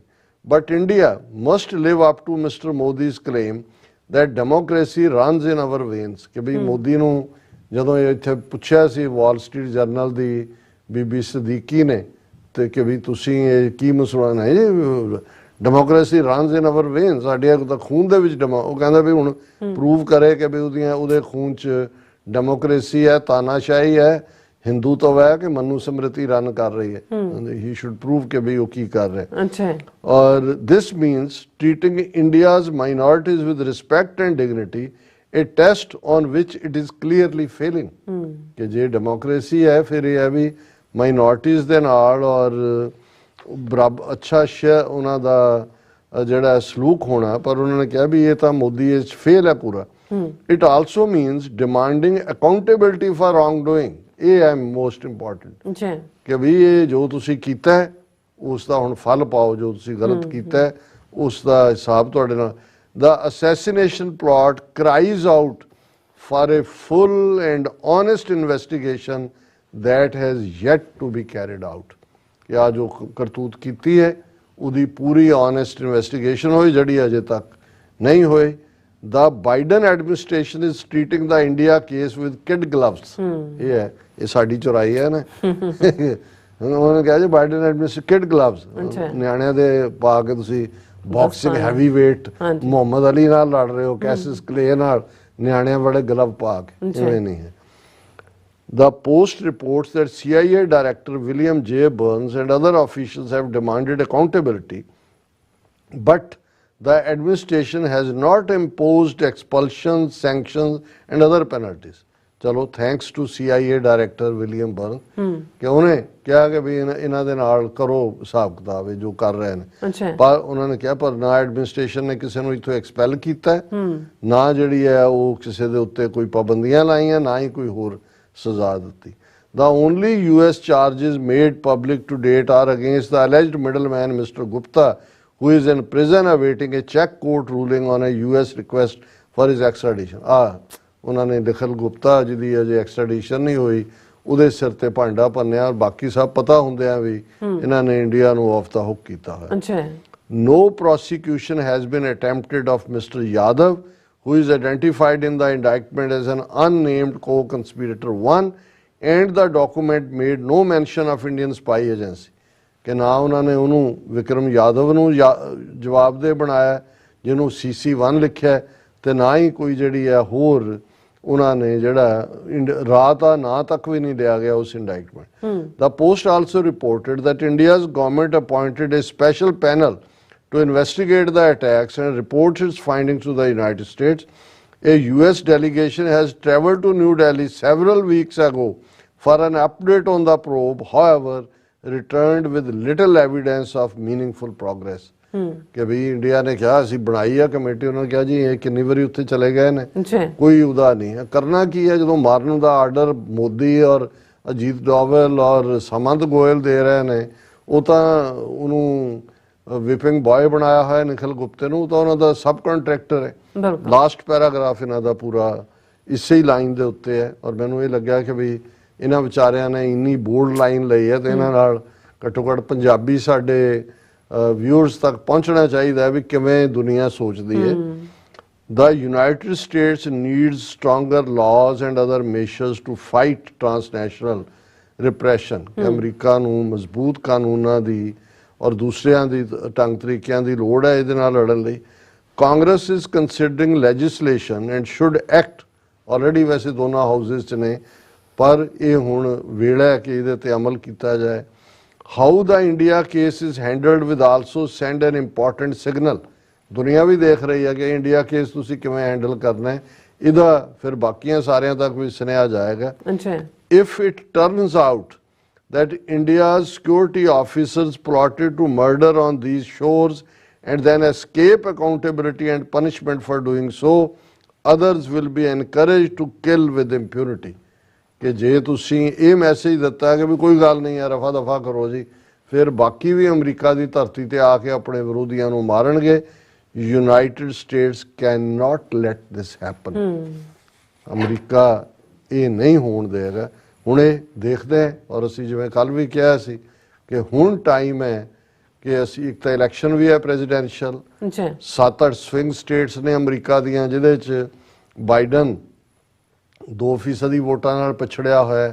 ਉੱਥੋਂ ਦੇ ਗੁਰਦੁਆਰੇ, ਉੱਥੋਂ ਦੀ ਪੂਰੀ lobby, plus 1-to-1 meeting, plus petition campaign. ਔਰ ਇਹ ਉਹਨਾਂ ਦੇ ਇਨਸਾਈਡਰਸ ਦਾ ਵੀ ਕਹਿਣਾ ਹੈ ਕਿ ਜੇ ਸਿੱਖਾਂ ਦੇ ਹੁਣ ਪ੍ਰੈਸ਼ਰ ਬਿਲਟ ਨਾ ਕੀਤਾ ਤੇ ਖਬਰਾਂ ਤਾਂ ਲੱਗਦੀਆਂ ਰਹਿੰਦੀਆਂ ਤੇ ਆਈਆਂ ਗਈਆਂ ਹੋ ਜਾਂਦੀਆਂ। ਇਹ ਇਲੈਕਸ਼ਨ ਈਅਰ ਹੈ, ਬਾਈਡਨ ਐਡਮਿਨਿਸਟ੍ਰੇਸ਼ਨ ਨੂੰ ਵੀ ਇਹ ਹੋਣਾ ਚਾਹੀਦਾ ਜਦੋਂ ਤੱਕ ਇਹ ਨਾ ਲੱਗੇ ਕਿ ਇਹਨਾਂ ਨੂੰ ਕੋਈ ਪਿੰਚ ਹੋਣ ਜਾ ਰਿਹਾ, ਇਹਨਾਂ ਨੇ ਕੁਝ ਵੀ ਜਿਹੜਾ ਉਹ ਆਪਣੀ ਨੀਤੀ ਨੂੰ ਤਬਦੀਲ ਨਹੀਂ ਕਰਨਾ। ਇਹ ਹੁਣ ਅਮਰੀਕਨ ਸਿੱਖਾਂ ਨੇ ਦੇਖਣਾ ਕਿ ਭਾਈ ਉਹਨਾਂ ਨੇ ਉਹੀ ਘਰਾਂ 'ਚ ਬਹਿ ਕੇ ਉਸ ਕਿਸਮ ਦਾ ਹੀ ਗੱਲਾਂ ਹੀ ਮਾਰਨੀਆਂ ਨੇ, ਜਾਂ ਦੂਸਰਾ ਹੀ ਹੈ ਵੀ ਕਿਹਨੇ ਕੀ ਕਿਹਾ ਤੇ ਕਿਹਨੇ ਕੀ ਕਿਹਾ, ਜਾਂ ਕੋਈ ਐਕਟ ਵੀ ਕਰਨਾ ਇਹਦੇ ਤੇ। ਬਿਲਕੁਲ ਰਾਜ ਸਾਹਿਬ, ਤੁਹਾਡਾ ਬਹੁਤ ਬਹੁਤ ਧੰਨਵਾਦ। ਸੋ ਅਥਲੇ ਨੇ ਬ੍ਰੇਕ ਵਿਊਅਰਸ, ਤੁਸੀਂ ਕਿਤੇ ਨਹੀਂ ਜਾਣਾ, ਮਿਲਦੇ ਆਫਟਰ ਦਿਸ ਸ਼ਾਰਟ ਬ੍ਰੇਕ।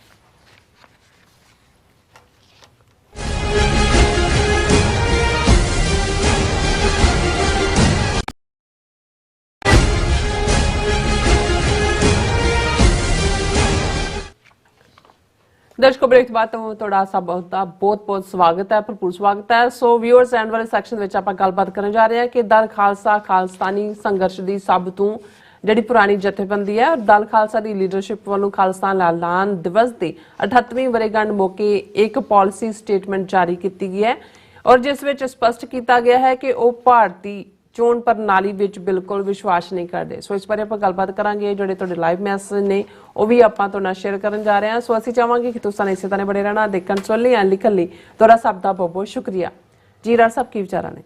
ਦੇਖੋ, ਦਲ ਖਾਲਸਾ ਸਾਡੇ ਸੰਘਰਸ਼ ਦੀ ਸਭ ਤੋਂ ਪੁਰਾਣੀ ਜਥੇਬੰਦੀ ਹੈ, ਔਰ ਅਸੀਂ ਖੁਸ਼ਕਿਸਮਤ ਹਾਂ ਕਿ ਭਾਈ ਗਜਿੰਦਰ ਸਿੰਘ ਜਿਹੜੇ ਬਾਨੀਆਂ ਚੋਂ ਨੇ, ਅੱਜ ਵੀ ਉਹ ਬੇਸ਼ੱਕ ਬਜ਼ੁਰਗ ਨੇ, ਕਈ ਵਾਰ ਸਿਹਤ ਵੀ ਉਹਨਾਂ ਦੀ ਢਿੱਲੀ ਹੁੰਦੀ ਹੈ, ਲੇਕਿਨ ਜਿਹੜਾ ਉਹਨਾਂ ਨੇ ਔਰ ਉਹਨਾਂ ਦੀ ਜਥੇਬੰਦੀ ਨੇ ਖਾਲਿਸਤਾਨ ਦਾ ਝੰਡਾ ਬੁਲੰਦ ਰੱਖਿਆ ਹੋਇਆ। ਇਕੱਲਾ ਬੁਲੰਦ ਹੀ ਨਹੀਂ, ਜਿਹੜੀ ਖਾਸ ਤੌਰ 'ਤੇ ਇੰਟੈਲੈਕਚੁਅਲ ਲੈਵਲ ਦੇ ਉੱਤੇ ਜਿਸ ਕਿਸਮ ਦੀ ਅਗਵਾਈ ਉਹ ਦਿੰਦੇ ਨੇ, ਔਰ ਜਿਹੜੀ ਉਹਨਾਂ ਦੀ ਟੀਮ ਪੰਜਾਬ ਦੇ ਵਿੱਚ ਵੀ ਹੈ, ਜਿਹੜੀ ਡੇ ਟੂ ਡੇ ਲੈਵਲ ਦੇ ਉੱਤੇ ਉਹ ਇਨਸਾਫ ਮਾਰਚ ਹੋਣ ਜਾਂ ਖਾਲਿਸਤਾਨ ਡੇ ਹੋਏ ਜਾਂ ਦੂਸਰੇ ਮੌਕੇ ਹੋਣ, ਉਹ ਆਪਣਾ ਜਿਹੜਾ ਉਹ ਬੜੀ ਜ਼ਿੰਮੇਵਾਰੀ ਦੇ ਨਾਲ, ਕੋਈ ਗੈਰ ਜ਼ਿੰਮੇਵਾਰ ਬਿਆਨਬਾਜ਼ੀ ਨਹੀਂ ਹੁੰਦੀ, ਮੌਕੇ ਦੀ ਗੱਲ ਹੁੰਦੀ ਹੈ। ਔਰ ਭਾਈ ਗਜਿੰਦਰ ਸਿੰਘ ਜਿਨ੍ਹਾਂ ਦੇ 5 ਤੀਰ ਹੋਰ 70s ਦੇ ਵਿੱਚ ਜਿਹੜੀ ਉਹਨਾਂ ਦੀ ਨਜ਼ਮਾਂ ਦੀ ਕਿਤਾਬ, ਜਿਹੜੀ ਇੱਕ ਟ੍ਰੈਂਡ ਸੈਟਰ, ਔਰ ਕਿਵੇਂ ਉਹਨਾਂ ਨੇ ਭਾਈ ਗਜਿੰਦਰ ਸਿੰਘ ਹੋਰਾਂ ਨੇ ਖਾਲਿਸਤਾਨ ਦੀ ਗੱਲ ਹੀ ਨਹੀਂ ਕੀਤੀ, ਖਾਲਿਸਤਾਨ ਜੀਵਿਆ, ਖਾਲਿਸਤਾਨ ਉਹਨਾਂ ਦੇ ਸਾਹ 'ਚ ਹੈ। ਔਰ ਉਹਨਾਂ ਨੇ ਜਿੱਥੇ ਇੰਟਰਨੈਸ਼ਨਲ ਲੈਵਲ ਦੇ ਇੱਕ ਵੱਡੇ ਕਾਰਨਾਮੇ ਵੀ ਕੀਤੇ, ਜਿਹੜਾ ਖਾਸ ਤੌਰ 'ਤੇ ਸੰਤ ਭਿੰਡਰਾਂਵਾਲਿਆਂ ਦੀ 20 ਸਤੰਬਰ ਦੀ ਗ੍ਰਿਫਤਾਰੀ ਤੋਂ ਬਾਅਦ 1980s 'ਚ ਉਹਨਾਂ ਨੇ ਜਹਾਜ਼ ਲਿਜਾ ਕੇ ਮੈਸੇਜ ਇੰਟਰਨੈਸ਼ਨਲੀ ਦਿੱਤਾ, ਔਰ ਸਾਬਤ ਕਦਮਾਂ ਦੇ ਨਾਲ ਉਹ ਖਲੋਤੇ ਹੋਏ ਨੇ। ਅਸੀਂ ਉਹਨਾਂ ਦੀ ਜਥੇਬੰਦੀ ਜਿਨ੍ਹਾਂ ਨੇ 38ਵੀਂ ਖਾਲਿਸਤਾਨ ਡੇ ਦੀ ਜਿਹੜੀ ਐਲਾਨ ਦਿਵਸ ਦੀ ਵਰ੍ਹੇਗੰਢ ਮੌਕੇ ਆਪਣੀ ਪਾਲਿਸੀ ਸਟੇਟਮੈਂਟ ਦਿੱਤੀ ਹੈ, ਅਸੀਂ ਉਸ ਨੂੰ ਸਾਂਝਾ ਕਰਨਾ ਚਾਹੁੰਦੇ ਹਾਂ। ਔਰ ਇਹ ਸਾਈਨਡ ਸਟੇਟਮੈਂਟ ਹੈ ਜਿਹਦੇ 'ਚ ਉਹਨਾਂ ਦੇ ਸਾਰੀ ਜਿਹੜੇ ਪੰਜਾਬ ਦੇ ਵਿੱਚ ਐਕਟਿਵ ਲੀਡਰ ਨੇ ਉਹਨਾਂ ਦੇ ਦਸਤਖਤ ਨੇ। ਹਰਪਾਲ ਸਿੰਘ ਚੀਮਾ, ਪਰਮਜੀਤ ਸਿੰਘ ਮੰਡ, ਬਾਬਾ ਹਰਦੀਪ ਸਿੰਘ ਮਹਿਰਾਜ, ਅਮਰੀਕ ਸਿੰਘ ਈਸੜੂ, ਸਤਨਾਮ ਸਿੰਘ ਪੌਂਟਾ ਸਾਹਿਬ, ਹਰਚਰਨਜੀਤ ਸਿੰਘ ਧਾਮੀ, ਕੰਵਰਪਾਲ ਸਿੰਘ, ਜਸਵੀਰ ਸਿੰਘ ਖੰਡੂਰ, ਰਣਵੀਰ ਸਿੰਘ, ਪਰਮਜੀਤ ਸਿੰਘ ਟਾਂਡਾ, ਗੁਰਵਿੰਦਰ ਸਿੰਘ ਬਠਿੰਡਾ, ਸੁਰਜੀਤ ਸਿੰਘ ਖਾਰਸਤਾਨੀ, ਜਗਜੀਤ ਸਿੰਘ ਖੋਸਾ, ਗੁਰਪ੍ਰੀਤ ਸਿੰਘ ਖੁੱਡਾ, ਗੁਰਨਾਮ ਸਿੰਘ ਮੂਨਕਾ। ਸੋ ਇਹਨਾਂ ਦੀ ਸਟੇਟਮੈਂਟ ਮੈਂ ਹੂ ਬਾਹੂ ਉਹਦੀ ਮੈਂ ਵਿਆਖਿਆ ਨਹੀਂ ਕਰਾਂਗਾ ਕਿਉਂਕਿ ਪੰਜਾਬੀ 'ਚ ਹੀ ਇਹ ਸਟੇਟਮੈਂਟ ਹੈ ਔਰ ਆਪਣੇ ਆਪ ਦੇ ਵਿੱਚ ਹੀ ਸਾਰੇ ਮੈਸੇਜ ਨੂੰ ਦਿੰਦੀ ਹੈ। ਔਰ ਖਾਸ ਤੌਰ ਤੇ ਜਦੋਂ ਕਿ ਹੁਣ 2024 ਪਾਰਲੀਮਾਨੀ ਚੋਣਾਂ ਹੋਣ ਜਾ ਰਹੀਆਂ ਪੰਜਾਬ ਦੇ ਵਿੱਚ, 1 ਜੂਨ ਦਾ ਦਿਨ ਹੈ ਵੋਟਾਂ ਦਾ। ਅੱਡ ਉਮੀਦਵਾਰ ਆਲਮੋਸਟ ਸਾਰੀਆਂ ਪਾਰਟੀਆਂ ਨੇ ਸੀਟਾਂ ਤੇ ਉਤਾਰ ਦਿੱਤੇ ਨੇ। ਉਹਨੂੰ ਲੈ ਕੇ ਵੀ ਦਲ ਖਾਲਸਾ ਦੀ ਪਹੁੰਚ ਕੀ ਹੈ, ਬਾਕੀ ਜਿਹੜਾ ਅਸੀਂ ਸਮਝਦੇ ਹਾਂ ਵੀ ਸਿਧਾਂਤਕ ਪਹੁੰਚ ਹੈ। ਬਾਕੀ ਤਾਂ ਲੋਕਲ ਲੈਵਲ ਤੇ ਉੱਥੇ ਹਰ ਇੱਕ ਨੂੰ ਪਤਾ ਹੈ ਵੀ ਉਹਨਾਂ ਨੇ ਵੋਟ ਜੇ ਕਰਨੀ ਵੀ ਹੈ ਤੇ ਕਿਹਨੂੰ ਕਰਨੀ ਹੈ, ਉਹਨਾਂ ਨੂੰ ਕੋਈ ਇਹ ਦੱਸਣ ਦੀ ਲੋੜ ਨਹੀਂ ਹੈ ਕਿ ਕੌਣ ਪੰਥਕ ਹੈ ਤੇ ਕੌਣ ਨਹੀਂ ਹੈ। ਸੋ ਇਹਦੇ 'ਚ ਉਹਨਾਂ ਨੇ ਫਤਿਹ ਬੁਲਾ ਕੇ ਕਿਹਾ। ਅੱਜ 29 ਅਪ੍ਰੈਲ ਹੈ, ਅੱਜ ਖਾਲਿਸਤਾਨ ਐਲਾਨਨਾਮੇ ਦੀ 38ਵੀਂ ਵਰ੍ਹੇਗੰਢ ਹੈ। ਦਲ ਖਾਲਸਾ ਜਮਹੂਰੀ ਅਤੇ ਰਾਜਸੀ ਢੰਗ ਤਰੀਕਿਆਂ ਨਾਲ ਖਾਲਿਸਤਾਨ ਦੇ ਟੀਚੇ ਦੀ ਪ੍ਰਾਪਤੀ ਲਈ ਆਪਣੀ ਵਚਨਬੱਧਤਾ ਦੁਹਰਾਉਂਦਿਆਂ ਪੰਜਾਬ ਦੇ ਸਾਰੇ ਧਰਮਾਂ ਤੇ ਵਰਗਾਂ ਦੇ ਲੋਕਾਂ ਨੂੰ ਨਾਲ ਲੈ ਕੇ ਚੱਲਣ ਲਈ ਪ੍ਰਤੀਬੱਧ ਹੈ। ਅਸੀਂ ਸਪਸ਼ਟ ਤੌਰ ਤੇ ਐਲਾਨ ਕਰਦੇ ਹਾਂ ਕਿ ਖਾਲਿਸਤਾਨ ਸਾਰੇ ਪੰਜਾਬੀਆਂ ਦਾ ਅਤੇ ਪੰਜਾਬੀਆਂ ਲਈ ਹੋਵੇਗਾ। ਇਸ ਦਾ ਸਿਧਾਂਤ ਗੁਰਬਾਣੀ ਅਨੁਸਾਰ ਨਾ ਕੋ ਵੈਰੀ ਨਹੀਂ ਬੇਗਾਨਾ ਸਗਲ ਸੰਗ ਹਮਕੋ ਬਨਾਈ ਤੇ ਆਧਾਰਿਤ ਹੋਵੇਗਾ। ਸਿੱਖ ਕੌਮ ਉਥਲ ਪੁਥਲ ਅਤੇ ਅਜਾਈ ਲਹੂ ਡੋਲਣ ਦੇ ਹੱਕ ਵਿੱਚ ਨਹੀਂ ਹੈ। ਦਲ ਖਾਲਸਾ ਪੰਜਾਬ ਅਤੇ ਦਿੱਲੀ ਦਰਮਿਆਨ ਟਕਰਾਅ ਨੂੰ ਗੱਲਬਾਤ ਰਾਹੀਂ ਸੁਲਝਾਉਣ ਅਤੇ ਦਿੱਲੀ ਦੇ ਹੁਕਮਰਾਨਾਂ ਨੂੰ ਦਮਨਕਾਰੀ ਪਹੁੰਚ ਅਤੇ ਫਾਸ਼ੀਵਾਦੀ ਨੀਤੀਆਂ ਨੂੰ ਤਿਆਗਣ ਦਾ ਸੱਦਾ ਦਿੰਦਾ ਹੈ। ਇਹਦੇ ਕੁਝ ਲਫ਼ਜ਼ ਐਗਜ਼ੈਕਟਲੀ ਉਹੀ ਨੇ ਜਿਹੜੇ 29 ਅਪ੍ਰੈਲ 1986 ਦੇ ਮੂਲ ਖਾਲਿਸਤਾਨ ਐਲਾਨਨਾਮੇ ਦੇ ਵਿੱਚ ਦਰਜ ਨੇ। ਫਿਰ ਇਹਨਾਂ ਨੇ ਸਬ ਹੈਡਿੰਗ ਦਿੱਤਾ, ਭਾਰਤੀ ਨਿਜ਼ਾਮ ਹੇਠ ਚੋਣਾਂ ਪ੍ਰਤੀ ਦਲ ਖਾਲਸਾ ਦਾ ਸਟੈਂਡ ਅਤੇ ਨੀਤੀ। ਸੰਘਰਸ਼ਸ਼ੀਲ ਲੋਕਾਂ ਤੇ ਕੌਮਾਂ ਅੰਦਰ ਆਪਣੇ ਤੇ ਕਾਬਜ਼ ਨਿਜ਼ਾਮ ਅਧੀਨ ਹੁੰਦੀਆਂ ਚੋਣਾਂ ਵਿੱਚ ਹਿੱਸਾ ਲੈਣ ਜਾਂ ਨਾ ਲੈਣ ਸੰਬੰਧੀ ਹਮੇਸ਼ਾ ਹੀ ਦੁਵਿਧਾ ਤੇ ਦੁਚਿੱਤੀ ਰਹੀ ਹੈ। ਭਾਰਤ ਵੱਲੋਂ ਜੂਨ 1984 ਦੇ ਦਰਬਾਰ ਸਾਹਿਬ ਉੱਤੇ ਹਮਲੇ ਤੋਂ ਬਾਅਦ ਭਾਰਤ ਤੋਂ ਮੁਕਤੀ ਦੇ ਰਾਹ ਪਈ ਸਿੱਖ ਕੌਮ ਵੀ ਇਸੇ ਦਵੰਦ ਦਾ ਸ਼ਿਕਾਰ ਚਲੀ ਆ ਰਹੀ ਹੈ। ਭਾਰਤ ਤੋਂ ਆਜ਼ਾਦੀ ਦੇ ਰਾਹ ਤੇ ਤੁਰੇ ਜੁਝਾਰੂ ਅਤੇ ਸੰਘਰਸ਼ਸ਼ੀਲ ਹਿੱਸੇ ਨੇ ਭਾਰਤੀ ਸਿਸਟਮ ਨੂੰ ਰੱਦ ਕਰਦਿਆਂ ਚੋਣਾਂ ਦੇ ਬਾਈਕਾਟ ਦੇ ਸਟੈਂਡ ਨੂੰ ਹਮੇਸ਼ਾ ਪ੍ਰਾਥਮਿਕਤਾ ਦਿੱਤੀ ਹੈ। ਦੂਜੇ ਪਾਸੇ ਪੰਥਕ ਪਿੜ ਅੰਦਰ ਇੱਕ ਧਿਰ ਉਹ ਵੀ ਹੈ ਜਿਸ ਨੇ ਚੋਣ ਵਿਵਸਥਾ ਉੱਤੇ ਟੇਕ ਰੱਖੀ ਸੀ ਅਤੇ ਅੱਜ ਵੀ ਹੈ। ਸਿੱਖ ਸਿਧਾਂਤ ਅਨੁਸਾਰ ਚੋਣਾਂ ਵਿੱਚ ਹਿੱਸਾ ਲੈਣ ਦੀ ਕੋਈ ਮਨਾਹੀ ਨਹੀਂ ਹੈ, ਪਰ ਹਾਂ ਇਸ ਪੈਂਤੜੇ ਨੂੰ ਅਪਣਾਉਣ ਦੇ ਪਿੱਛੇ ਕੁਝ ਬੁਨਿਆਦੀ ਅਸੂਲ ਹੋਣੇ ਲਾਜ਼ਮੀ ਹਨ, ਨਾ ਕਿ ਕੇਵਲ ਸੱਤਾ ਪ੍ਰਾਪਤੀ ਦੀ ਦੌੜ ਅਤੇ ਚਾਹਤ। ਕੌਮ ਦੀ ਜੁਝਾਰੂ ਧਿਰ ਵਾਂਗ ਦਲ ਖਾਲਸਾ ਵੀ ਇਸ ਦਲੀਲ ਅਤੇ ਤਰਕ ਦਾ ਹਾਮੀ ਹੈ ਕਿ ਆਜ਼ਾਦੀ ਦੀ ਜੰਗ ਲੜ ਰਹੇ ਲੋਕਾਂ ਅਤੇ ਧਿਰਾਂ ਲਈ ਸੰਯੁਕਤ ਰਾਸ਼ਟਰ ਅਧੀਨ ਸਵੈ ਨਿਰਣੇ ਦੇ ਅਧਿਕਾਰ ਤੋਂ ਬਿਨਾਂ ਭਾਰਤੀ ਨਿਜ਼ਾਮ ਹੇਠ ਚੋਣਾਂ ਵਿੱਚ ਹਿੱਸਾ ਲੈਣਾ ਅਰਥਹੀਨ ਅਤੇ ਬੇਮਤਲਬੀ ਹੈ। ਦਲ ਖਾਲਸਾ ਦਾ ਮੰਨਣਾ ਹੈ ਕਿ ਮੌਜੂਦਾ ਭਾਰਤੀ ਨਿਜ਼ਾਮ ਹੇਠ ਚੋਣਾਂ ਸਵੈ ਨਿਰਣੇ ਦੇ ਅਧਿਕਾਰ ਦਾ ਬਦਲ ਨਹੀਂ ਹੋ ਸਕਦੀਆਂ। ਪੰਜਾਬ ਵਿੱਚ 1 ਜੂਨ ਨੂੰ ਹੋਣ ਵਾਲੀਆਂ ਭਾਰਤੀ ਲੋਕ ਸਭਾ ਚੋਣਾਂ ਤੋਂ ਦਲ ਖਾਲਸਾ ਨੇ ਦੂਰ ਰਹਿਣ ਦਾ ਫੈਸਲਾ ਲਿਆ ਹੈ। ਇਹ ਫੈਸਲਾ ਜਥੇਬੰਦੀ ਦੀ 15 ਮੈਂਬਰੀ ਅੰਤਰੰਗ ਕਮੇਟੀ ਦੀ ਬੀਤੇ ਕੱਲ ਹੋਈ ਮੀਟਿੰਗ ਵਿੱਚ ਲਿਆ ਗਿਆ, ਜਿਸ ਦੀ ਪ੍ਰਧਾਨਗੀ ਸਰਦਾਰ ਹਰਪਾਲ ਸਿੰਘ ਚੀਮਾ ਨੇ ਕੀਤੀ ਸੀ। ਜਥੇਬੰਦੀ ਦਾ ਮੰਨਣਾ ਹੈ ਕਿ ਗੁਲਾਮ ਕੌਮਾਂ ਆਪਣੇ ਉੱਤੇ ਕਾਬਜ਼ ਮੁਲਕ ਅਤੇ ਉਸ ਦੇ ਜ਼ੁਲਮ ਢਾਉਣ ਵਾਲੇ ਸਿਸਟਮ ਅਤੇ ਤੰਤਰ ਨੂੰ ਮਜ਼ਬੂਤੀ ਦੇਣ ਵਾਲੀ ਕਿਸੇ ਵੀ ਪ੍ਰਕਿਰਿਆ ਵਿੱਚ ਹਿੱਸਾ ਨਹੀਂ ਲੈਣਗੀਆਂ। ਇਹ ਚੋਣਾਂ ਪੰਜਾਬ ਸਮੱਸਿਆ ਦਾ ਹੱਲ ਨਹੀਂ ਕਰ ਸਕਦੀਆਂ ਤੇ ਨਾ ਹੀ ਸਿੱਖਾਂ ਦੀ ਕੌਮੀ ਸਥਿਤੀ ਨੂੰ ਬਿਹਤਰ ਕਰਨ ਵਿੱਚ ਸਹਾਈ ਹੋ ਸਕਦੀਆਂ ਹਨ। ਭਾਰਤ ਤੋਂ ਆਜ਼ਾਦੀ ਹਾਸਲ ਕਰਨ ਲਈ ਚੋਣਾਂ ਵਿੱਚ ਹਿੱਸਾ ਲੈਣ ਤੋਂ ਬਿਨਾਂ ਹੋਰ ਵੀ ਬਦਲਵੇਂ ਰਾਹ ਤੇ ਪੈਂਤੜੇ ਮੌਜੂਦ ਹਨ ਅਤੇ ਬਦਲਦੇ ਸਮਿਆਂ ਵਿੱਚ ਸਾਡੀ ਕੌਮ ਨੂੰ ਵਧੇਰੇ ਸੁਚੇਤ ਹੋਣ ਦੀ ਲੋੜ ਹੈ। ਸੰਘਰਸ਼ ਅਤੇ ਅੰਦੋਲਨ ਨਾ ਕਿ ਭਾਰਤੀ ਸਿਸਟਮ ਅਧੀਨ ਚੋਣਾਂ ਸਾਡੀ ਪ੍ਰਾਥਮਿਕਤਾ ਰਹੇ ਹਨ ਅਤੇ ਅੱਜ ਵੀ ਹਨ। ਖਾਲਿਸਤਾਨ ਦੇ ਸੰਘਰਸ਼ ਵਿੱਚ ਆਪਣੀਆਂ ਜਾਨਾਂ ਨਿਛਾਵਰ ਕਰਨ ਵਾਲੇ ਹਜ਼ਾਰਾਂ ਸ਼ਹੀਦਾਂ, ਲੰਮੇ ਸਮੇਂ ਤੋਂ ਨਜ਼ਰਬੰਦੀਆਂ ਅਤੇ ਜਲਾਵਤਨੀਆਂ ਹੰਢਾ ਰਹੇ ਮਰਜੀਵੜਿਆਂ ਦੀਆਂ ਕਾਲਨਾਵਾਂ ਨੂੰ ਚੋਣਾਂ ਦੀ ਸਸਤੀ ਖੇਡ ਤੋਂ ਕੁਰਬਾਨ ਅਤੇ ਨਜ਼ਰਅੰਦਾਜ਼ ਨਹੀਂ ਕੀਤਾ ਜਾ ਸਕਦਾ। ਪਿਛਲੇ ਵਰੇ 2023 ਵਿੱਚ ਅਸੀਂ 3 ਉੱਘੇ ਨਾਇਕਾਂ ਭਾਈ ਪਰਮਜੀਤ ਸਿੰਘ ਪੰਜਵੜ, ਹਰਦੀਪ ਸਿੰਘ ਨਿੱਜਰ ਅਤੇ ਅਵਤਾਰ ਸਿੰਘ ਖੰਡਾ ਨੂੰ ਗਵਾ ਚੁੱਕੇ ਹਾਂ। ਉਹਨਾਂ ਨੂੰ ਉਹਨਾਂ ਦੇ ਰਾਜਨੀਤਿਕ ਵਿਸ਼ਵਾਸਾਂ ਅਤੇ ਰਾਜਸੀ ਵਿਚਾਰਧਾਰਾ ਦੇ ਕਾਰਨ ਹੀ ਵਿਦੇਸ਼ੀ ਮੁਲਕਾਂ ਵਿੱਚ ਭਾਰਤੀ ਏਜੰਟਾਂ ਦੁਆਰਾ ਕਤਲ ਕੀਤਾ ਗਿਆ ਹੈ। ਜਿਹੜਾ ਦੇਸ਼ ਅਤੇ ਸਿਸਟਮ ਸਾਡੀਆਂ ਇੱਛਾਵਾਂ ਨੂੰ ਕੁਚਲਣ ਅਤੇ ਸਾਡੀਆਂ ਆਵਾਜ਼ਾਂ ਨੂੰ ਗੈਰ ਨਿਰਣਾਇਕ ਹੱਥਕੰਡਿਆਂ ਰਾਹੀਂ ਖਾਮੋਸ਼ ਕਰਨ ਤੇ ਭਾਰੂ ਹੋਵੇ, ਅਸੀਂ ਚੋਣ ਪ੍ਰਕਿਰਿਆ ਵਿੱਚ ਹਿੱਸਾ ਲੈ ਕੇ ਉਸ ਦੇਸ਼ ਦੀ ਅਖੌਤੀ ਲੋਕਤੰਤਰੀ ਵਿਵਸਥਾ ਨੂੰ ਕਿਵੇਂ ਮਜ਼ਬੂਤ ਕਰ ਸਕਦੇ ਹਾਂ। ਪੰਜਾਬ ਦੇ ਲੋਕਾਂ ਨੇ UAPA, NSA ਵਰਗੇ ਕਠੋਰ ਕਾਨੂੰਨਾਂ ਅਧੀਨ ਬੇਅੰਤ ਨਜ਼ਰਬੰਦੀਆਂ ਹੰਢਾਈਆਂ ਤੇ ਹੰਢਾ ਰਹੇ ਹਨ। ਸਿੱਖ ਆਵਾਮ ਦੇ ਵੱਡੇ ਹਿੱਸੇ ਨੇ ਨਸਲਕੁਸ਼ੀ ਅਤੇ ਮਨੁੱਖੀ ਅਧਿਕਾਰਾਂ ਦੀ ਉਲੰਘਣਾ ਦੀ ਪੀੜ ਤੇ ਮਾਰ ਝੱਲੀ ਹੈ। ਪੰਜਾਬ ਦੇ ਕੁਦਰਤੀ ਸਰੋਤ ਲੁੱਟੇ ਗਏ ਤੇ ਲੁੱਟੇ ਜਾ ਰਹੇ ਹਨ। ਵਾਅਦਿਆਂ ਅਤੇ ਬੇਇਨਸਾਫੀ ਦੀ ਲੰਮੀ ਲੜੀ ਹੈ ਅਤੇ ਇਸ ਲਹੂ ਭਿੱਜੀ ਦਾਸਤਾਨ ਨੇ ਸਾਨੂੰ ਬੇਘਰੇ ਅਤੇ ਬੇਵਤਨ ਕੀਤਾ ਹੈ। ਕੀ ਭਾਰਤੀ ਚੋਣਾਂ ਰਾਹੀਂ ਹਿੰਦ ਪੰਜਾਬ ਝਗੜੇ ਦੇ ਹੱਲ ਦੀ ਕੋਈ ਉਮੀਦ ਦਿਖਾਈ ਦਿੰਦੀ ਹੈ?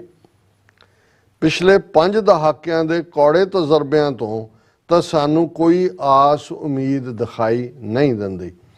1947 ਤੋਂ ਅਤੇ ਖਾਸ ਕਰਕੇ 1984 ਤੋਂ ਬਾਅਦ ਸਿੱਖਾਂ ਨੇ ਸ਼੍ਰੋਮਣੀ ਅਕਾਲੀ ਦਲ ਦੇ ਪਲੇਟਫਾਰਮ ਰਾਹੀਂ ਪੰਜਾਬ ਵਿੱਚ ਸਰਕਾਰਾਂ ਬਣਾਈਆਂ ਅਤੇ ਅਕਾਲੀ ਅਤੇ ਸਿੱਖ ਨੁਮਾਇੰਦੇ ਭਾਰਤੀ ਸੰਸਦ ਵਿੱਚ ਵੀ ਭੇਜੇ।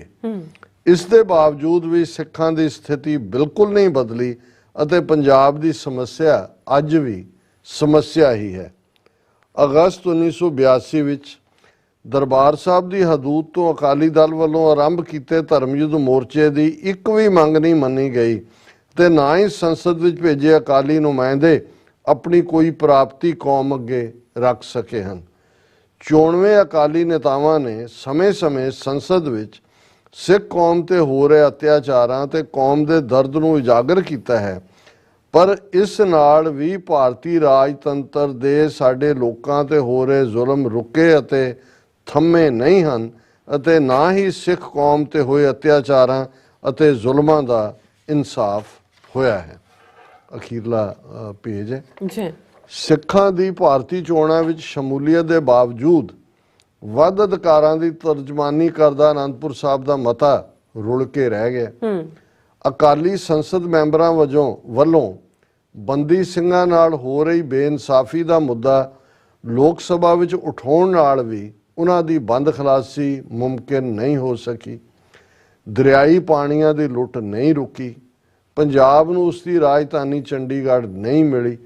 ਜੇ ਚੋਣਾਂ ਦਾ ਬਾਈਕਾਟ ਕਰਨ ਨਾਲ ਕੁਝ ਹਾਸਲ ਨਹੀਂ ਹੋਇਆ ਤਾਂ ਚੋਣਾਂ ਲੜਨ ਨਾਲ ਵੀ ਕੌਮ ਦੀ ਝੋਲੀ ਵਿੱਚ ਕੁਝ ਨਹੀਂ ਪੈ ਸਕਿਆ। ਅਫਸੋਸ ਕਿ ਇਨਸਾਫ ਅਤੇ ਹੱਕਾਂ ਲਈ ਸਮੇਂ-ਸਮੇਂ ਸਿੱਖ ਨੁਮਾਇੰਦਿਆਂ ਵੱਲੋਂ ਸੰਸਦ ਵਿੱਚ ਉਠਾਈ ਆਵਾਜ਼ ਤੇ ਸੜਕਾਂ ਤੇ ਉਤਰ ਕੇ ਬੁਲੰਦ ਕੀਤੀ ਆਵਾਜ਼ ਦਾ ਇੱਕੋ ਤਰ੍ਹਾਂ ਦਾ ਹੀ ਮੁੱਲ ਪਿਆ ਹੈ, ਮੀਨਸ ਨਾਟ ਇਫੈਕਟਿਵ। ਪੰਜਾਬ ਵਿੱਚ ਇਨਸਾਫ ਪਸੰਦ ਅਤੇ ਗੈਰਤਮੰਦ ਲੋਕ 1 ਜੂਨ ਵਾਲੇ ਦਿਨ ਜਦ ਦਿੱਲੀ ਦੇ ਨਵੇਂ ਹੁਕਮਰਾਨਾਂ ਨੂੰ ਚੁਣਨ ਲਈ ਘਰੋਂ ਨਿਕਲਣ ਤਾਂ ਚੇਤੇ ਰੱਖਣ ਕਿ 40 ਸਾਲ ਪਹਿਲਾਂ ਇਸੇ ਮੁਲਕ ਦੀਆਂ ਫੌਜਾਂ ਦਰਬਾਰ ਸਾਹਿਬ ਦੀ ਬੇਹਰੁਮਤੀ ਕਰਨ ਦੀ ਬਦਨੀਤੀ ਨਾਲ ਚੜ੍ਹ ਕੇ ਆਈਆਂ ਸਨ। ਜਿਸ ਸਿਸਟਮ ਵਿੱਚ ਸਾਡੀ ਕੌਮ ਦੇ ਲੋਕ ਕੈਦ ਹੋ ਚੁੱਕੇ ਹਨ, ਇਹ ਉਹੀ ਸਿਸਟਮ ਹੈ ਜੋ ਪੰਜਾਬ ਦੀ ਅਣਖ ਅਤੇ ਗੈਰਤ ਲਈ ਮੈਦਾਨ ਵਿੱਚ ਨਿਤਰੇ ਜਥੇਦਾਰ ਗੁਰਦੇਵ ਸਿੰਘ ਕੌਂਕੇ ਅਤੇ ਜਸਵੰਤ ਸਿੰਘ ਖਾਲੜਾ ਸਮੇਤ ਹਜ਼ਾਰਾਂ ਸਿੱਖਾਂ ਨੂੰ ਕੋਹ ਕੇ ਸ਼ਹੀਦ ਕਰਦਾ ਆ ਰਿਹਾ ਹੈ ਅਤੇ ਇਹ ਉਹੀ ਸਿਸਟਮ ਹੈ ਜਿਸ ਦਾ ਤੰਤਰ ਅੱਜ ਇੰਨੀ ਦੂਰ ਤੱਕ ਫੈਲ ਗਿਆ ਹੈ ਕਿ ਇਹ ਵਿਦੇਸ਼ਾਂ ਦੀ ਧਰਤੀ ਉੱਤੇ ਜਾ ਕੇ ਵੀ ਸਾਡੇ ਸਿੱਖ ਭਰਾਵਾਂ ਨੂੰ ਜਿਸਮਾਨੀ ਤੌਰ ਤੇ ਖਤਮ ਕਰ ਰਿਹਾ। ਜਿਹੜਾ ਸਿਸਟਮ ਸਾਡੇ ਭਰਾਵਾਂ ਦੇ ਖੂਨ ਦਾ ਪਿਆਸਾ ਹੋਵੇ, ਉਸ ਮੁਲਕ ਅਤੇ ਸਿਸਟਮ ਦਾ ਹਿੱਸਾ ਬਣ ਕੇ ਉਸ ਨੂੰ ਹੋਰ ਜ਼ਿਆਦਾ ਤਾਕਤ ਦੇਣਾ ਦਲ ਖਾਲਸਾ ਨੂੰ ਕਦੇ ਵੀ ਗਵਾਰਾ ਨਹੀਂ। ਇਸ ਲਈ ਅਸੀਂ ਇਸ ਗੱਲ ਦਾ ਫੈਸਲਾ ਕੀਤਾ ਹੈ ਕਿ ਅਸੀਂ ਭਾਰਤੀ ਸਿਸਟਮ ਨੂੰ ਰੱਦ ਕਰਦੇ ਹੋਏ ਮੌਜੂਦਾ ਨਿਜ਼ਾਮ ਹੇਠ ਹੋ ਰਹੀਆਂ ਚੋਣਾਂ ਤੋਂ ਦੂਰ ਰਹਾਂਗੇ। ਅਸੀਂ ਇਸ ਗੱਲ ਤੋਂ ਅਣਜਾਣ ਨਹੀਂ ਹੈ ਕਿ ਜੇਕਰ ਬੀਤੇ ਵਰ੍ਹਿਆਂ ਵਿੱਚ ਸਿੱਖਾਂ ਤੇ ਅਕਾਲੀ ਆਗੂਆਂ ਵੱਲੋਂ ਚੋਣਾਂ ਵਿੱਚ ਵੱਧ ਚੜ੍ਹ ਕੇ ਹਿੱਸਾ ਲੈਣ ਦੇ ਬਾਵਜੂਦ ਪੰਜਾਬ ਅਤੇ ਪੰਥ ਦਾ ਕੋਈ ਮਸਲਾ ਹੱਲ ਨਹੀਂ ਹੋਇਆ, ਤਾਂ ਇਹ ਮਸਲੇ ਚੋਣਾਂ ਦੇ ਬਾਈਕਾਟ ਕਰਨ ਨਾਲ ਹੱਲ ਹੋ ਜਾਣਗੇ। ਹਾਂ, ਇਸ ਗੱਲ ਦੀ ਤਸੱਲੀ ਰਹੇਗੀ ਕਿ ਭਾਰਤੀ ਸਿਸਟਮ ਦਾ ਬਾਈਕਾਟ ਕਰਕੇ ਅਸੀਂ ਘੱਟੋ ਘੱਟ ਆਪਣੇ ਖਾਲਸਾ ਬਾਗੀ ਜਾਂ ਬਾਦਸ਼ਾਹ ਦੇ ਸਿਧਾਂਤ ਉੱਪਰ ਖੜੇ ਜ਼ਰੂਰ ਦਿਖਾਈ ਦੇਵਾਂਗੇ। ਸਾਡਾ ਇਹ ਸਿਧਾਂਤਕ ਫੈਸਲਾ ਭਾਰਤੀ ਸਿਸਟਮ ਤੋਂ ਦੂਰੀ ਬਣਾ ਕੇ ਆਪਣਾ ਬਾਗੀਪੁਣਾ ਦੁਨੀਆ ਵਿੱਚ ਦਰਜ ਕਰਵਾਉਣ ਅਤੇ ਬਾਦਸ਼ਾਹਤ ਹਾਸਲ ਕਰਨ ਤੱਕ ਸੰਘਰਸ਼ ਜਾਰੀ ਰੱਖਣ ਦਾ ਸੰਦੇਸ਼ ਜ਼ਰੂਰ ਦੇਵੇਗਾ।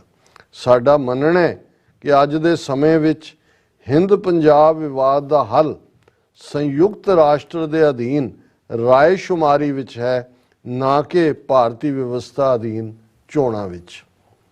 ਦਲ ਖਾਲਸਾ ਨਾ ਤਾਂ ਜਮਹੂਰੀਅਤ ਦੇ ਵਿਰੁੱਧ ਹੈ, ਨਾ ਹੀ ਲੋਕਤੰਤਰੀ ਪ੍ਰਣਾਲੀ ਦੇ।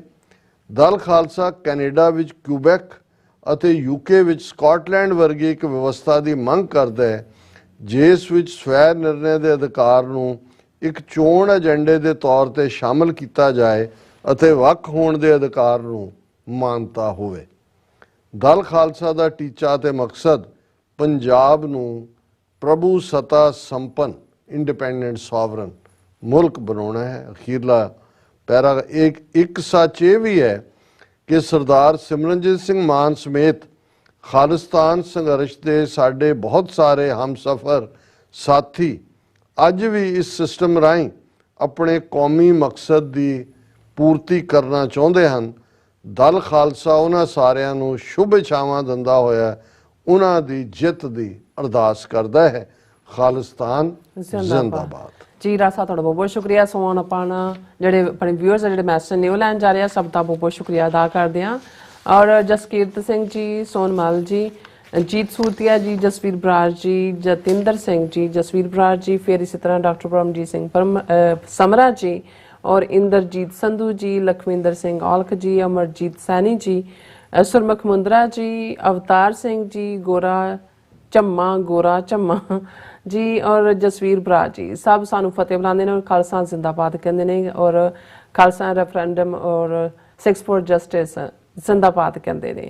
और इस तरह जसवीर बरा जी कहते डॉक्टर साहब जी ते भैन नीलम कौर जी, वाहिगुरू तुहानू तंदुरुस्ती ते तरक्कियां बख्शे, परमात्मा तुसीं बहुत तरीके नाल समझाते हो। सो इसी तरह सुरिंदर सिंह जी, सत श्री अकाल जी, और दिल्ली तो कहते आप देख रहे हैं तुहानू। So nice. And Kulwinder Singh Binder ji भी फतेह बुलाते ने और साजिद माज जी खालसा जिंदाबाद कहते हैं। जसवीर सिंह जी भी फतेह बुलाते हैं। All about truth and Sikhism ji भी फतेह बुलाते हैं। और राजबिंदर सिंह जी कहते Raj Sahab, your words are coming true that Khalistan दा जड़ा ठेके ते मोदी नू दे दिता है। And also PM Trudeau's statement, Sikh values are Canadian values, clearly separate Sikhs from India. So इसी तरह हाँ जी नरिंदर सिंह जी भी कहते ने फतेह बुलाते ने। और इसी तरह सुखजीवन बच्चू जी भी good job keep it up, thanks. And Singh Garcha ji भी फतेह बुलाते ने। हरदीप सिंह जी, फिर इसी तरह हरप्रीत सिंह जी और निहंग सिंह जी भी, और इसी तरह इंद्रजीत सिंह जी, रेशम सिंह जी और मनदीप बाजवा जी, फिर इसी तरह बलवीर सिंह जी टवाना, ये सब सानू फतेह बुलाते हैं और खालसा जिंदाबाद कहते हैं। कुलदीप सिंह जी कहते सानू कलम की ताकत के नाल सिख ट्रैडिशन नीतियां भाव साडे दुश्मनां नाल नजिठण दा खालसाई ढंग भी बरकरार रखना पवेगा। जो साडी परंपरा है कि भाई ये जिहड़ा सजा याफ्ता करना, बिल्कुल अंत सच यही है कि खालसा जी की तेग ही न्याय करेगी। सतनाम औजला जी और कुलदीप सिंह जी भी फतेह बुलाते ने। और ਗੁਰਮਿੰਦਰ ਸਿੰਘ ਜੀ ਵੀ ਫਤਿਹ ਬੁਲਾਉਂਦੇ ਨੇ ਔਰ ਇਸੇ ਤਰ੍ਹਾਂ ਐਸ ਕੌਰ ਜੀ ਕਹਿੰਦੇ ਨੇ ਕਿ ਜਿਹੜਾ ਕਿਸੇ ਲਈ ਖੂਹ ਪੱਟਦਾ ਰੱਬ ਉਹਦੇ ਲਈ ਖਾਤਾ ਤਿਆਰ ਕਰ ਦਿੰਦਾ, ਉਹੀ ਮੋਦੀ ਨਾਲ ਹੋਇਆ। ਸੋ ਇਸੇ ਤਰ੍ਹਾਂ ਹਾਂਜੀ ਰਾਜਵਿੰਦਰ ਸਿੰਘ ਜੀ ਕਹਿੰਦੇ Raj Sahib it's good that Modi is self cremating himself incriminating. ਹਾਂਜੀ ਸੋ ਧਰਮ ਸਿੰਘ ਜੀ ਵੀ ਫਤਿਹ ਬੁਲਾਉਂਦੇ ਨੇ, ਸੁਖਦੇਵ ਸਿੰਘ ਜੀ ਵੀ ਫਤਿਹ ਬੁਲਾਉਂਦੇ ਨੇ, ਬਲਵਿੰਦਰ ਸਿੰਘ ਜੀ, ਜਸਵੀਰ ਸਿੰਘ ਗਰੇਵਾਲ ਜੀ ਔਰ ਸਰਬਜੀਤ ਕੌਰ ਕੁਝ ਕਹਿਣਾ ਚਾਹੁੰਦੇ। ਖਾਲਸਾ ਜੀ 3 4 3 4 child policy 4 6 is required immediately. ਹਾਂਜੀ ਔਰ ਹਰਮਨ ਪੰਨੂ ਜੀ, ਫਿਰ ਇਸੇ ਤਰ੍ਹਾਂ ਦਵਿੰਦਰ ਮੁਲਤਾਨੀ ਜੀ ਕਹਿੰਦੇ ਬੇਸ਼ਰਮ ਇੰਡੀਅਨ ਔਰ ਕੁਲਦੀਪ ਕੌਰ ਜੀ ਵੀ ਫਤਿਹ ਬੁਲਾਉਂਦੇ ਨੇ ਔਰ ਨੂਪਾ ਜੀ ਹਾਂਜੀ ਕੱਲ ਉਹਨਾਂ ਨੇ ਕਿਹਾ ਵੀ ਤੁਸੀਂ ਮੇਰੀ ਗੱਲ ਦਾ ਗਲਤ ਮਤਲਬ ਕੱਢ ਗਏ। ਮੈਂ ਕਿਹਾ ਸੀ ਕਿ ਭਾਰਤ ਕੈਨੇਡਾ ਦੇ ਇੰਟਰਨਲ ਮੈਟਰ ਵਿੱਚ ਇੰਟਰਫੀਅਰ ਕਰਦਾ ਹੈ, ਕੈਨੇਡਾ ਨੂੰ ਬੋਲਣਾ ਚਾਹੀਦਾ ਹੈ। ਉਹਨਾਂ ਨੇ ਕਿਹਾ ਕਿ ਵੀ ਇਹ ਕਿਉਂਕਿ ਉਹਨਾਂ ਨੇ ਕੈਨੇਡਾ ਬੋਲੇ, ਤੁਸੀਂ ਕੌਣ ਹੁੰਦੇ ਹੋ ਕੈਨੇਡਾ ਦੇ ਮੈਟਰਸ ਵਿੱਚ ਇੰਟਰਫੀਅਰ ਕਰਨ ਵਾਲੇ। ਅਨੂਪਾ ਜੀ ਨਹੀਂ, ਮੈਂ ਗਲਤ ਨਹੀਂ ਸਮਝਿਆ, ਮੈਂ ਤਾਂ ਇਹੀ ਕਹਿਣਾ ਚਾਹੁੰਦਾ ਕਿ ਵੀ ਜਿਹੜਾ ਮੈਂ ਤਾਂ ਭਾਰਤ ਨੂੰ ਹੀ ਇਸ ਦੇ ਉੱਤੇ ਸਲੈਪ ਕੀਤਾ ਕਿ ਵੀ ਇੱਕ ਪਾਸੇ ਉਹ ਰੌਲਾ ਪਾਉਂਦੇ ਨੇ ਕਿ ਜੀ ਸਾਡੇ ਮਾਮਲਿਆਂ 'ਚ ਇੰਟਰਫੀਅਰ ਨਾ ਹੋਏ, ਪਰ ਦੂਸਰੇ ਪਾਸੇ ਜਦੋਂ ਅਮਰੀਕਾ ਦੇ ਸੈਨੇਟਰ ਇਹ ਕਹਿੰਦੇ ਨੇ ਕਿ ਜੀ ਅਰੁਣਾਚਲ ਪ੍ਰਦੇਸ਼ ਨੂੰ ਅਸੀਂ ਚੀਨ ਦਾ ਨਹੀਂ ਭਾਰਤ ਦਾ ਹਿੱਸਾ ਮੰਨਦੇ ਹਾਂ, ਉਦੋਂ ਇਹਨਾਂ ਨੂੰ ਕਿਉਂ ਨਜ਼ਰ ਨਹੀਂ ਆਉਂਦਾ ਕਿ ਬਈ ਅਮਰੀਕਾ ਇਹ ਕਹਿ ਕੇ ਵੀ ਇੰਟਰਫੀਅਰ ਕਰ ਰਿਹਾ। ਔਰ ਉਹਨਾਂ ਨੇ ਤੁਸੀਂ ਇੱਕ ਸਟੈਪ ਅੱਗੇ ਗਏ ਹੋ ਵੀ ਕੈਨੇਡਾ ਨੂੰ ਤਲਬ ਕਰਨਾ ਚਾਹੀਦਾ ਹੈ ਉਹਨਾਂ ਨੂੰ, ਪਰ ਕੈਨੇਡਾ ਜਿਸ ਲੈਵਲ ਦੇ ਉੱਤੇ ਜਾ ਕੇ ਜਸਟਿਨ ਟਰੂਡੋ ਦੀ ਹਕੂਮਤ ਇੰਡੀਆ ਨੂੰ ਚੈਲੰਜ ਕਰ ਰਿਹਾ, ਔਰ ਕੱਲ ਦਾ ਵਾਸ਼ਿੰਗਟਨ ਪੋਸਟ ਦਾ ਆਰਟੀਕਲ ਉਹਨੇ ਕੈਨੇਡਾ ਦੀ ਤਾਰੀਫ ਕੀਤੀ ਹੈ ਕਿ ਜਸਟਿਨ ਟਰੂਡੋ ਨੇ ਸਟਰੋਂਗਲੀ ਇਸ ਨੂੰ ਹੈਂਡਲ ਕੀਤਾ ਔਰ ਇਹ ਅਮਰੀਕਾ ਜਿਹੜਾ ਹੈ ਉਹ ਰਾਦਰ ਕਿਡ ਗਲਵਜ਼ ਨਾਲ ਡੀਲ ਕਰ ਰਿਹਾ। ਹਾਲਾਂ ਬਹੁਤ ਸਾਰਿਆਂ ਦੀ ਪਰਸੈਪਸ਼ਨ ਅਦਰ ਵੇ ਅਰਾਊਂਡ ਸੀ ਕਿ ਜੀ ਕੈਨੇਡਾ 'ਚ ਅਜੇ ਤੱਕ ਕਿਉਂ ਨਹੀਂ ਇੰਡਾਇਕਟਮੈਂਟ ਹੋਈ ਔਰ ਬੰਦੇ ਫੜੇ ਕਿਉਂ ਨਹੀਂ ਗਏ, ਕਿਉਂਕਿ ਉਹ ਤਾਂ ਸਾਰਾ ਕੁਝ ਜੁੜਿਆ ਹੀ ਇੱਧਰ ਹੋਇਆ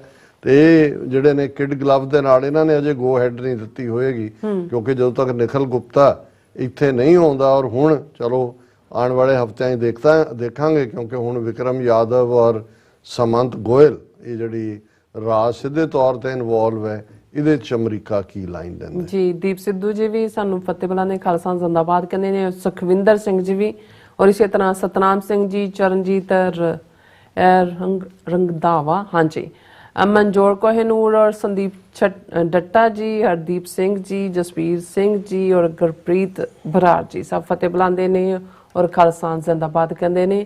ਹਰਦੀਪ ਸਿੰਘ ਜੀ ਨੇ ਨਾਮ ਤੇਰੇ ਦੀਆਂ ਗੂੰਜਾਂ ਜੁਗੋ ਜੁਗ ਪੈਣਗੀਆਂ।